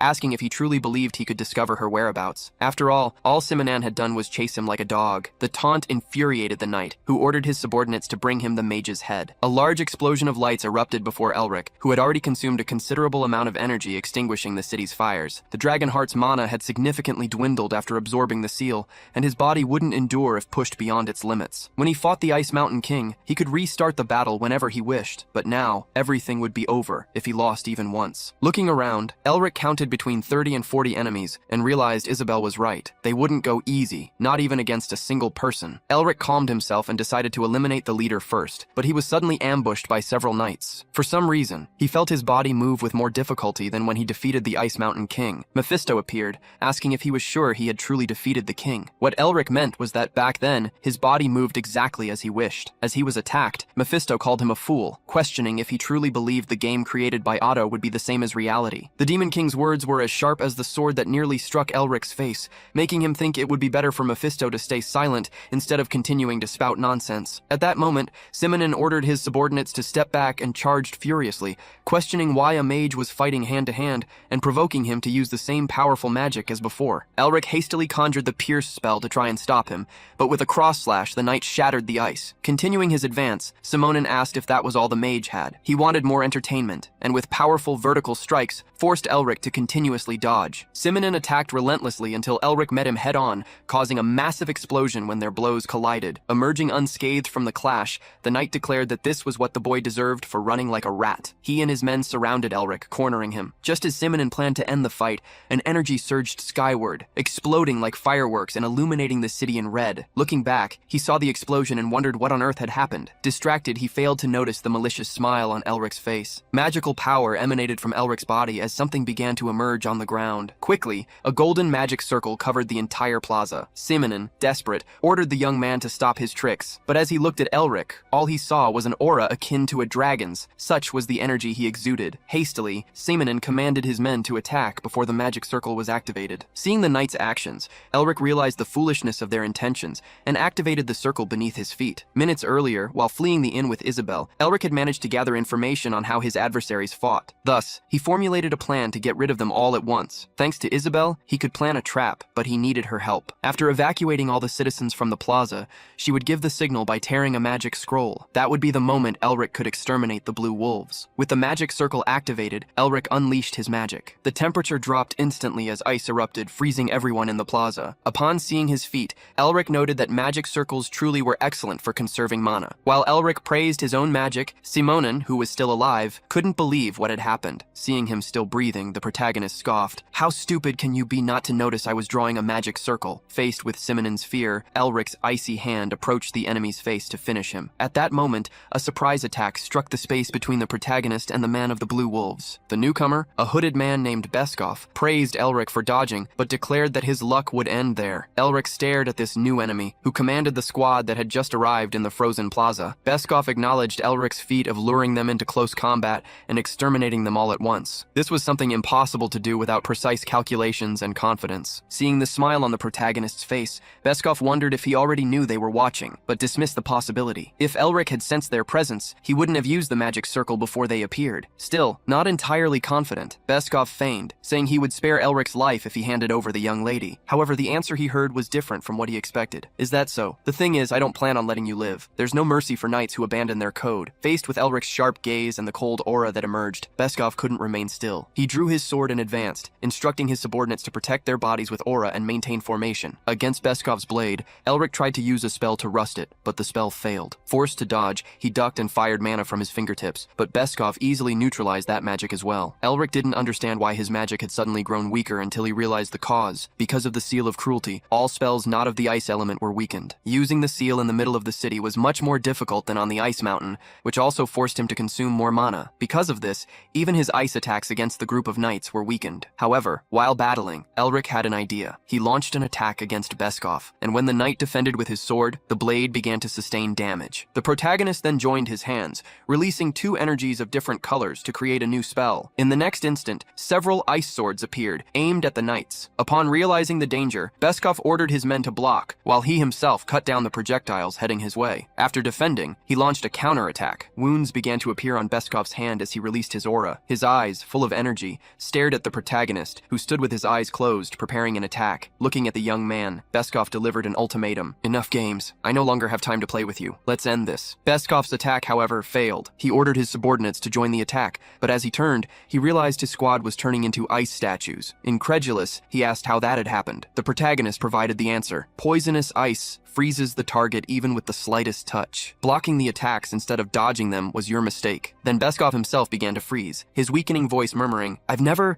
heard of such magic. The protagonist laughed like a demon as he watched the knight. Of course you haven't. All I did was imbue a curse into ice magic. Accepting his defeat, Beskov laughed at himself. Ha! Of all people, the captain of the first squad made a mistake. He shouldn't have sent just us. I admit you are formidable. However, you will soon regret getting involved with us. You will suffer at the captain's hands. As Beskov cursed and threatened the protagonist, he ended up revealing precious information. Thus, Elric uncovered the entire stratagem. Ha! So he was the one who planned all this? You won't be alone on your way to hell. I'll send your captain to keep you company soon. With those words, Elric froze Beskov forever, sending him to the afterlife. In a secluded spot away from the plaza, a man handed a scroll containing sixth circle magic to some Blue Wolves knights. Thanks to the time Beskov had bought, they managed to escape. However, as Blue Wolf knights, under the sword of Lord Paul Whale, whom the man claimed to be the next Blue Lion, they could not flee with their tails between their legs. Simonon, with an even worse scar on his face, smiled diabolically and ordered his men to run until their feet bled to set the city on fire, and if necessary themselves, offering their lives to turn everything to ashes. Mephisto, who could move freely like a ghost, discovered the Blue Wolves' new plan. He laughed as he told the protagonist they were plotting something insane. Before Elric could ask the Demon King what he meant,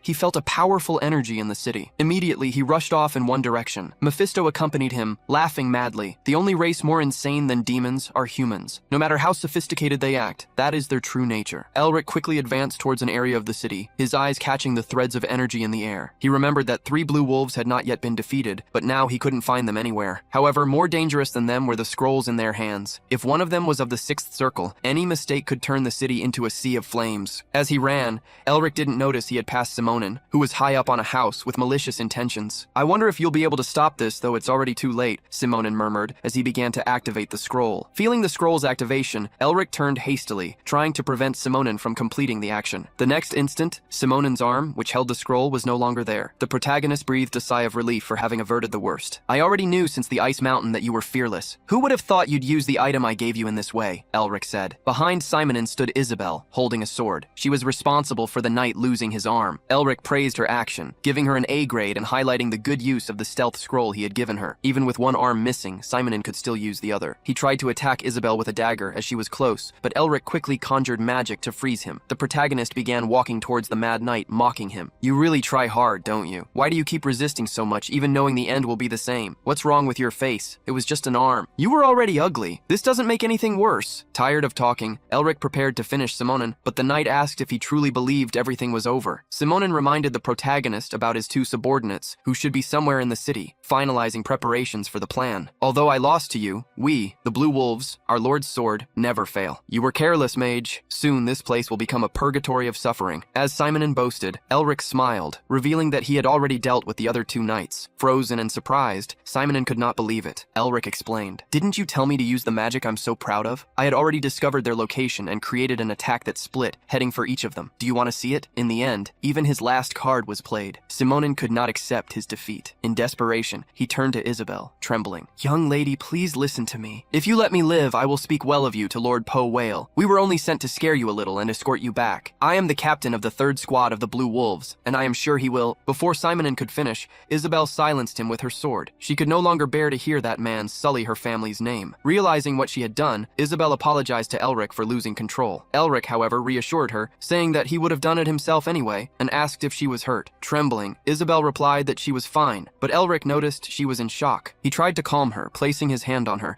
but at that moment, Isabel made a request that he leave at least one of the Blue Wolves alive. Isabel had never experienced anything like that. Her family's knights always kept their distance from her, a person without talent. Even when they showed respect, it was only because she was the daughter of the Blue Lion. The Blue Wolves, her uncle's subordinates on the other hand, looked at her with contempt, their eyes bloodshot. But now, these same wolves were at her feet. Elric had created ice spikes to trap one of the surviving Blue Wolves. He weakly asked why they were doing that to him. Isabel replied that she needed to leave one of them alive to serve as a messenger. She wanted to send a message to her uncle. The position of the Blue Lion would never be his. She knew that the Blue Wolf at her feet did not fear her, but rather Elric by her side. Isabel wished she had the same power and talent as him, but she knew she needed to change her weak attitude if she wanted to achieve that. After freeing the surviving knight, Elric asked where they would go. Isabel stated that she would go to Carnoy, where her father was recovering, to plan for the future. Elric praised her decision, saying that no one would dare attack the place where the Blue Lion was. Isabel knew he was right, but if her father did not wake up, the battle would be difficult. She believed they would have a better chance of victory if Elric helped them, but she knew that a lion could not mix with mages. Furthermore, Isabel did not want to owe Elric more than she already did. Although reluctant, she needed to say goodbye. While lost in thought, Isabel was surprised to receive some papers from Elric. When she asked what they were, she quickly read them and discovered it was a thesis. Elric explained, "Forgive my presumption, but I heard that the Blue Lion's illness is similar to the blockage disease. I'm not sure if this will help, but here is the cure for the blockage disease." With a smile, Elric watched Isabel scream, incredulous at what she had just heard. Returning to the destroyed inn, Elric helped treat the wounds of Chen and Isabel's other knight. Both could not understand what Elric was saying about the blockage disease. As he healed them, he realized there was no better way to explain the truth. He then surprised Isabel by apologizing for hiding his true identity. The next moment, Elric's body began to crack, with a light shining from within him, as he revealed, "My name is Elric Merbinger, Lord of the Merbinger family, the Duke of the Radiant Star." Radiant Star was the title of nobility granted to Uzdan Merbinger, the Star Mage, after his victory in the war against the demons. This title symbolized his brilliance on the battlefield, and although it did not confer official power, the name itself represented valor and radiant glory. That was the meaning of the title Duke of the Radiant Star. Shocked by the revelation, Isabel questioned him for confirmation, asking if he was the person who was supposed to be in a coma at the Imperial Hospital of Magic. Furthermore, from what she had heard, this person was considered ill. Elric clarified her doubts, explaining that although there were things he could not reveal, it was true that he had suffered from the blockage disease until recently. However, as she could see, he was now different. Surprised, Isabel picked up the papers Elric had given her and examined them again. Watching her, Elric explained that it was the treatment he developed by researching his own body after being cured. He added that since the Blue Lion's illness was similar, it might help. Elric's words left Isabel stunned. "Didn't you say you wanted to return and confront those who tormented you? Wouldn't it be a shame if the Blue Lion lost the chance to witness such a grand scene?" With her mouth agape, tears began to stream down Isabel's face. Trembling, she asked how she could repay such kindness. Elric placed his hand on her head to calm her, and the two looked at each other. "Don't think about it. I'll get my fair share from you soon," he said. Comforted by the gesture, Isabel's crying slowly turned into a smile. After the sentimental moment,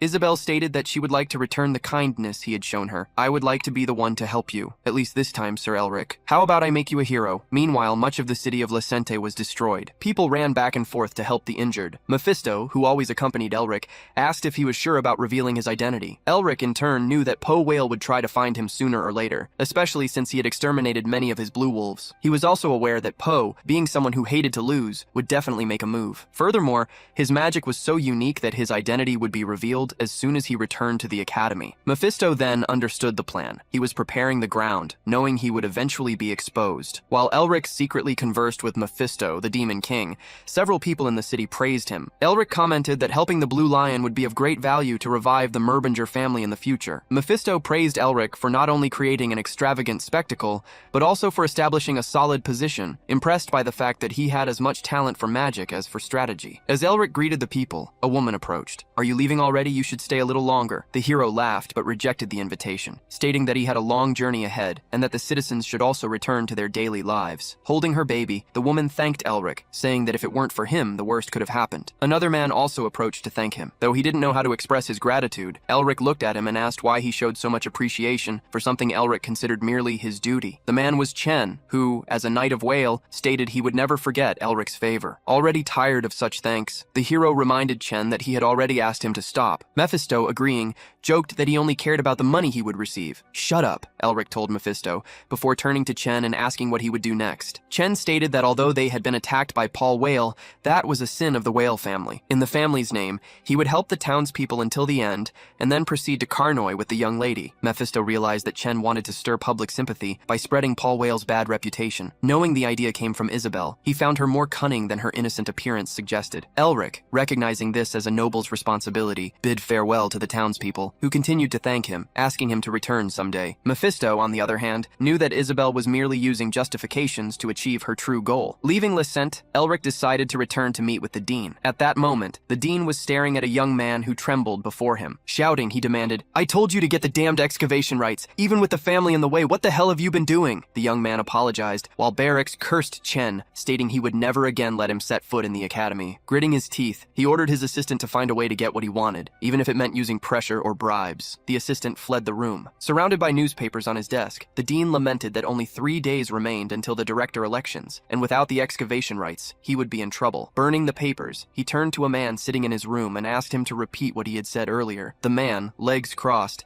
gave a malicious smile and repeated the question to Barracks. "So, have you finally decided to cooperate with us?" Barracks stared at the man, Lazuli, and asked if he would truly make him director, and how he planned to grant him the excavation rights. Lazuli revealed that all preparations were complete, and that all Barracks needed to do was cooperate. The Dean looked at Lazuli with suspicion, asking how he would achieve something that even his own group had been unable to accomplish. Lazuli then smiled, stating that since Barracks didn't trust them, perhaps there was no reason to make a deal, as he wasn't the only candidate for director. Barracks changed his mind upon hearing this, declaring that he believed him and asking what Lazuli wanted in return. Lazuli revealed that his request was simple. Barracks's support for the siesta was a relatively small matter, considering the Dean's desire to become director. Surprised by the modesty of the request, Barracks watched Lazuli disappear like a fading image, as he smiled and said that mere support was enough. That same day, rumors began to spread throughout the city. People were commenting that, in Licente, the Blue Lion family had caused a great commotion. One of those present questioned if that was true, arguing that it was not common for the Blue Lion family to resort to violence and disregard civilians, even in an internal dispute. The man telling the story confirmed that many people had suffered, and that houses had been burned down. In the restaurant where this conversation was taking place, Elric listened attentively. The man added that, amidst the chaos, a mage appeared and exterminated the bandits. Curious, the listener asked who this mage was. At that moment, Elric, sitting nearby, heard the man say that the mage was very handsome and was being called the hero of Licente. Lying on the table, Mephisto commented ironically on how they had already heard this story countless times since arriving in the capital, emphasizing how humans were obsessed with heroes. Elric, for his part, didn't pay much attention, interested only in filling his stomach, as he hadn't visited the capital in some time. He commented to Mephisto that he had even asked Isabel to moderate the rumors, but without success. When Isabel suggested turning Elric into a hero, she argued that there was nothing better than this narrative to influence public opinion, which would be useful for Elric when he revealed himself to the world in the future. Furthermore, she would be creating a solid foundation while pressuring Paul Whale. Elric wondered if this would truly help, as all he heard in the restaurant were rumors about him, including whispers of a possible relationship with Isabel. The hero's story was quickly turning into a romance. However, whether it was a hero's tale or a love story, both contributed to spreading his name. Nevertheless, already tired of being the center of attention, he decided to look for another place to eat. As he left the restaurant, stretching sketching, Elric remembered Isabel's talent, something he envied and that would be useful for the restoration of his family. He wondered if she had already arrived safely in Carnoia. As Elric planned to leave, he turned to call Mephisto, who was taking his time. At that moment, someone recognized him, and without warning, attacked him. The punch landed on Elric's chest, forcing him to take a step back. The people in the restaurant immediately stood up, concerned about a fight breaking out. Many feared that Paul Whale was plotting something in the capital as well. Facing his assailant, Elric was surprised to recognize him. The man had a fierce look and asked, "Do you really dare to dodge?" Smiling as he looked at his own chest, Elric joked that the person was taking the joke too far. In a deep voice, the man exclaimed, "Do you have any idea how much I've suffered because of you? If you have any conscience, you should have come to the capital willing to take a punch, at least once. Don't you think? You ungrateful wretch, traitor to your friends." The assailant was Sean Narrister, Elric's loyal friend, who now looked more like an executioner. Ignoring Sean's anger, Elric greeted him with joy, surprising everyone around them, who realized that the previous attack was, in fact, a greeting between friends. Although Sean cursed at Elric, the two sat down at the table. Sean was frustrated at having to clean up the messes caused by his friend,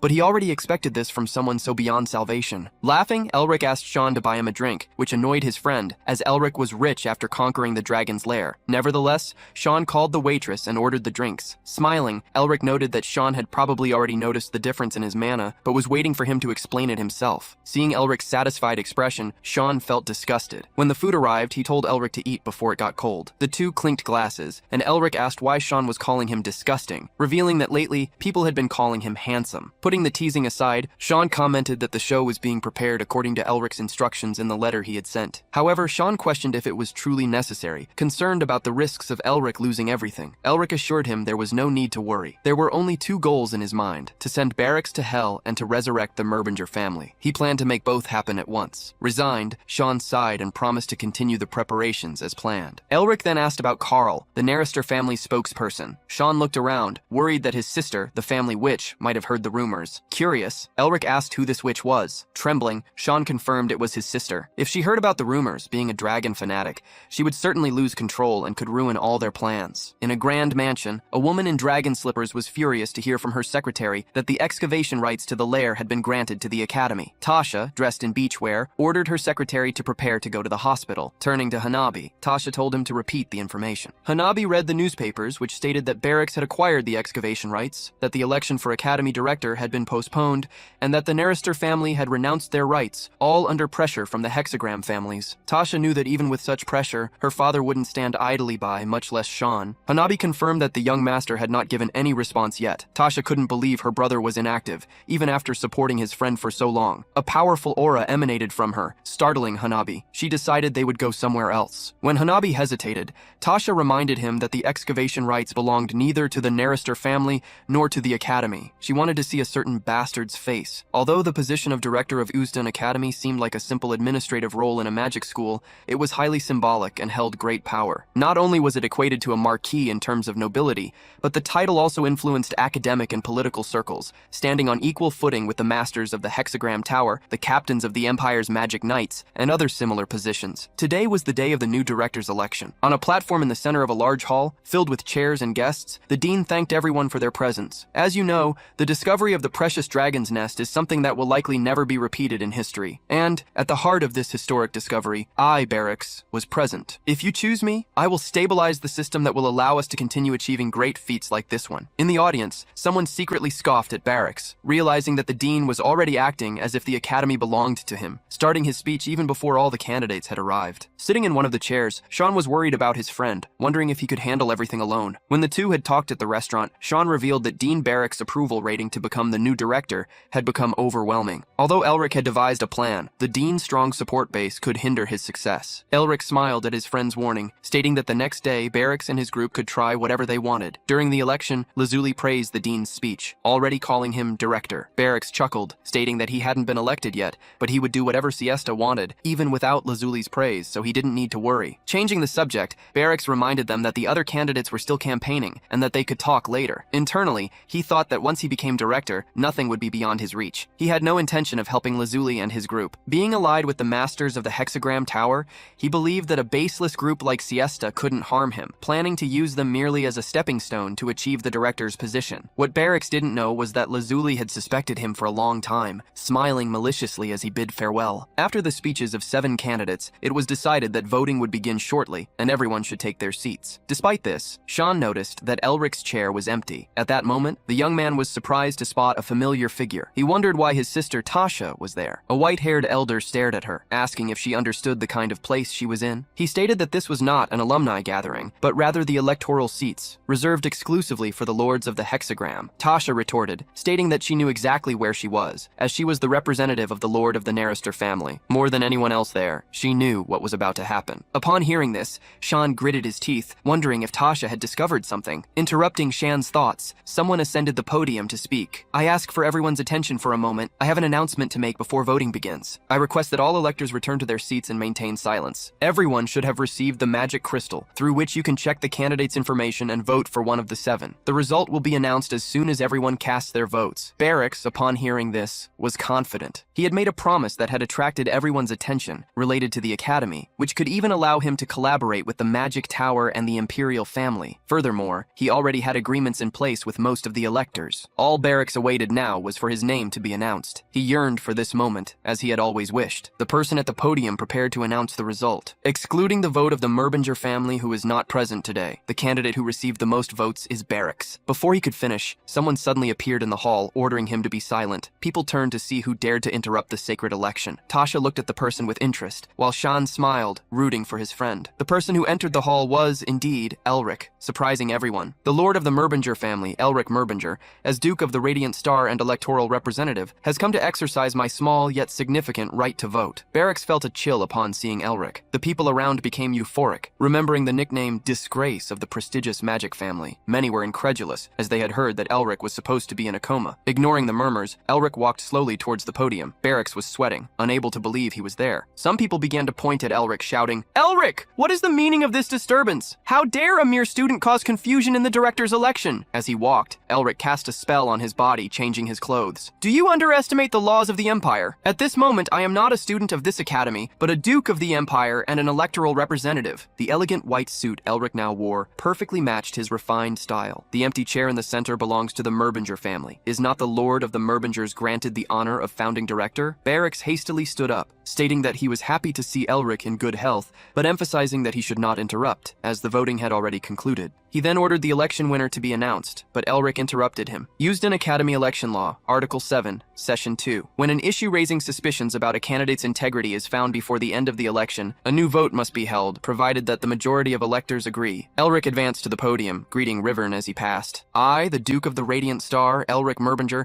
declare that the candidate for Director Berix is unqualified due to the falsification of private documents and the instigation of the assassination of the Duke of the Radiant Star. Upon being accused, Berix stated that Elric did not understand the gravity of the accusations and demanded proof. Since you are participating in the election as a representative of a prestigious magic family, we must follow proper procedures, Berix declared, turning to the audience. I ask my dear members of the electorate, will you truly listen to the unfounded accusations of Lord Merbinger? Looking at the other participants, Berix suspected Elric had something prepared, but he was confident that the outcome would not change. He wondered how the young man dared to attack him, ready to show him what true political power was. All the candidates remained silent, supporting Berix, who then turned to Elric and asked what he would do now. Elric merely scoffed, asking why the dean was in such a hurry, as it wasn't too late to decide after they heard what he had to say. Elric's insistence annoyed Berix, but before he could respond, a recording began to play. In it, a clear voice said, "Are you saying there's really a dragon's lair there? Then there's nothing to do. Eliminate Elric as planned and retrieve his magic pendant as a souvenir." The voice recorded on the crystal was unmistakably Berix. Elric chuckled as he looked at the dean. Contrary to popular belief, Dean Berix had no part in the great discovery made by Sean Narrister and me. On the contrary, he tried to eliminate me and steal my family's inheritance. The dean, pale, took a step back, speechless. Elric then addressed the members of the electorate. Do my words still sound like baseless accusations? Berix, trembling with rage, accused Elric of having falsified the recording with illusion magic. The Duke laughed. Illusion? How could I possibly deceive a 7th Circle Archmage? Or are you saying you're in the 8th Circle, Dean? Those present agreed with Elric's logic. There was no way illusion magic could deceive an Archmage of that level. Suspicion that Berix had indeed tried to eliminate the Duke of Radiant Star spread through the room. It was then that Berix noticed the crystal Elric held was the same one he had had given to Rivern. He couldn't understand how Elric had gotten it, and looking at the young man at the podium, he cursed him in his thoughts, unable to believe the betrayal. Trembling with fear, Rivern approached the microphone. Now, as the members of the Electoral Committee are having an important discussion, we ask all guests to remain silent. Rivern's help had been unexpected. Days earlier, Sean had revealed to Elric that Rivern had been lingering around the hospital, not to carry out Barrick's orders, as Elric had imagined, but to deliver something to him, patiently waiting for him to wake up. It turned out that on the day Barracks had thrown him out of his office, Rivern had heard all the threats and insults even after leaving, and tired of the situation, decided to act against the dean. Elric was grateful for the recording, even though he already had sufficient proof. The young man's help made everything easier. In the end, saving Rivern in the lair had been worth it. Elric surprised everyone, stating that wasn't all. By law, the ownership of a dungeon is similar to that of a dragon's lair. The property belongs to whoever discovers it first. However, Dean Barracks seized the excavation rights without my permission. Furthermore, he not only attempted to assassinate the Duke of Radiant Star, but also tried to steal the Merbinger family's inheritance and the lair's excavation rights. Therefore, I not only request Dean Barracks' disqualification as a candidate, but also that he pay for his crimes. People began to murmur, concluding that if Barracks didn't have the excavation rights, he wasn't worth voting for. At that moment, the old man who had spoken with Tasha commented on sensing a magical presence in Elric, questioning if he didn't suffer from the blockage disease. Another person mentioned having heard that Elric was in a coma, but that now he seemed perfectly fine. Everyone looked at Tasha, asking if she knew anything. Smiling, the woman replied that the matter concerned her brother, but that wasn't the most important thing at the moment. In a desperate move, Barracks claimed the crystal had been tampered with, and that an analysis would prove it. Gritting his teeth, he watched the director's position slip from his grasp and feared his own head would be next. He had hoped Lazuli would help him. However, looking in his direction, he saw him next to Sean. In an instant, Lazuli put on his glasses, revealing his true identity, Carl, Sean's aide. Sean had already mentioned Carl during lunch, explaining how his aide was relieving stress by playing with Barrick's mind. At that moment, both Elric and the Dean bared their teeth, the Dean furious at having been deceived, Elric delighting in his rival's expression of despair. Elric smiled at the members of the electorate and declared that, with everything resolved, they could resume the voting. The election proceeded smoothly. After it concluded, the elected individual ascended the podium to thank them for the trust placed in him, accepting the position of director of Uzdan Academy. Mephisto, who was flying above Elric, was speechless. He couldn't believe Elric had made such a brazen deal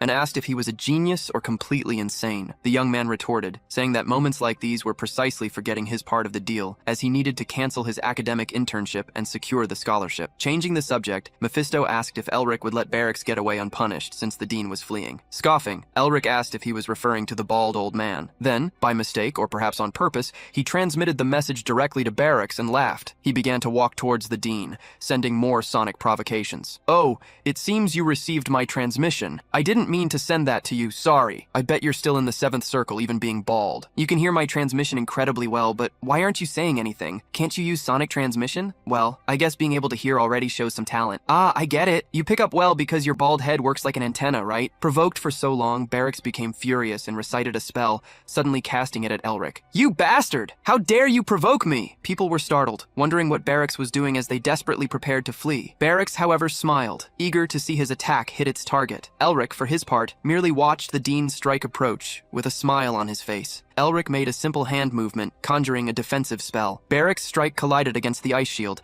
dissipating afterward. People were surprised to see the large shield with a stained glass design raised above their heads. They immediately recognized the 5th circle spell, White Blizzard. While the audience was still recovering from their surprise, Barracks conjured a new spell, determined not to give Elric any rest. The protagonist leaped from his chair and advanced towards the dean, ready to confront him, and the energies of the two mages clashed in the air. The old man who had spoken with Tasha earlier was stunned to perceive the magic around Elric, recognizing it as the magic of Lacente's hero. People were impressed that someone had managed to block a 6th circle spell, Lightning Shot, and even more surprised that this person was Elric, the young man they had previously considered the disgrace of the prestigious magical family. They couldn't believe that someone with the blockage disease was capable of using magic. Elric gritted his teeth, though he was excited. Blocking Barracks' attack had been more difficult than he'd imagined. After all, Barracks was still a 7th circle mage despite his advanced age. Seeing Barracks launch more lightning bolts his way, Elric scoffed at the old man, who seemed to have forgotten where he was. Suddenly another person snapped their fingers, interrupting the battle. In an instant, a large fire attack landed right in front of Elric, blocking Barracks' assault. The one responsible for the interference was Tasha. "If an old geezer like you keeps being a nuisance, you'll end up getting cursed at by the young students." Beside her, the Redbird Witch, stood a magnificent phoenix. Elric recognized the young 7th circle mage, Shan's sister, famous for having personally tamed a phoenix. Elric hadn't expected the veteran Tasha to get involved, but with her intervention, the fight took on a different scale. wall. Several other figures moved,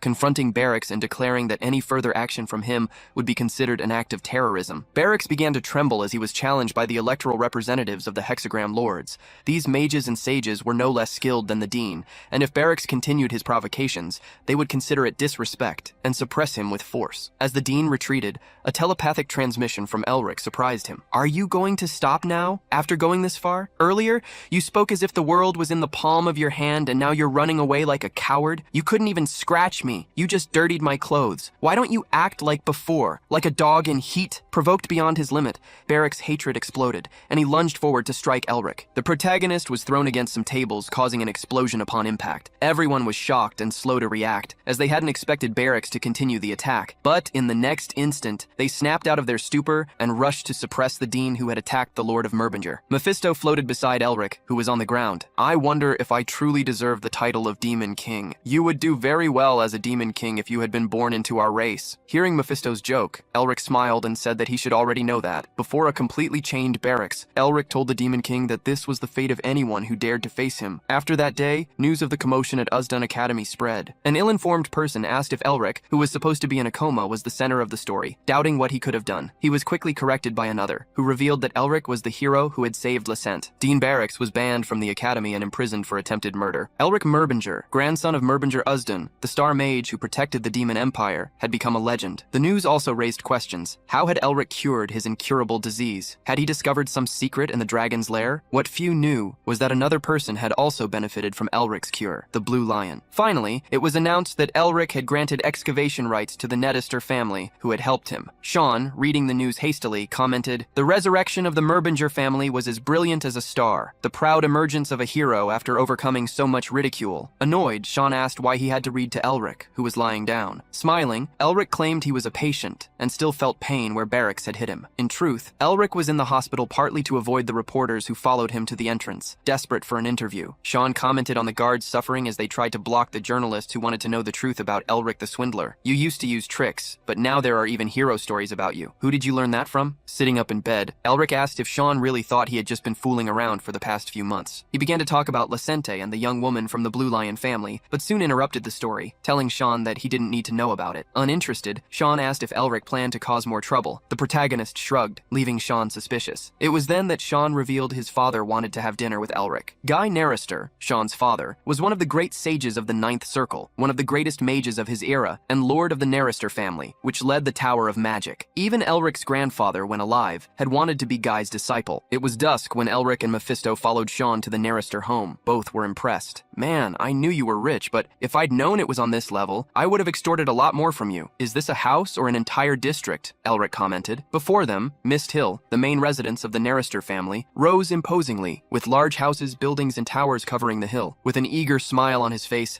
Elric promised himself that one day he would surpass the Narrister family. Running to catch up with Sean, Elric heard that his own sister would also be joining them. Surprised, he asked why his friend was only telling him this now. Sean handed Elric a letter, reminding him that the past few weeks had been very frantic, and that Elric should have contacted his sister sooner. Taking the letter, Elric read her words. "My beloved little brother Elric, I heard you're going to the Narrister family's home. Don't bother them until I arrive, and be prepared. If you run away, I will make you suffer." Upon finishing the letter, Elric was terrified. Tears welled up in his eyes, anticipating the worst. Seeing Elric's reaction, Mephisto snorted, remarking that, apparently, there was a demon in Elric's family he himself was unaware of. Noticing his friend's tearful expression, Sean reminded him that his sister was an angel, as long as he didn't cause trouble, and how hard she had worked for him to get into the academy. Elric, of course, was very grateful, but warned Sean that if he knew his sister's true face, he wouldn't speak so highly of her. Hearing Elric badmouth his sister, Sean smiled, asserting that she was still much better than his own. There was a reason Tasha was called a witch. However, Sean didn't notice the signals Elric was making to him as a red-haired woman was approaching. Sean continued to criticize his sister, oblivious to the fact that she was already standing beside him. After everyone recognized her as a genius, her personality became unbearable.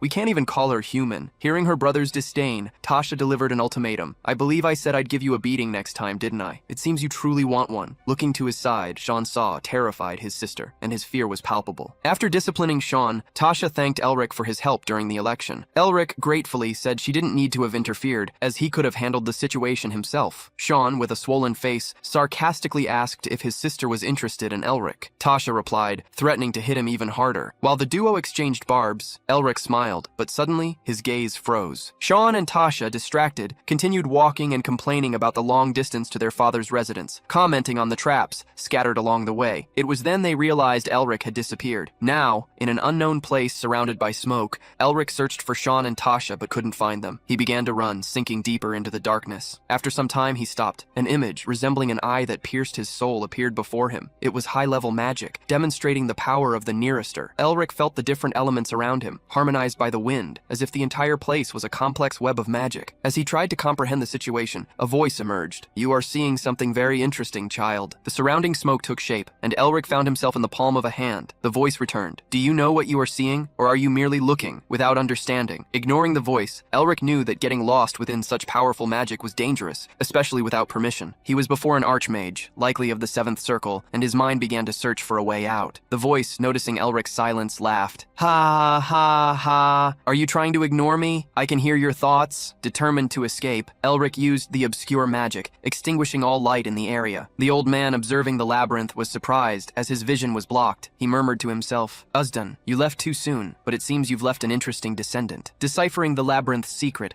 Elric began to find a way out, but was interrupted by a large man who appeared before him. "Already trying to leave? Even when things are getting fun? Since you coveted something that isn't yours, you must pay the price." Outside the labyrinth, Sean was worried and suggested to Tasha that they call their father. At that moment, a figure appeared. The true Blue Mist Palace was opened. What happened here? It was Guy Nearester, Sean and Tasha's father, and leader of the Nearester family. Sean stammered as he tried to explain the situation, stating that Elric had disappeared even before they passed through the entrance. Guy, quickly understanding what was happening, concluded that his great-uncle must be involved, as his mental health was deteriorating. Sean, worried, emphasized that Elric was the Lord of the Merbinger, and that if anything happened to him, it would be a disaster. Tasha, surprisingly, praised Elric, stating that he managed to make Sean, normally indifferent, worry so much. Guy also showed curiosity, wanting to see how skilled the new Lord of the Merbinger was, the ancient family that had always stood side by side with the Nearester in the Tower of Magic. Besides Guy, another person was also curious about Elric, the old man who had thrown him into a mountain range. Looking at the place where he had fallen, Elric immediately conjured a shield, Mephisto, Otto, and now this old man. Elric wondered why all the old people around him were so crazy, blocking the first wave of attacks.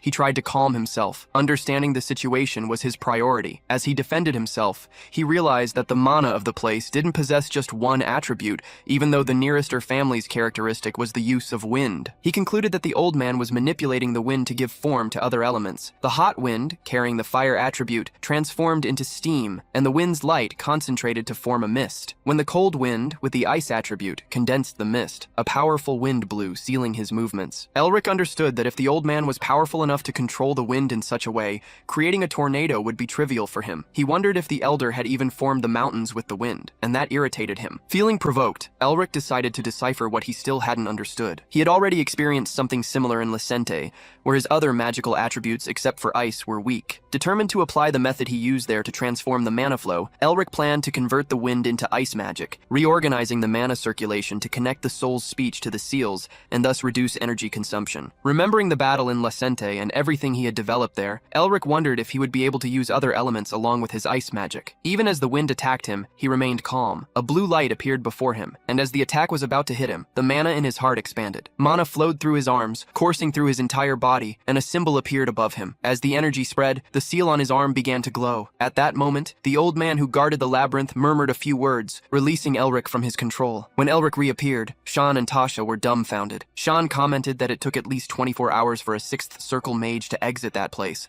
while Tasha stated that she herself had taken almost 5 hours. Elric, however, had taken only 46 minutes. Mephisto, observing Elric, also noticed something. The seal of cruelty on the protagonist had evolved to 5 stars, something even he considered high-level magic. Elric had not only stolen it, but evolved it to an extraordinary level. Seeing the two siblings, Elric asked why they weren't worried if he was alright, even after going through so much suffering. At that moment, a surprised voice emerged from behind them. "Amazing. During the director elections, I heard that your blockage disease had been cured, and now you're already a Sixth Circle mage." Upon hearing that Elric was a Sixth Circle mage, Sean was shocked. Tasha, in turn, was frustrated to see her record broken by her younger brother's friend. Sighing, Elric extended his hand to greet the man in front of him, apologizing for the late introduction. Guy shook his hand, saying, "I apologize for what you just went through. I'm sorry for the sudden inconvenience." Elric replied that there was nothing to apologize for, as it had been a good experience. Seeing that Elric understood and didn't mind, Guy finally welcomed him to the Nettester family home. Ahead, Sean called for Elric to hurry, as his mother mother and younger siblings were waiting. Looking at the trio in front of him and those waiting for them, Elric smiled melancholically, thinking of his own family before following them. Elsewhere in the capital, at the Blue Lion residence, another family was celebrating. Isabel, upon entering her father's room, saw that he was awake and sitting on the bed. Excited, she ran to hug him. Herman hugged her back,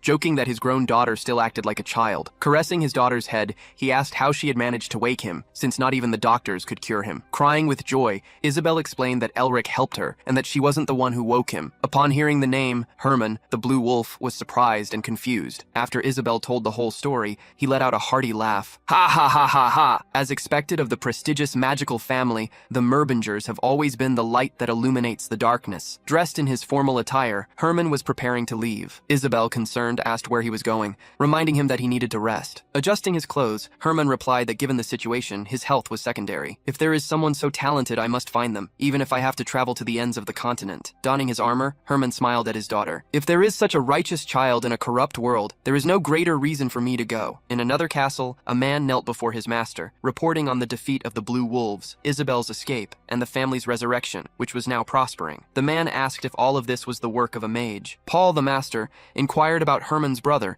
and was informed that he was traveling with the Blue Falcons, likely to make contact with Elric Merbinger, who was at the Narrister family's home. Paul was surprised that Herman had not attacked him directly, but had summoned his allies first. With a look of contempt, he declared that the Blue Lion must be weakened and gave an order to Hilton. Herman's brother and Elric Merbinger must not meet. Eliminate the young man as soon as he leaves the Narrister household. And do not forget that the only reason I haven't gotten rid of you yet is because of that petty trick you possess. Hilton, with a red wing tattoo on his hand, nodded, promising to carry out Paul's orders. As they walked towards the Narrister household, Mephisto asked if the man they had encountered was truly human. Suspicious, Elric questioned if he was implying that Zan's father was a demon. Mephisto denied it, but commented that he found it strange for an ordinary human, not a Merbinger, to reach such a high level without resorting to something non-human. Relieved, Elric asked if Mephisto thought humans had spent their entire confinement merely playing around, explaining that other powerful entities also existed: the Lords of the Magic Tower, the Great Lion family, the Imperial Family's Inspection Department, the Revolutionary Army, the Beastmen, the Protestant Alliance, and many more. All were as strong as the Golden Lion. He then asked Mephisto if he knew why they said this era was infested with monsters. Shocked, Mephisto asked if Elric was saying that not only the Golden Lion, considered the strongest on the continent, but also others with similar or even superior strength existed. Smiling, the Demon King concluded that there must be a reason for him to have awakened in this era. Excited, Mephisto began to ramble. The wild, where countless beasts devour one another to become kings, and the chaos and hostility that arise from it. The joy of using them as a stepping stone to become victorious. I, Mephistopheles, will push you to your limits to regain my power as soon as— Hey, where are you going? Are you ignoring me while I'm talking? Leaving Mephisto behind, Elric followed Zan's family and entered a banquet hall, where some already seated people were surprised by his arrival. At the table, a girl pointed at a boy, telling her mother that he was spilling food while staring intently at the guest. The boy, in turn, questioned how his sister could call him an idiot in front of a guest. Zan approached the two and told them to be quiet. Their mother smiled somewhat awkwardly and asked how they could be so noisy in the presence of Lacente's hero, whom they liked so much, reminding them that good children should be quiet during meals. Elric calmly observed the family interaction as the youngsters obeyed. He recalled his own past, when he and his sister would fight and their mother would have to intervene, always warning them not to argue at the table, while their father smoothed over the situation. Back then, after teasing his sister, his mother would always make him read an entire book as punishment. Noticing Elric's melancholic gaze, Zan's mother pulled him from his thoughts,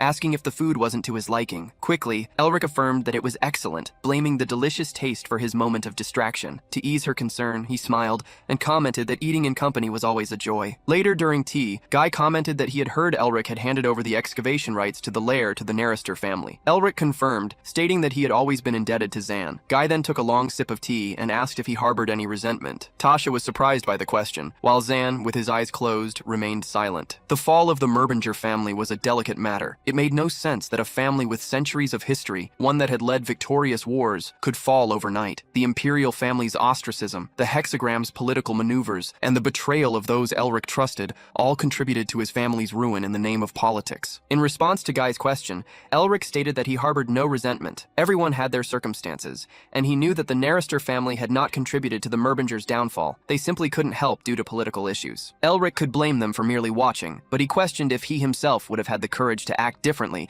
if he were in the same situation. Mephisto, furious, muttered in his mind, "Why is a Merbinger treading on eggshells before a mere Narrister? The Hexagram was nothing more than puppies chasing the Merbingers' tails 1,000 years ago. Besides, you hold the same same rank as lords. Elric chuckled internally at Mephisto's indignation, reminding him that his family had long lost its power. The Demon King then asked why Elric was there. Maintaining a neutral smile, Elric mentally replied that he was there for his friend, and that one day he would overcome all of this. He needed to confirm the mage's power levels, and the kind of person the Lord was. As Elric conversed mentally with Mephisto, Guy took another sip of tea and asked, "So, is there anything you want?" Guy calmly stated that the Narrister would give their full support to the Merbinger. Elric was surprised by the offer. Guy, noticing his reaction, told him not to feel pressured, explaining that he was doing this both for the excavation rights and as a gift for being the father of Elric's friend. Mephisto, older and more astute, understood the intentions behind Guy's offer. He wanted to seize the opportunity to strengthen his relationship with Elric. The protagonist, in turn, knew that this help would be extremely beneficial. His foundation would only strengthen with the support of the Narrister, but the hexagram and other forces would likely try to neutralize them if they helped the Merbinger. Elric wondered why Guy would risk so much to help the weakened Merbinger family, even in the face of potential defeat. However, as Tasha prepared to break the silence, something else also broke. A hand emerged from outside the residence, shattering a window. To everyone's surprise, someone was invading the Narrister's home. Elric wondered who would be crazy enough for such an act, but upon looking at the invader who was pointing directly at him, he recognized him. The hooded man stared intently at the protagonist, and with an unusual depth in his eyes said, "You, become my disciple." Years ago, Elric had heard from Shan that his father had great ambitions regarding talented individuals, to the point that the 100 people living in the Narrister family home were not servants, but guests. Shan had also mentioned that the true power of the Narrister resided in the Senate, a place full of those monsters. With the invasion, some people criticized the man, saying his act had been extremely disrespectful. Ignoring everyone, the invader removed his hood, and Elric finally recognized him. It was the head of the Senate, the Grand Master who taught all the Narrister mages, known as the White Knight, Augustine Narrister. Before that elder, Elric felt a strength that might even surpass Guy's. Augustine apologized for the commotion, calling himself a hasty old man and admitting he had made a mistake. Guy, however, didn't seem to mind and asked what brought him to his home. Pointing at Elric, the old man repeated his words. He wanted the young man, whom he accused of having no shame, to be his disciple. Realizing Augustine was speaking of Elric, Guy replied that it would be difficult for the Grand Master to take him as an apprentice, as he was one of the 4 dukes of the Merbinger Empire. To everyone's surprise, Elric walked up to Augustine and made a formal salutation. "I, Elric Merbinger, Duke of Merbinger, greet the leader of the Narrister family's Senate, Master Augustine." Mephisto, as well as Tasha and Shan, was shocked by the protagonist's greeting. Augustine, equally surprised that Elric recognized him, asked how the young man knew who he was. Elric revealed that his father had mentioned Augustine before he left, saying that if the Merbinger had a pillar like him, they wouldn't have collapsed so easily. Augustine, knowing that Elric's father had no contact with his son, was intrigued. Elric, however, merely explained that the old man was quite well known, so it wasn't that unbelievable. Augustine chuckled, praising Elric's sharp tongue. The young man retorted, saying he would take that as a compliment, and asked if that wasn't precisely why the master wanted to make him his disciple. Both Shan and Tasha were dumbfounded by the exchange. Now that Elric knew him, Augustine thought things would be easier and got straight to the point, asking if he would accept being his disciple. Elric smiled and asked how the Lord of Merbinger could become the disciple of the Grand Master of the Narrister. Stating that the offer was undeserved, he asked Augustine to reconsider. Augustine began to tremble with irritation, asking if Elric hadn't learned anything in his blue mist labyrinth. Elric, however, retorted, saying that was something he had obtained by coincidence while escaping. Augustine grew even more furious, accusing him of having stolen his magic. The protagonist, smiling, interrupted him, asking if it hadn't been Augustine himself who had made him suffer first. Provoked beyond measure, Augustine's rage erupted, ordering Elric to be silent. He stomped his foot, releasing a powerful wave of energy as he bellowed, "You must obey your superiors! You talk too much!" Elric saw an aura resembling a starry night appear before him, but it was too white to be the night sky. While he was distracted by the sight, Augustine swiftly moved behind him and struck him on the back of the neck. Before losing consciousness, Elric perceived the movement, though it was already too late. It hadn't been teleportation, but rather a physical displacement at a speed a mage shouldn't normally possess. Grabbing the unconscious Elric by his shirt, Augustine laughed maniacally. "Ha ha ha ha ha!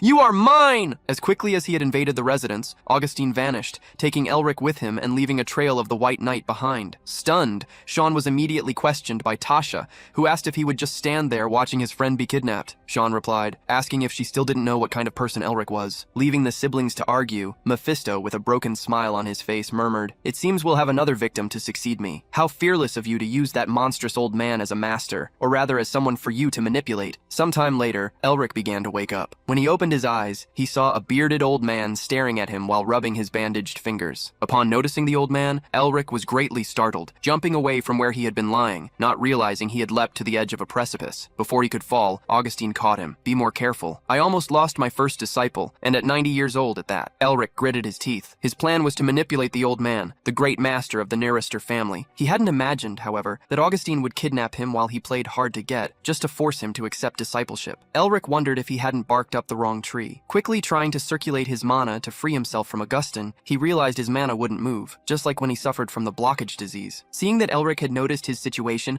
Augustine praised his quick perception. "What did you do?" Elric asked urgently. "I'll explain later." "Don't rush," the old man replied. "Can you see what's at the bottom of the abyss?" When Elric replied that he saw nothing, Augustine threw him directly into the abyss. "Then go see for yourself, you crazy old man!" Elric shouted as he fell. Seeing him fall, Mephisto appeared beside him, laughing. "You've finally found someone your match." Elric was surprised to see the Demon King. "Finding people like you is child's play," Mephisto said. "Have you realized your own importance yet? Help me," Elric cut in, "or we'll both meet a tragic end." "And what could I do?" the Demon King asked, not very eager to help. "Teach me the seal of original sin. That way we can save ourselves from the fall." Laughing, Mephisto asked, "Who are you trying to fool? Despite the blockage in your mana flow, you can still use the mana present in the atmosphere." Realizing he hadn't fooled Mephisto, Elric clicked his tongue and did as the Demon King suggested. He used the atmospheric mana to create a wind vortex and reduce his falling speed. With that, he managed to slow down, though not enough to avoid the impact, which caused a large crater in the ground when he landed. Elric gritted his teeth, frustrated by the dangerous situation he had just gone through. His face was bleeding from the fall. Ignoring it for a moment, he wondered where he was. Although he knew the continent's geography, his current location was unknown. Suddenly, he heard the old Augustine's voice. "We are in the Blue Mist Labyrinth. The true Blue Mist Palace is merely an extension of this place. Putting that aside, I restricted your mana, but to think you would use atmospheric mana to conjure magic. It seems I've chosen someone very talented. The place where Elric had fallen was a ravine at the foot of a steep mountain range. Why are you doing this? If you intended to make me your disciple," Elric asked Augustine. "I still want you as my disciple," Augustine replied, "but I won't teach you anything related to the Nerister exactly as you said." "And what do you intend to teach me?" Elric asked, curious. "Although I am the head of the Nerister family's senate, I am also the leader of a school called Grassland. The knowledge is passed down to a single individual, and it has nothing to do with the Nerister. So I wonder if there's any problem with you wanting to learn this." Elric had never heard of Grassland in history books, but Mephisto seemed to recognize the name. The Demon King couldn't believe those persistent bastards still existed. Mephisto explained to Elric that the people of Grassland, originating from the east, bothered him while he was active, as they used magical martial arts instead of traditional magic. Elric was surprised to learn that these people were so ancient. Interested in learning about magical martial arts,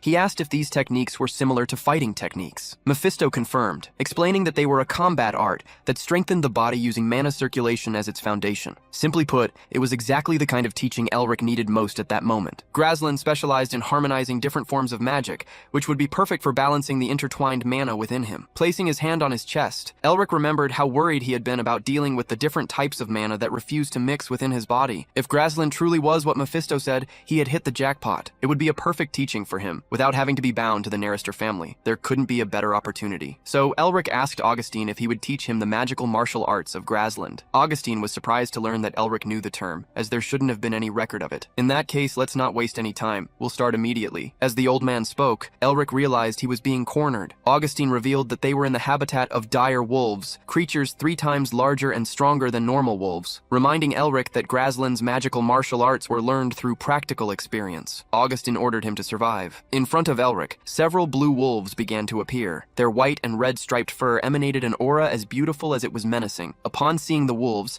Elric shouted, calling Augustine insane and asking how he was supposed to survive with his mana blocked. At that moment, another person appeared behind Augustine, asking if everything was all right, as the boy was nothing more than a novice who had started learning magic less than a year ago. Augustine commented that although Elric was inexperienced, he still had skills. The old man thanked the person for the borrowed wolves. Watching Elric flee from the creatures, the man commented that it would be bad if the wolves started to acquire a taste for human flesh. After some time, seeing how bloodied Elric was, he asked Augustine if the boy wasn't in trouble, especially as Elric, kneeling on the ground, was about to be attacked by a large wolf leaping at him. Ignoring the concern, Augustine ordered the man to keep watching. Suddenly, a blue light appeared in Elric's hand, and in the next instant he delivered a punch to the wolf, sending its teeth flying. Surprised by the creature's defeat, the man beside Augustine commented on the feat, but the old senator merely boasted, saying he had expected it. As Elric pulled out one of the wolf's sharp teeth to use as a weapon, Augustine commented that he was different, and that he was sure he would pass the test and complete the objective Grassland had been seeking for hundreds of years. However, Augustine stated that Elric was still weak. Then, he asked the man beside him, who was smoking a cigar, to introduce himself. It was Dillity, the creator leader of the Revolutionary Army. The Revolutionary Army was an organization so secret that not even the Empire's investigation office had been able to uncover their identities. Its executives were as powerful as the Masters of the Magic Tower and the Lions. The group existed to free the continent from tyrannical empires, making it the most notorious terrorist group in the world. And one of the former executives of this army stood beside Augustin. Mounted on a large tiger,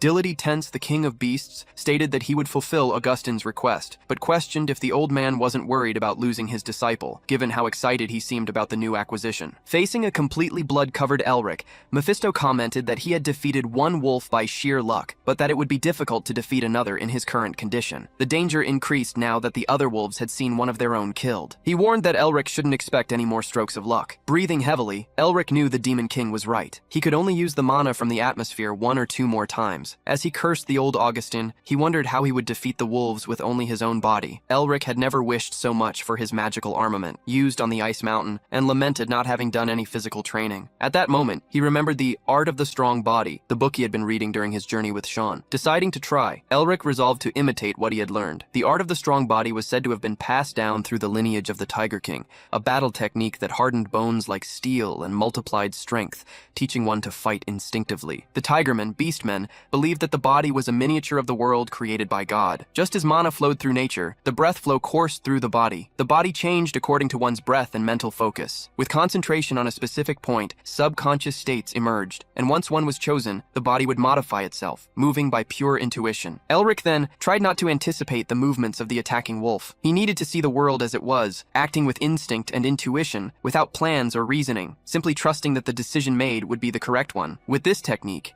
he dodged the first attack and managed to counterattack, fully trusting the punch he delivered to the wolf, using the Tigerman's fighting technique. Mephisto, incredulous, watched in shock as Elric fought. The Demon King could barely believe that a human was fighting as if he were a beast man. As the wolf advanced with ferocity, Elric faced it head-on, and Mephisto wondered how he managed such a feat. After defeating the second wolf, Elric collapsed from exhaustion. At that moment, Augustine praised him, impressed that he had defeated 2 wolves. Despite this, the old senator, seeing Elric's deplorable state, suggested increasing the difficulty of the trial, but gave a hint. He indicated that Elric should observe the moss growing on the cliff walls and use it. Mephisto gnashed his teeth upon hearing Augustine, calling him a crazy old man, as he seemed to be enjoying Elric's predicament. Panting, Elric asked not to be compared to Augustine. The next instant, Elric stood up, tied his cloak around his waist, and defiantly asked Mephisto if Augustine hadn't ordered him to hunt all the wolves. Determined to complete the task, Elric decided to see who would emerge victorious. With unwavering resolve, he faced the wolves for 10 long days. Sometimes time seemed to fly, while on other occasions, it passed slowly. At one point, he and Mephisto went to the walls to investigate the moss Augustine had mentioned. To their surprise, the moss was red. Mephisto, shocked,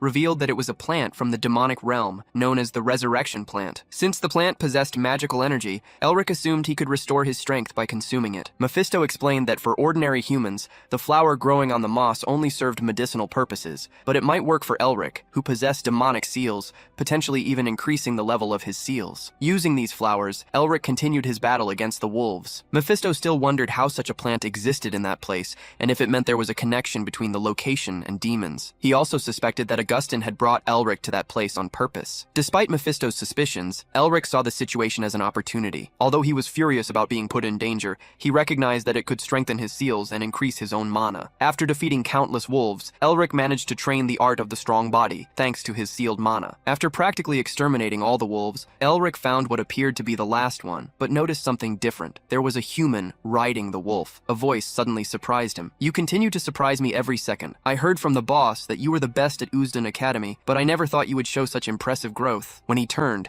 Elric saw a large white tiger circling him. Soon after, the owner of the voice jumped and landed in front of him. "I've already decided. If you can defeat this wolf, I will make you my disciple." Without taking the cigar from his mouth, the Beast King, Guylite, announced his desire to train Elric. After his appearance, a cloud of dust rose to the sky as another person jumped to his side. Calling Guylite a bastard, the senator became furious and asked if his friend was trying to steal his disciple, even after he had worked so hard to find him. Before Elric, the two began to argue to decide who would become his master. Beside him, Mephisto asked if Elric himself wasn't as unpleasant as those old men. Guylite quickly approached the young man, while Elric said that at least his opinion should be heard. Excitedly, Guylite apologized for his haste, admitting how surprising Elric was. He asked if the young man recognized him from wanted posters and invited him to be the Beast King's disciple. Unexpectedly, Elric refused. Augustine was moved to hear Elric say that he was already his disciple, even though he was called eccentric. As Elric refused, the Beast Beast King interrupted him, offering to teach him mirages, the art that allowed free control of beasts and earned him his title. Upon hearing the offer, the protagonist laughed, stating that having only one master was a mere formality, and thanked Galite for his teachings. Leaving Augustine trembling with rage, Galite accepted Elric as his disciple, while Mephisto sighed with pity for Augustine, knowing that the protagonist was a lost cause. Then, Elric asked the Beast King to teach him mirages, but Galite quickly refused. Faced with the protagonist's doubt, Galite walked up to a wolf larger than himself, with chains of energy flowing throughout its body. He stated that he would teach the technique if Elric could defeat the beast, explaining that mana control ability is crucial for those with the eyes of mirage. Galite began to instruct him. It seems you were replenishing your mana by eating the resurrection plant, but this is the final test. Defeat this wolf using only magical martial arts. Before he could finish the sentence, Galite was surprised when the wolf beside him simply vanished. Elric had attacked, completely breaking the challenge with a powerful blow. Beside them, Augustine smiled victoriously, while Mephisto scoffed at Elric's arrogance. The Beast King's white tiger merely sat peacefully, with no intention of fighting. After getting rid of the wolf, Elric asked if the test was over. He then turned to Augustine and asked if he was satisfied with the result. The two stared at each other for a moment, though the old man's eyes could barely be seen through the sag of his face. He then placed a hand on Elric's shoulder, praising him for a good job. Augustine's hand began to glow, releasing fire mana. He said that he could finally teach him about Grasland's Grudge, the Chronicle of Night. Elric followed the old man to a flowery place where flowers grew everywhere, even on the walls, making him wonder where they were. Augustine revealed that they were in the sanctuary of the Chronicle of Night. Elric was surprised by the word sanctuary, but even more so by what he began to feel, a dark mana, similar to demonic energy. Beside him, Mephisto asked why there was a demonic domain in that place. Elric was shocked, as a demonic domain was something only demon kings could create. Mephisto then understood why the resurrection plants, which only grew in the demonic realm, were present. He began to feel that the energy was familiar, like that of someone he knew, but who usually operated far from this place. Seeing Elric's expression, Augustine asked if he felt the energy, stating that as a descendant of the Merbingers, demon hunters, he should be capable. The protagonist confirmed the old man's suspicions and asked why there was a demonic domain here. Runes appeared on Augustine's bandaged hand as he placed it on a wall, opening a secret passage. He revealed to the protagonist that the Night Chronicle originated from the Far East. Inside the sanctuary, Elric noticed that the architecture and language were all Eastern. Seeing the doubtful look on his face, Augustine explained that the founder of the Night Chronicle was originally an alchemist who researched botanical herbs in the East. One day, he lost his wife and daughter to a certain demon king, and ended up pursuing him to the West in search of revenge. Since the demon king was powerful, the founder changed his plans. He not only combined the magical knowledge of the East with that of the West, but also incorporated the power of demons, without discrimination, to become stronger. Hearing the story, Elric asked if the founder's grudge lasted until the present day. Augustine confirmed, saying yes, the grudge had lasted for nearly 1,000 years. And since you accepted me as your master, that means the revenge isn't over yet. No, it is already over. Elric was confused by Augustine's change of tone, but the old man explained that the reason was obvious. Surprised, Elric understood what Augustine meant as soon as they entered the grand hall they were led to. Mephisto, beside Elric, commented that the founder, despite his humble origins, must have been very powerful to accomplish what lay before them. Elric was surprised that Mephisto recognized the demon mentioned by Augustine, and even more curious about how strong Augustine himself must be, having faced such a creature. Pulling Elric from his thoughts, Augustine stated that that battle was nothing to boast about, as many variables occurred and a victor was not decided. He then revealed that, just like the founder, he had set a new goal. As he looked at the great sealed demon before him, as immense as the hall they were in, Elric heard Augustine's voice. I decided that I would determine the victor of that battle through a disciple who would come to me someday. My disciple, you will be responsible for this. We shall see if the demon is more powerful or if it is your master's techniques. Looking at the sealed demon, Elric asked the old man if he was saying that he would need to fight that creature. Augustine explained that Elric was almost right, but in fact, he wanted him to fight against the demon's seal, since the young man, despite being human, could absorb demon seals. Surprised, Elric took a step back, as a sign of caution. Augustine raised his hand, asking Elric not to be nervous, and asked why a master would reveal his disciples' secrets. Despite the old man's words, Elric still gritted his teeth and kept his guard up. The old man then began to remove the bandages from his arm, wanting to show Elric something to maintain mutual trust. As the bandages were removed, a black arm covered in scriptures was revealed. Augustine commented, "Every person has a technique they cannot reveal to anyone. I am the same. In my case, I have the arm of a dark elf. Unlike normal elves who lived in the Forest of Light, dark elves inhabited the gloomy underworld and were followers of demons. They were almost extinct due to the Empire's oppression, being considered a demonic race. Augustine asked Elric if he knew that transplanting body parts from other races was a forbidden practice of black magic,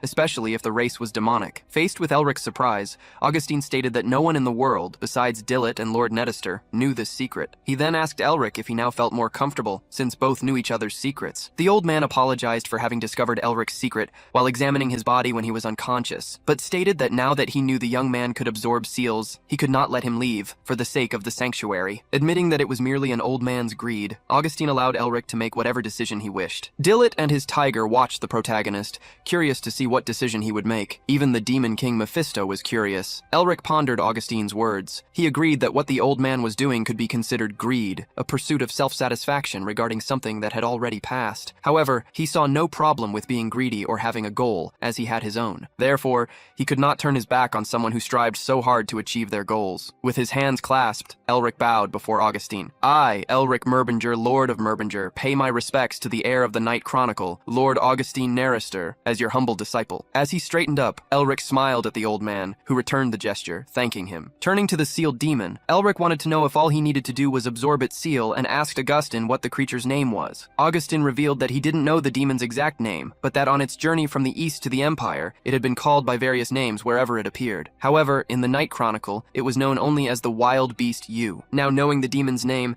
Elric moved forward with determination, ready to begin. Yu was a demon king, whom even Mephisto respected. If Elric could absorb the seal of this being, it would be a great achievement. Standing before the demon surrounded by seals, Elric paused and asked Mephisto how he should go about absorbing a seal. Surprised, Mephisto became irritated, asking why Elric was acting so arrogantly at the last moment if he didn't even know how to do it. Elric confronted the demon king, stating that he needed to do this since Augustine was desperately asking. Then, he asked again what he should do. Mephisto, however, didn't know how to explain the process of extorting a seal. As for demons, it was as natural as eating. Elric sighed, realizing he was in a complicated situation. His magic pendant wasn't reacting. In the case of the Seal of Cruelty, things happened naturally due to the designation given by Otto. Elric then thought of the most obvious solution he could try. He used soul speech to cast a spell with the intention of absorbing the demon. The next instant, the creature reacted, releasing an enormous amount of demonic energy that startled even Augustine and Dilithy. The seals imprisoning the demon began to break away with the released force. During his week of training, Elric had not only prioritized martial arts and the strong body technique, but also the harmony between the various forms of mana within him. He tried to apply this principle, connecting his seals to soul speech magic, and it apparently worked. As the demonic energy covered the entire hall,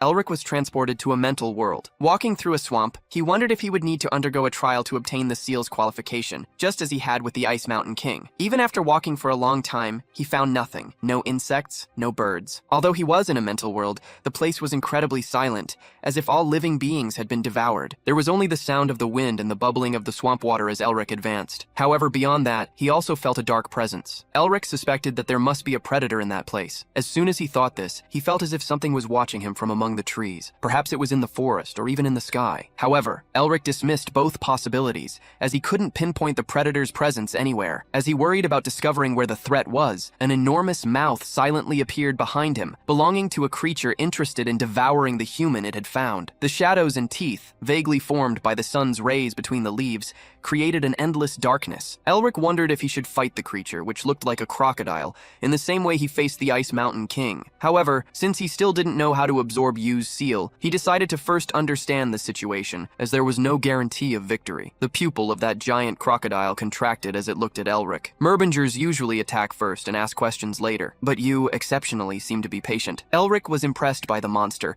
which instantly discovered his identity. As it observed the protagonist, the demon noticed something else more interesting about him. Looking at Elric's arm, it found Mephistopheles' seal. With another glance, it also noticed the dragon heart and asked if he knew how to use soul speech. Elric gritted his teeth, feeling the hunger in the predator's voice as if he was being targeted as prey, and planned to attack as soon as he found an opening. At that moment, the demonic creature showed its teeth again, excited by the new prey. Then it leaped towards Elric, attacking him with its enormous jaw full of sharp teeth. Its intention was to possess Elric's body. Young Merbinger, remain hungry, crave more and more, and satiate your greed and ambitions. As he was attacked, Elric found himself unable to move his body. Thus, as the predator claimed they would meet again, Elric was devoured, only to awaken shortly after in the sanctuary hall. Seeing him standing there, Augustine and Dilithy wondered if he was already finished. Mephisto, standing beside Elric, was surprised and instantly irritated to see that the Demon King had surrendered so so easily. Elric was surprised to see that the seal on his hand had changed, wondering if seals were truly so easy to obtain. Mephisto revealed that this was the only thing Yu could do, as he was at the limit of his capacity to maintain the seal of extinction. Because of this, he had paralyzed Elric's body to grow back to his former size, but had delivered a seal several times weaker than the original. Recalling Yu's words about meeting again if Elric yearned for more, the young man began to wonder if the demon was asking him to elevate the seal to its original form. Stating that Mephisto had gained a new family member,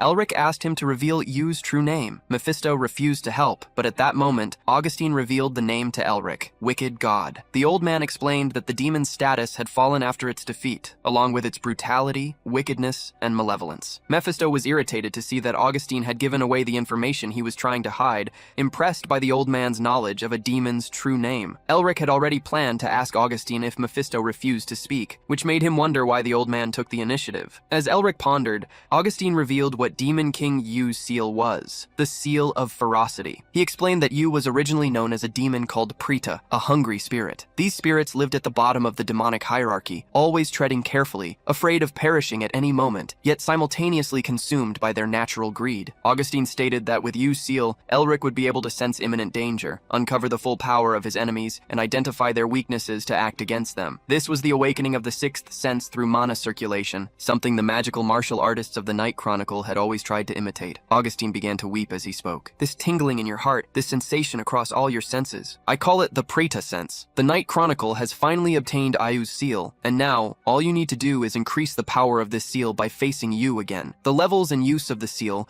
were information not found in any book. Elric wondered how much the ancestors of the Night Chronicle had suffered to accumulate so much knowledge. Centuries of knowledge and dreams had been amassed to achieve a single objective. Determined, Elric activated the Seal of Ferocity. Around his shadow, other shadows emerged like smoke, forming the image of a sharp-toothed demon behind him. Elric was determined to carry the dreams and ambitions of the Night Chronicle with him from that moment onward. As he unleashed the newfound power, he asked Augustine again about the Preta sense, questioning why such power was manifesting so suddenly. Suddenly, surprising Elric, Shan appeared, running and out of breath. His friend announced that something serious had happened. The protagonist was paralyzed upon hearing Shan's words. At the mansion, one of Tasha's subordinates called her to see something happening outside. Tasha asked what it was, wondering if Elric was perhaps emerging from his isolated training. However, upon discovering what was truly happening, Tasha began to tremble and ordered them to keep the arriving person outside, as she would meet them personally. The person Tasha referred to was a blonde woman with her hair tied in a bun, holding a large suitcase. The woman had a kind smile on her face as she asked if her little brother was around. Elric and Shan rushed through the realm where the protagonist had previously been training. Elric was furious, complaining that Shan should have stopped Tasha, but Shan retorted,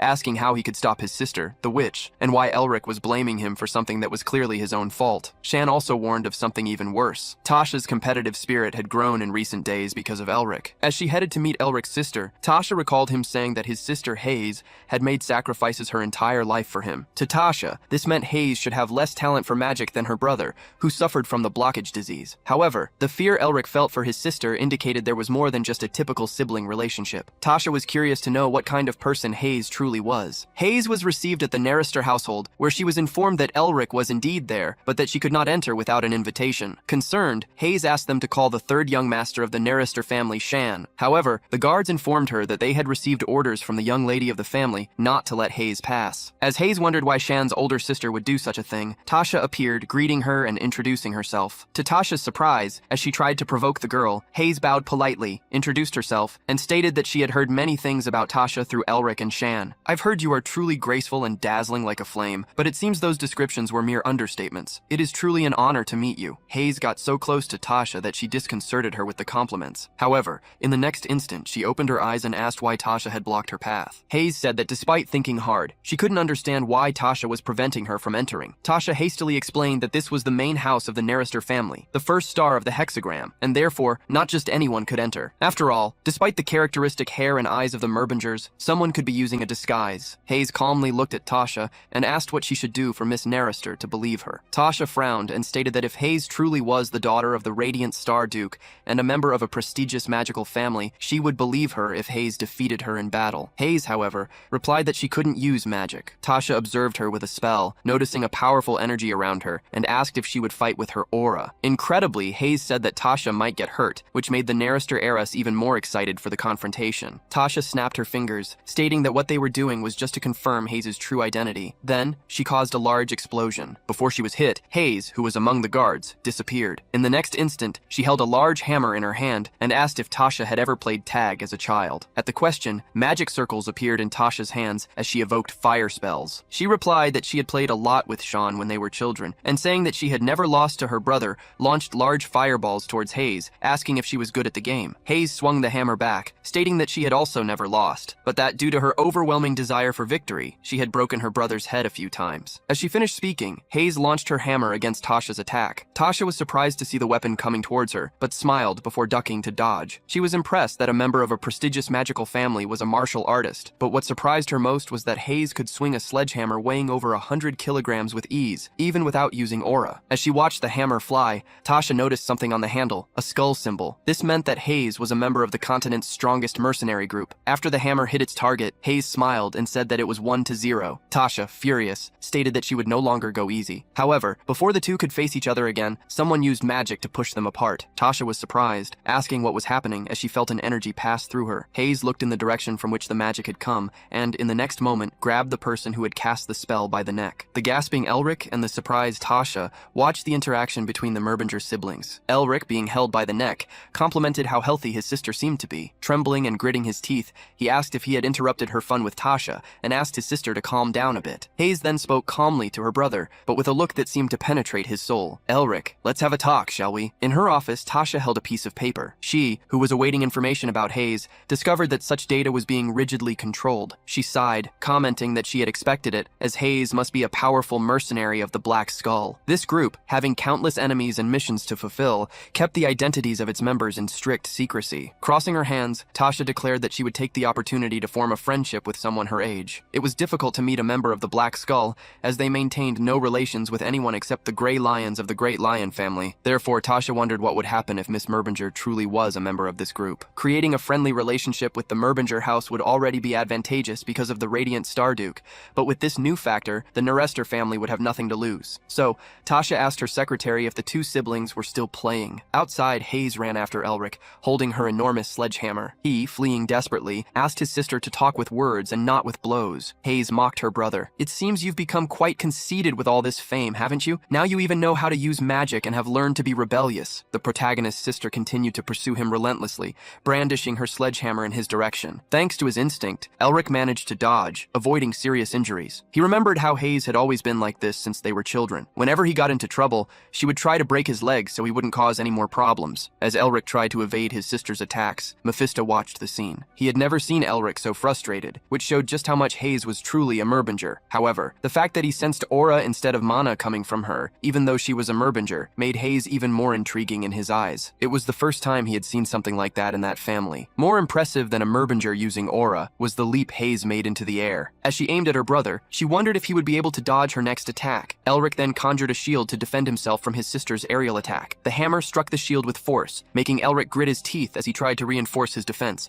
Suddenly, he opened his eyes. His shield had vanished, and the hammer was stopped mere inches from his face. Hayes stopped her attack and began to speak. When I heard you went to excavate a dragon's lair, I was a little relieved. I thought you were struggling because of the blockage disease. Even so, you've been working so hard, and I wanted to support you as much as I could. But then what? You had an accident in the lair, were unconscious for days, and then disappeared for months without telling me where you went when you woke up. When was the last time you contacted me? Half a year. I went half a year without hearing from you. As she argued with her brother, Hayes began to tremble and tears streamed from her eyes. She asked Elric if he had any idea how much she had worried. Elric sighed. His sister had always been overprotective, scolding him for anything he did, claiming it was dangerous. She always wanted to be by his side, and though he disliked her overprotectiveness, he understood why she acted that way. After their parents' death, Elric was the only family member Hayes had left in the world. To take care of someone as troublesome as him, she had to mature early. Now, it was Elric's turn to reciprocate. He stated that he had found their family's mission. He explained that both times he lost consciousness, in the dragon's lair and after disappearing upon waking, he was in pursuit of this family duty. Honestly, Elric admitted there were times he doubted his ability to restore the family, for with it in ruins, he wondered if it was worth trying to rebuild it. But after so many experiences, something crossed my mind. This world could be filled with demons again at any moment, so hiding as a merbinger would be disrespectful to our mother,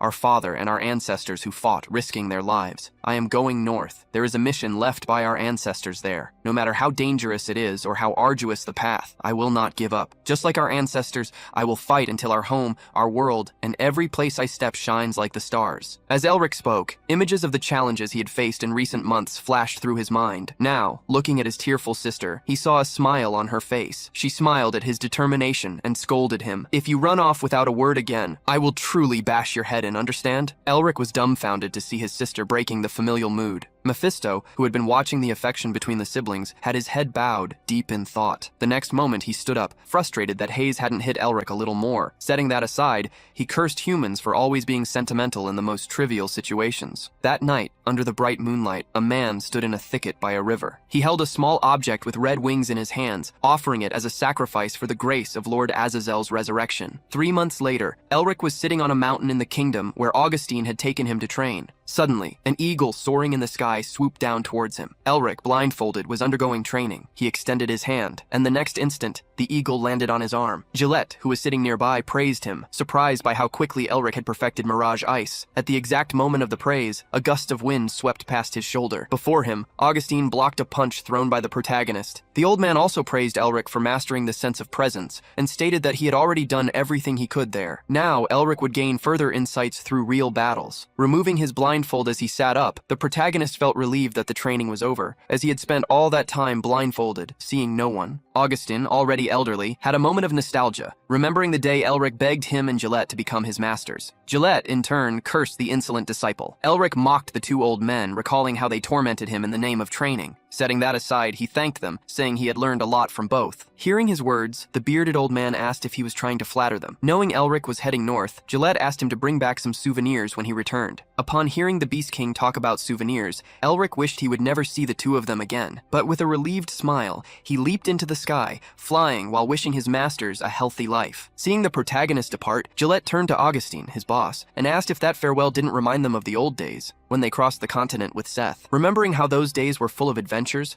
Augustine expressed his sadness that they were now spending the rest of their lives in that place. Asking Augustine what Seth would say if he were with them, Gillette heard his boss reply that Seth would complain about how they were waiting for death in their caves, like old men, even though they weren't yet 100 years old. Augustine sighed, saying he didn't want to be called a boomer by Seth. Gillette agreed, stating that they were still young adults. Setting that matter aside, Augustine questioned how Elric could leave such good masters to go north alone. Grumbling like a grumpy old man, he stated that he would teach him good manners in the future. At the Narister residence, Tasha met with Elric, receiving the excavation rights to the lair and thanking him warmly. As he handed the rights to the Narister, the protagonist asked why she was being so formal with him. Tasha explained that she had prepared a carriage for Elric to depart for the north, assuring him that she would take care of his presence at the academy so he would have a smooth journey. Elric gave the lair rights to Tasha because he knew she was a dragon fanatic, and he was impressed to see her happier than he had imagined. Thus, he supposed that his relationship with the Narister had become even closer, and that everything had ended well. Thinking about his debts, Elric remembered one person in particular. He recalled that Lady Isabel would contact him as soon as he arrived in Karnoi,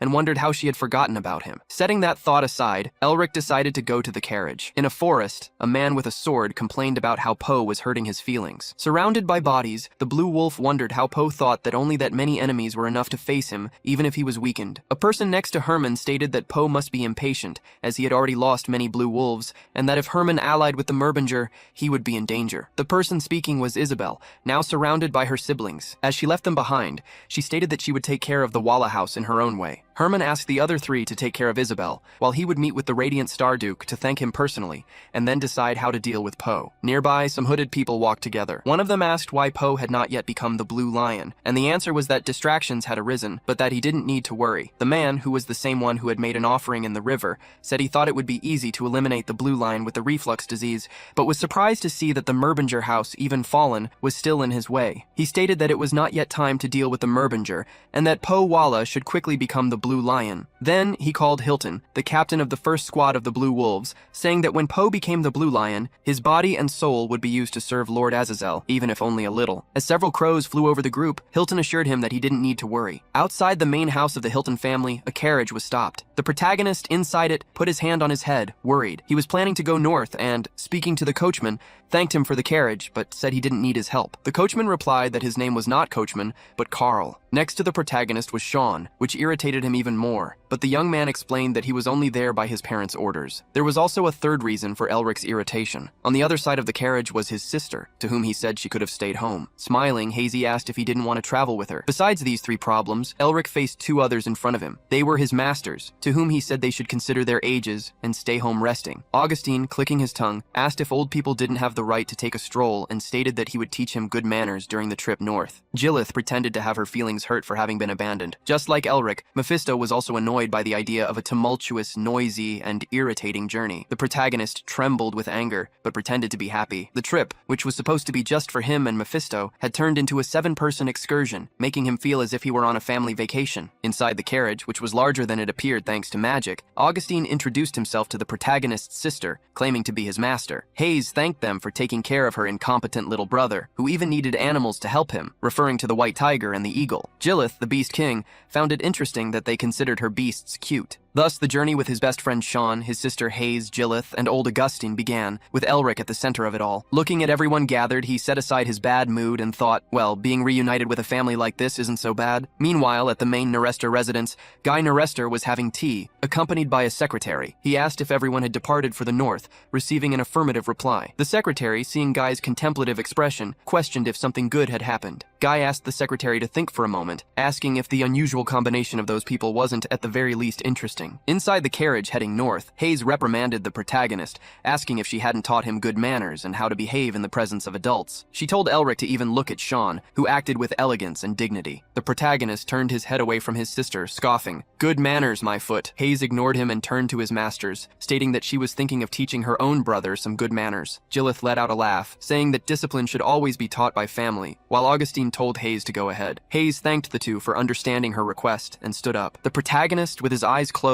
claimed he was already old enough not to need lessons on discipline, but Hayes gave him a demonic look, calling him out for a walk. Elric was extremely frightened by his sister, especially because of the sledgehammer she held in her hand. The next instant, he began to scream for help as Hayes held his ear and dragged him out of the carriage. Mephisto, watching the scene, couldn't believe the protagonist was suffering like that. However, seeing Elric suffer made him feel more relieved. The sun shone brightly that day. While driving the carriage, Carl noticed something and slowed down until he stopped. Seeing that the carriage had stopped, Elric poked his head out, asking what had happened. In front of them, there were 3 men with menacing appearances, laughing as they walked towards the vehicle. One of the men laughed maliciously as he licked his knife. "You must be truly fearless to dare try to pass through our territory. Hand over everything you possess." The man pointed his knife at the carriage, trying to intimidate them. Both Carl and Elric felt this was an unusual situation and were left without a reaction. Seeing that no one was doing anything, the bandit became furious, especially upon seeing the young man with a foolish expression. "You bastard! Do you really want to see blood spilled?" Seeing that the man continued to insist,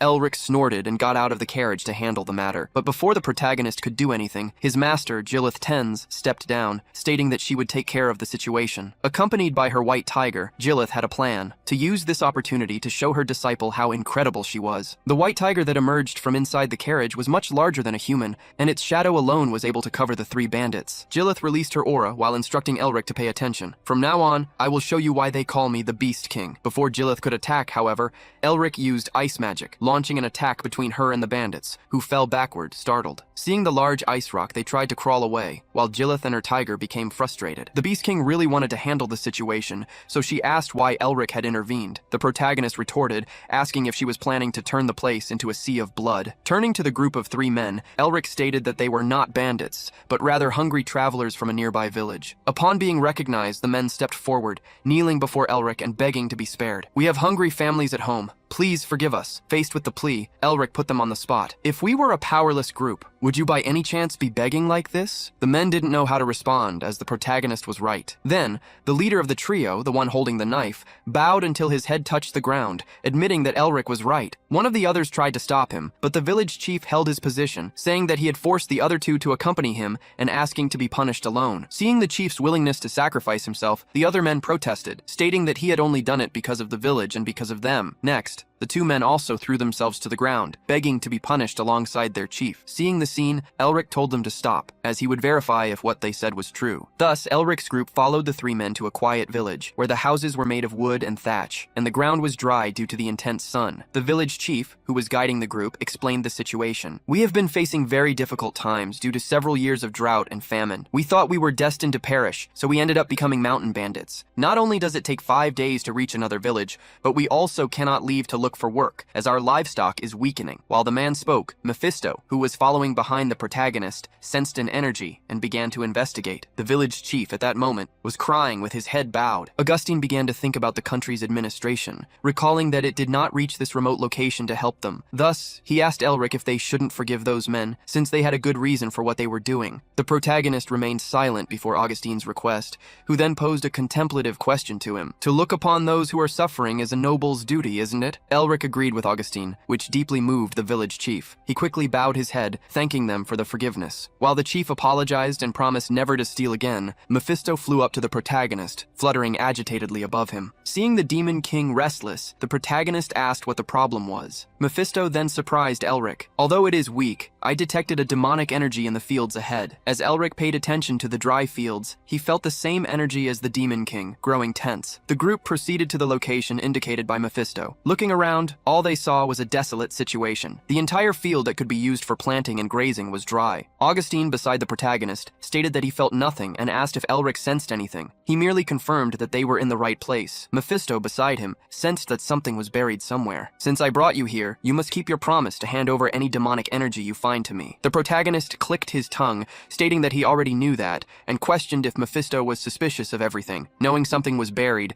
Elric decided to disturb the earth. He asked everyone to step back a few paces while he made his own mana flow. The protagonist's mana transformed into a soul speech, Pierce, causing a massive ice stalactite to emerge, which then crashed forcefully into the ground. The powerful impact created a large shockwave, forcing the weaker individuals to shield themselves. After the strike against the ground, Elric jumped into the hole he had created. There, he found a buried chest. Augustine quickly followed the protagonist, asking what he had found, and Elric presented his discovery. When he opened the small chest, a demonic energy exploded from within, surprising both him and Mephisto. Augustine was shocked by the energy that suddenly appeared. After all the demonic energy dissipated, a small statue was revealed. Upon seeing the statue, Mephisto was surprised, asking why it was in that location. The god of demons possessed 4 servants, the great kings who governed the demonic realm: Mephisto, the original sin; Chaitan, the end; Lilith, the fornication; and lastly, the tyrannical king who commanded the majority of the demon king's army, Azazel, the insanity. Azazel desired many things from the human world, far more than the others, and many countries were destroyed because of his invasions. Elric understood that the small totem might have been made by Azazel's worshippers. However, Mephisto stated that it was more accurate to say the totem was used for sacrifices, and became curious as to how Elric knew about Azazel. Elric revealed that he had heard of him in a book at Otto's bookstore. He then questioned if the villagers were being used as sacrifices to revive Azazel. Mephisto analyzed the village's state and concluded that this was the most likely possibility. With a look of disgust, Elric asked what the demons were planning while hiding in the human world. Pulling him from his thoughts, Mephisto asked him to quickly absorb the demonic energy and hand it over, as promised. While Elric conversed with the demon king, Augustine approached. He declared that the situation was a serious problem, as traces of demons, which should have been eradicated 30 years ago, had been discovered once again. The item needed to be sent to the administration department. Hearing this, Mephisto cursed Augustine for standing in his way. At that moment, Elric gave a wide smile and agreed with the guildmaster, leaving Mephisto furiously surprised. The demon king questioned their agreement, but the protagonist merely sighed, asking Mephisto to consider what would happen if he absorbed the energy from an object about to be sent for investigation. Elric then handed the small chest containing the totem to Augustine. With a suggestive chuckle,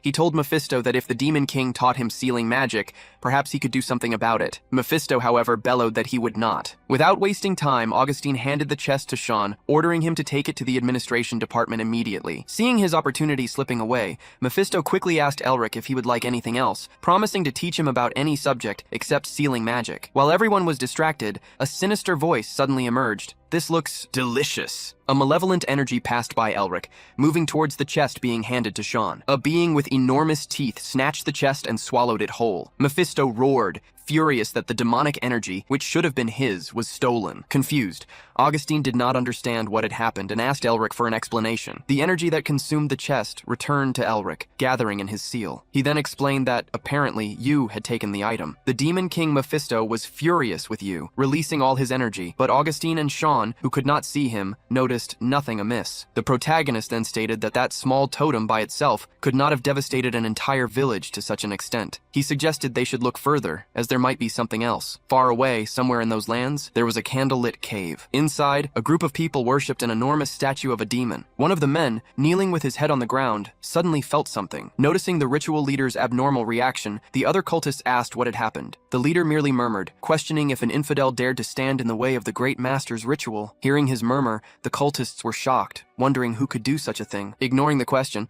the ritual leader opened his arms and looked at the statue. "Oh, the Great One! We will deal with those treacherous heathens, so please appease your fury. This land will experience your great will once more. The resurrection of your will must be realized." The cultists bowed in respect to the cult leader's prayer. After the prayer, he turned and ordered his assistants that, before departing north, they should find Kaya to proceed with the resurrection ritual. Back in the desolate village, Elric stood before a small lake. He had a sad look on his face, wondering why no one had been aware that demons were causing all this to the village for so long. The small lake Elric was at began to grow, as the ritual totem had been removed, causing the villagers to rejoice that they could finally return to farming. Elric was frustrated, mainly because many innocent lives had been sacrificed. Augustine placed a hand on Elric's shoulder, stating that as soon as they sent the evidence to the administration department, a large-scale investigation would take place, and thus, the administration department of that region, which had neglected such a place, would be punished. Despite his calm face, Augustine stated that he was eager to get rid of those responsible for what happened to the village, but that the task was not under his jurisdiction. Elric sighed, thoughtful. He knew Augustine was right. With the administration department involved,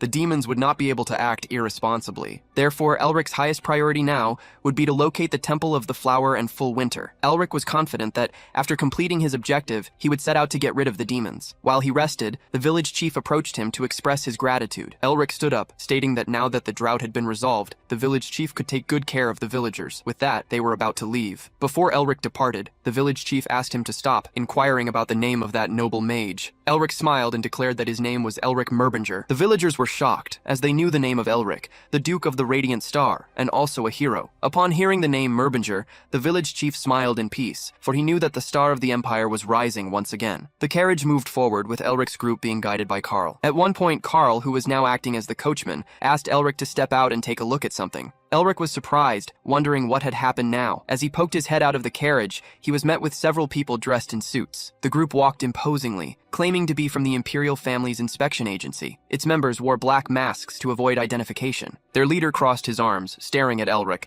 and asked if he was Elric Merbinger. Elric stared back at the man, internally mocking him for acting so conceited. The inspection agency was an intelligence institution that existed solely to serve the Emperor and the Imperial Family. They were known as monsters who would do anything, from kidnapping to making people disappear, without hesitation in their missions. The group's combat capability was as strong as that of the Magic Tower and the Great Lion family. Since this was a place where there had been no records of demon movements before Elric's group sent the evidence, this team moved quickly, despite being in a remote location. However, even though this group had the Empire backing them, Elric felt they were speaking too casually from the start. Elric chuckled mockingly, causing the group leader to hesitate. Feeling disrespected, the leader released his aura, attempting to pressure Elric. "How dare you speak so casually? We are agents of the Imperial Family's inspection agency. People like you should treat us with respect." Before the man could finish speaking, Elric scoffed at his position, enraging him. However, Elric released an even more powerful energy. "Even if you are from the Great Investigation Agency, you are at most a Viscount. Since when are mere officers allowed to disrespect a Duke?" The strong pressure exerted by Elric overwhelmed the group. The demon Yu bared its teeth, and the Duke's aura transformed into such a terrifying presence that it made all the investigators fall to their knees. The leader couldn't understand what was happening, much less comprehend the strength Elric possessed, which seemed to be on par with the most titled mages. The man looked back towards a colleague who signaled him. At that moment, he removed his mask, preparing to apologize. He placed a hand on his chest, bowed slightly, and asked for forgiveness for his ill manners. Seeing the scene, Mephisto scoffed at the investigator and praised Elric, stating that when it came to showing who was in charge, the Duke always won. Elric replied to the Demon King that he wasn't trying to show off, but merely giving them the response they deserved. If he didn't, he would be looked down upon and stabbed in the back. After replying to Mephisto, Elric threatened the agency leader, stating that he would report him if he made such a mistake again. Although the man said he would keep that in mind, he gritted his teeth, harboring deep resentment. He was convinced that Elric was just an arrogant man boasting about his title. As he gritted his teeth, he heard a voice that shocked him. "Do you consider yourself lucky? To think someone would dare treat my student with such disrespect? If it were me, your head would already be a mere marble." Before Augustine Nerester, the White Knight, the man felt his chest would explode. Besides the physical pressure, he suffered an overwhelming mental shock upon realizing that Elric was a student of one of the most powerful people in the Magic Tower. Gritting his teeth, he swore to himself that he would kick the asses of everyone in the intelligence agency for not having warned him about this. After the commotion was resolved, tables and chairs were created with magic. The man from the agency introduced himself as Patron from the 4th Inspection Agency. Elric knew that the 4th Agency had sided with the Crown Prince during an internal palace dispute. He then wondered if the prince was behind the current situation. Oblivious to Elric's thoughts, Patron stated that he would get straight to the point. The Duke took the opportunity to provoke him, gesturing with his hand. "Then speak quickly. You're wasting my time." Patron forced a smile, trying to remain calm. He explained that the agency had been secretly investigating the remaining demons for a long time, and that recently they had found an unknown group. Hearing the story, Elric scratched his ear. "Are you talking about the Grigori?" The question surprised Patron, shocking him that Elric knew about them. In response, the Duke merely stared at him. "Have you forgotten which family I belong to?" Patron gritted his teeth. "A Merbinger, the natural enemies of demons." Continuing with the matter, he stated that only one of the totems mentioned in the report had been handed over, and asked where the other 8 were. Elric, with disdain, picked his nose. "They stayed with us." "That's illegal!" Patron shouted, surprised. He began to cite the laws, stating that, based on the 11th clause of the 2nd paragraph of Imperial Law, all demon-related items should be kept by the Imperial family as evidence. Elric, however, interrupted him to cite another law. The 8th clause of the 1st paragraph of the Law of Possession states that, with the permission of the Administration Agency, an individual may possess demonic items for research purposes. Elric smiled. "And I have already obtained that permission." Was the Inspection Agency not aware of this? Confronted, Patron changed tactics and asked another question, wanting to know how the Duke was able to discover the exact location of the totems. Elric gave the same excuse as before, telling the man to remember which family he belonged to. "That's a very vague answer," Patron retorted, annoyed. At that moment, Elric stared at him, looking deep into his soul. "So you're saying my family should hand over its secrets to the Inspection Agency?" Patron gritted his teeth, cursing Elric internally for always using his family as an excuse for everything. Not wanting to prolong the conversation, Elric stated that he had already answered enough. With no way to detain him any longer, Patron thanked him for his cooperation. With that, the Inspection Agency's carriage departed. Seeing Elric watch the carriage drive away, Sean stepped down from the vehicle, impressed. "You are very brave. You dared to go against the all-powerful Inspection Agency." Elric's sister also descended from the carriage, praising him and stating that if he hadn't done anything, she herself would have bashed those men's heads in. Gillette, however, warned him that the Inspection Agency was quite persistent when they kept an eye on someone, questioning if it was all right to leave things as they were. But Elric countered his master's idea. "As you know, I'm not the kind of person who lets things end like this." As he spoke, Elric gave a chilling smile that worried Shan. "I am the kind of person who does not forgive those who are hostile to me without good reason." That night, in the middle of the forest, Patron knelt before a figure seated on a stone, expressing his shame and apologizing. The figure ordered Patron to raise his head,